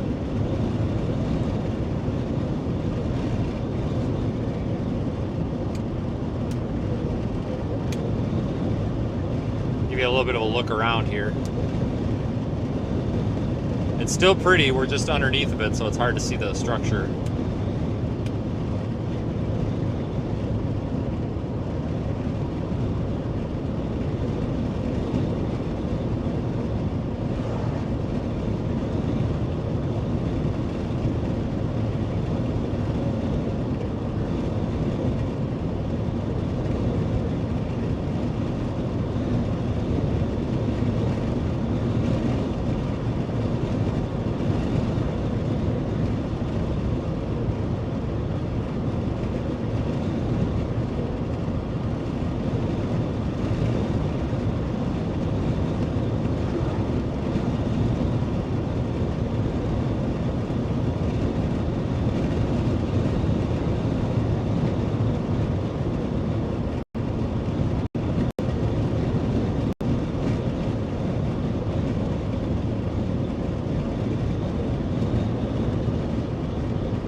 Got this little bypass loop that kind of goes around Kermit coming up. We'll probably take that. Drop a little bit south.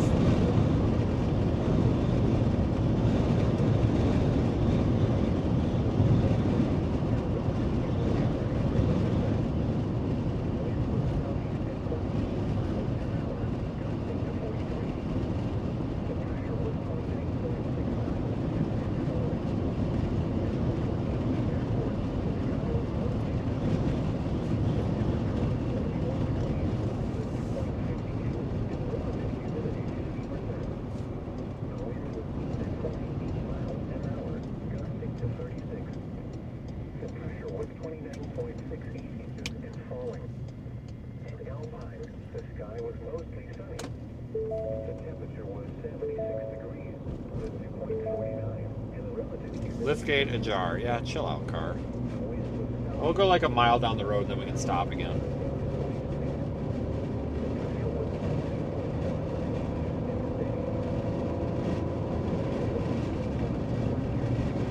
Look at all that dust.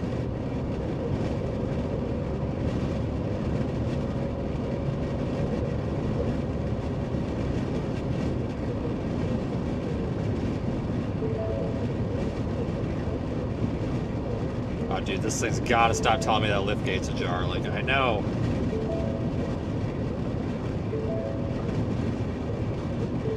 I know!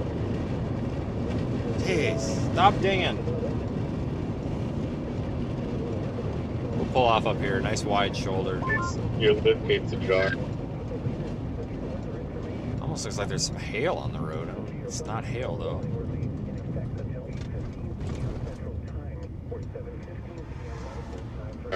I think your liftgate is ajar. I'm gonna stop right here. Oh my god, this is incredible. 7:03 p.m. Mountain Time, a severe thunderstorm was located 12 miles northeast of Mentone, moving east at 20 miles an hour. Hazard, 60 miles an hour wind gusts and quarter-size hail. Source. Well, what do you think?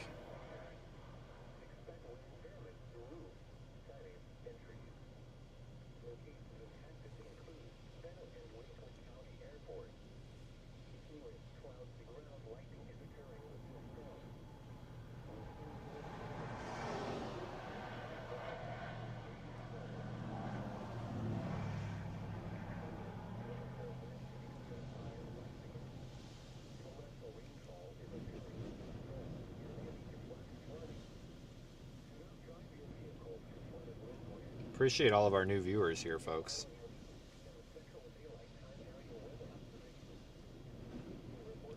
We live stream storms and all sorts of stuff like that all the time, so please consider sticking around for the next stream.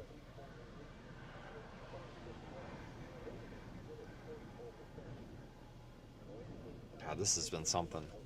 This is probably going to go down as one of the prettiest storms of the whole damn year. Easily.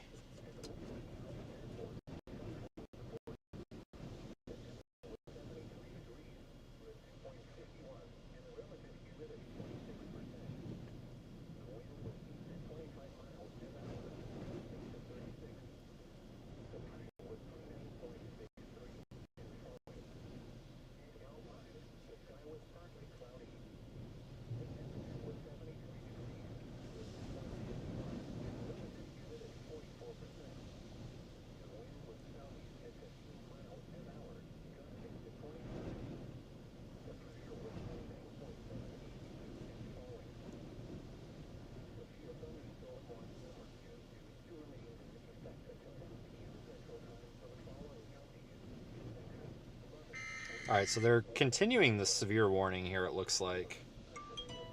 So that's going to come out here any minute. Just got it off. Yep, there I was going to say. I just got the NWS notification and there it's coming through. So this does include Wink and Kermit. 1-inch hail. It says tornado possible, but I don't really agree with that. This is kind of, doesn't seem very surface based here.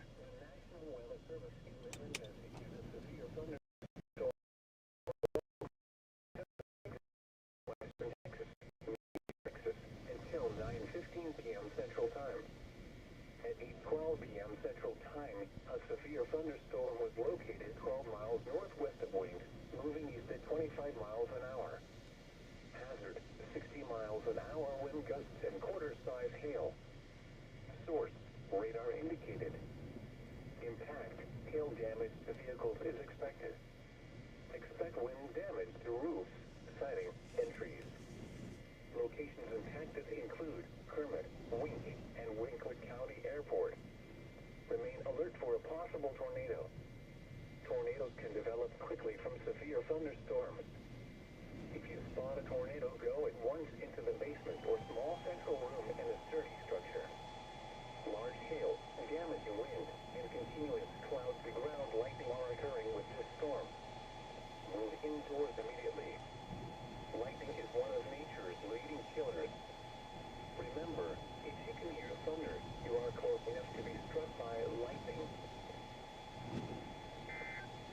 Yeah, this thing's starting to lose some of its structure, but we've got a damn near a full-blown dust storm coming. I gotta shut that back door.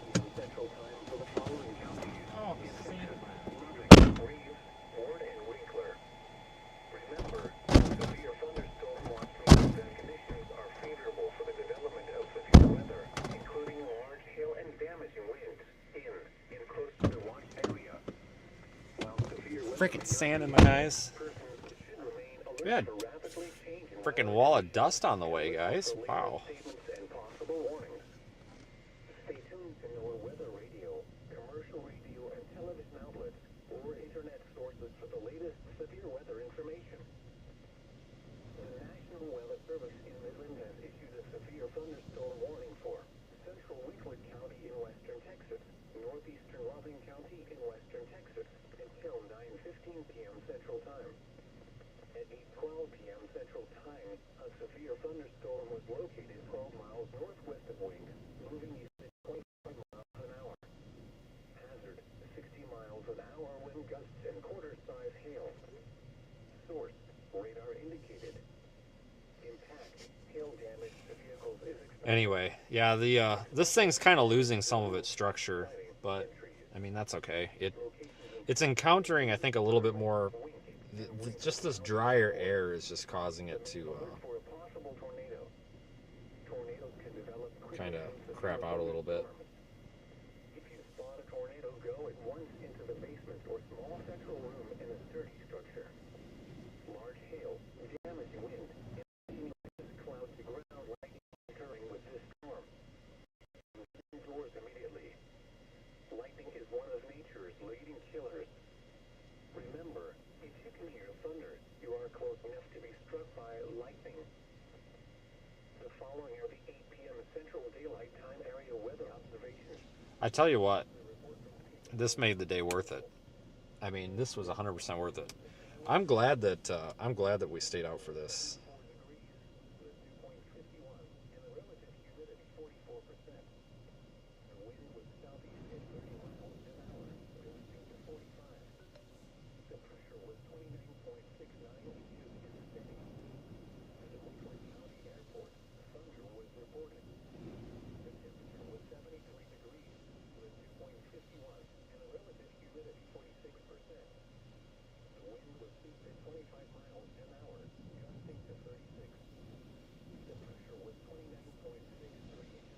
Well, what do you think, guys? Kind of waiting on that dust. I want to see if we just get freaking sandblasted. But yeah, we were just here. You guys might remember, what was it? A week and a half, maybe 2 weeks ago, a week and a half, something like that. We were out here. Had that really pretty storm that we followed all the way down there toward I-10.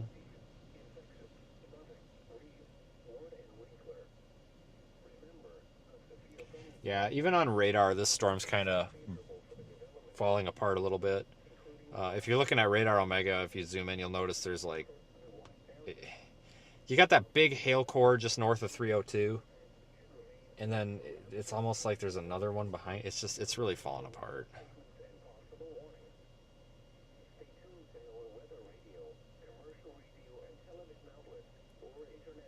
And that's okay.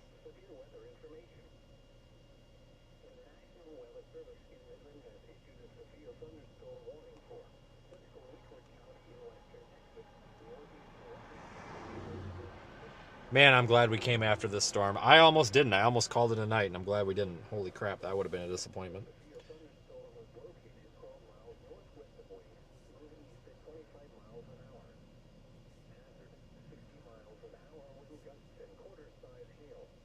We didn't even really have to drive that far to it. I mean, this thing, for the most part, you know, we've been sitting the past 45 minutes. This thing just has kind of come to us, really.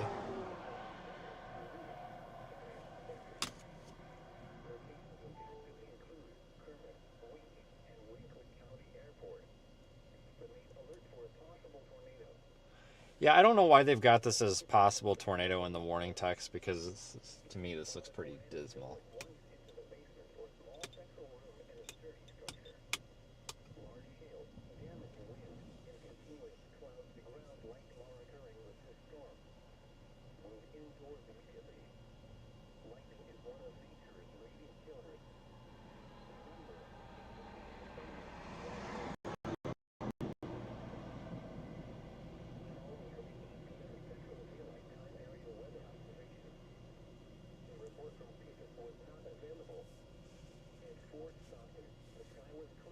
There's lots of dust coming this way. Yeah, there it is. There's the big dust plume.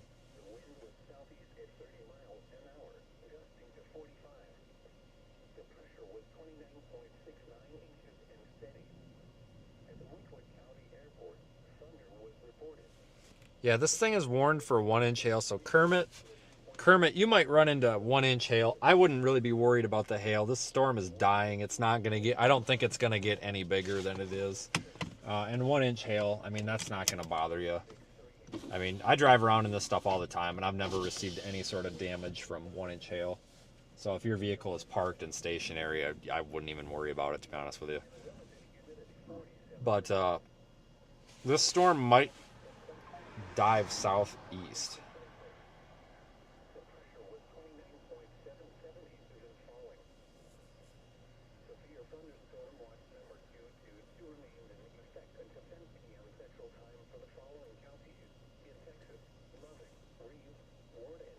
So maybe it'll kind of miss town. But anyway, Kermit, you're going to get wet.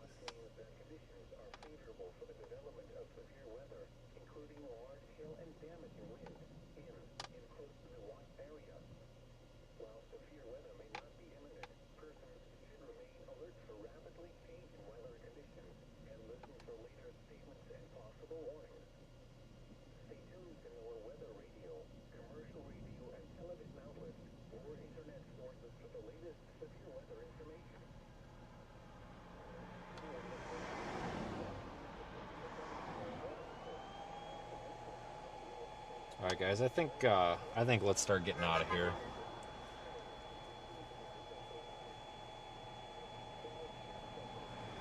Yeah, Kermit's quite the name for a town. I'll tell you what. All right, let's peace out of here. Bunch of traffic coming. I don't want to get stuck in traffic. This storm's about done, but I tell you what, it's given us a hell of a show.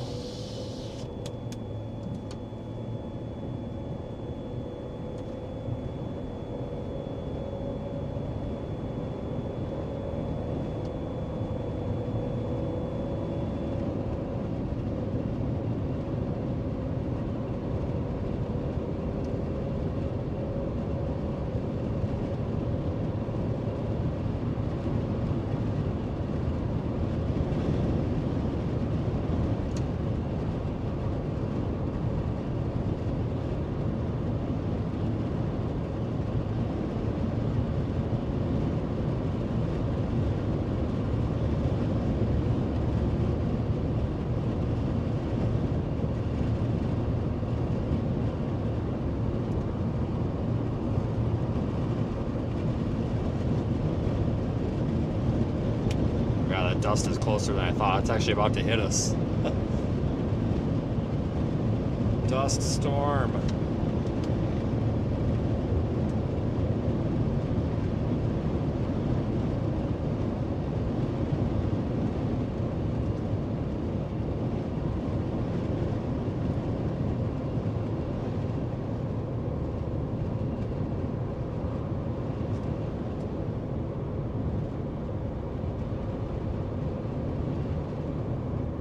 Yep, this is definitely, this gets the award for the best storm out of the whole day.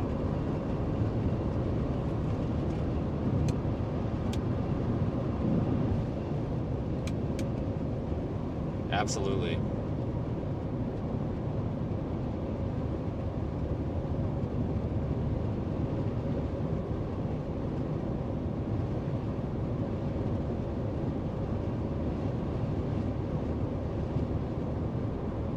Easily.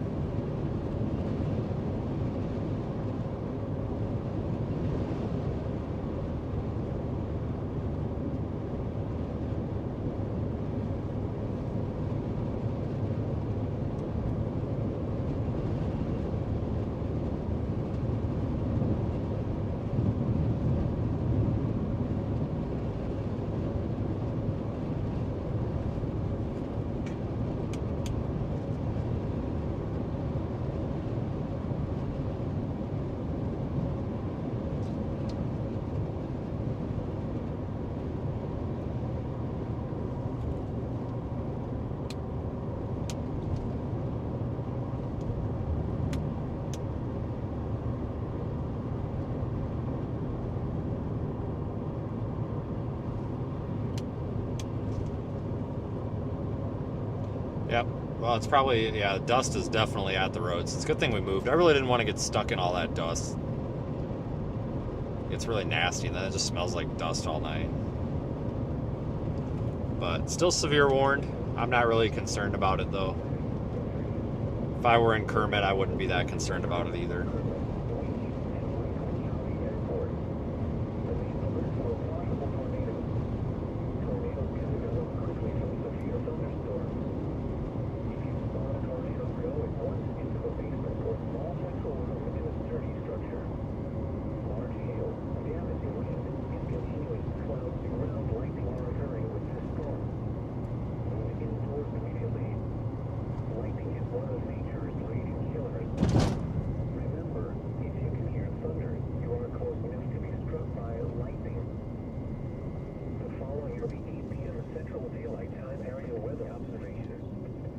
Well, folks, this has been pretty incredible for the standards that I thought. I honestly didn't. I never expected this. I expected kind of a pretty low end day. You know, I knew that we might get something interesting, but I didn't expect this. This just goes to show that sometimes these days where you're not really expecting anything can be actually the best days of the whole year.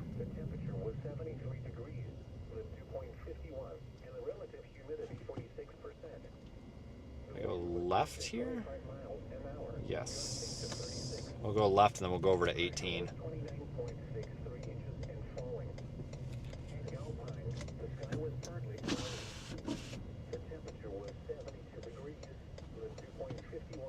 Let's see if I can get over there.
Well, folks, once we get to 18, we'll probably end it, but I guess we'll do the advertisements here before then.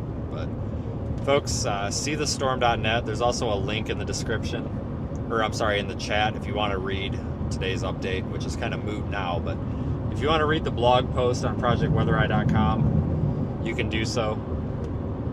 That kind of will give you a little bit of an idea about what to expect tomorrow and the next day as well. I really appreciate all of our new viewers today. This has actually been a lot of fun. I've really enjoyed this. This was an easy day too. I mean, this was just super easy.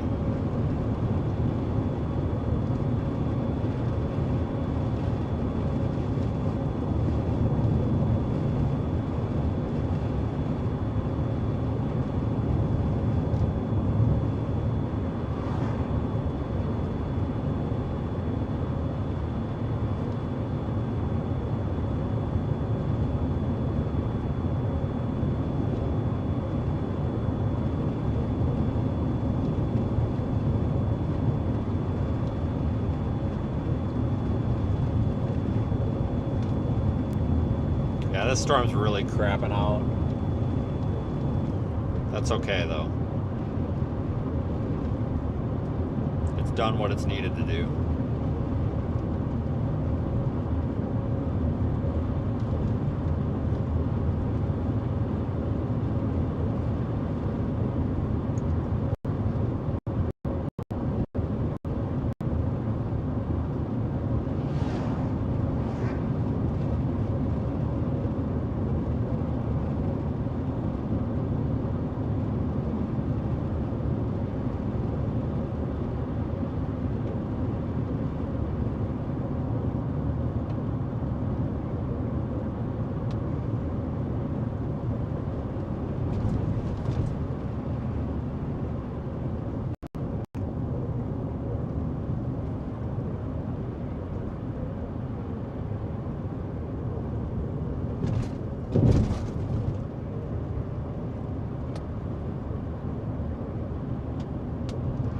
That's actually kind of pretty right there.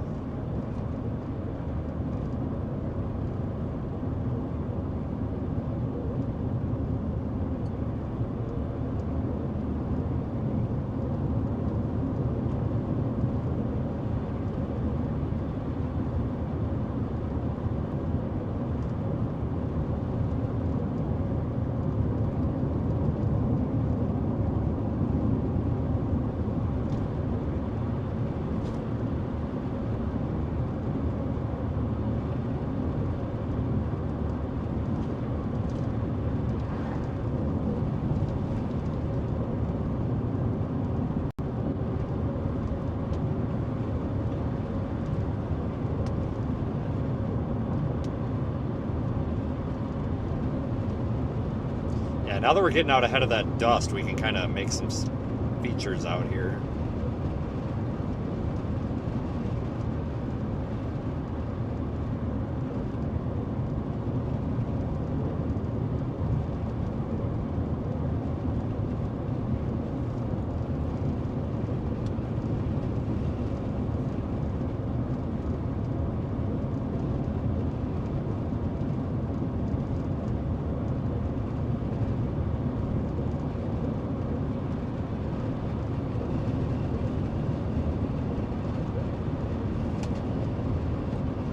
Alright folks, well I am probably going to start shutting it down. I'm going to leave the live stream up in the Radar Omega app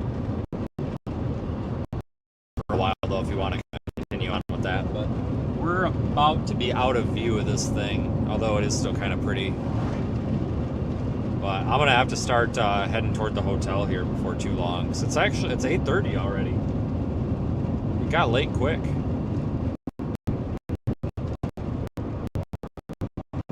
Might have a little bit bigger day tomorrow.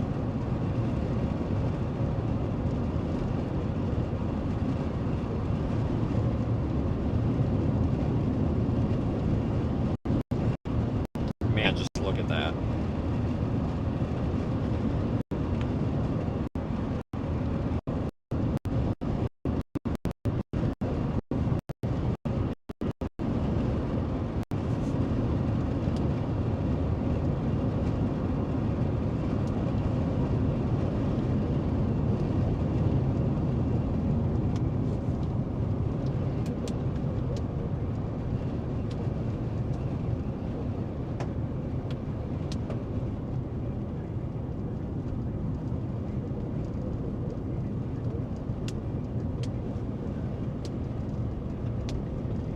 right, guys. And girls and whatever's in between. You guys have a good night.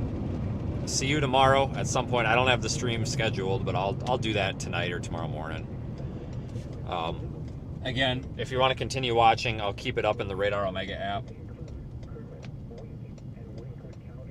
Just because I'm going to start getting things wound down. So I hope you folks have a good night. And again, thank you oops, that's the wrong way. Thank you very much for being part of the audience.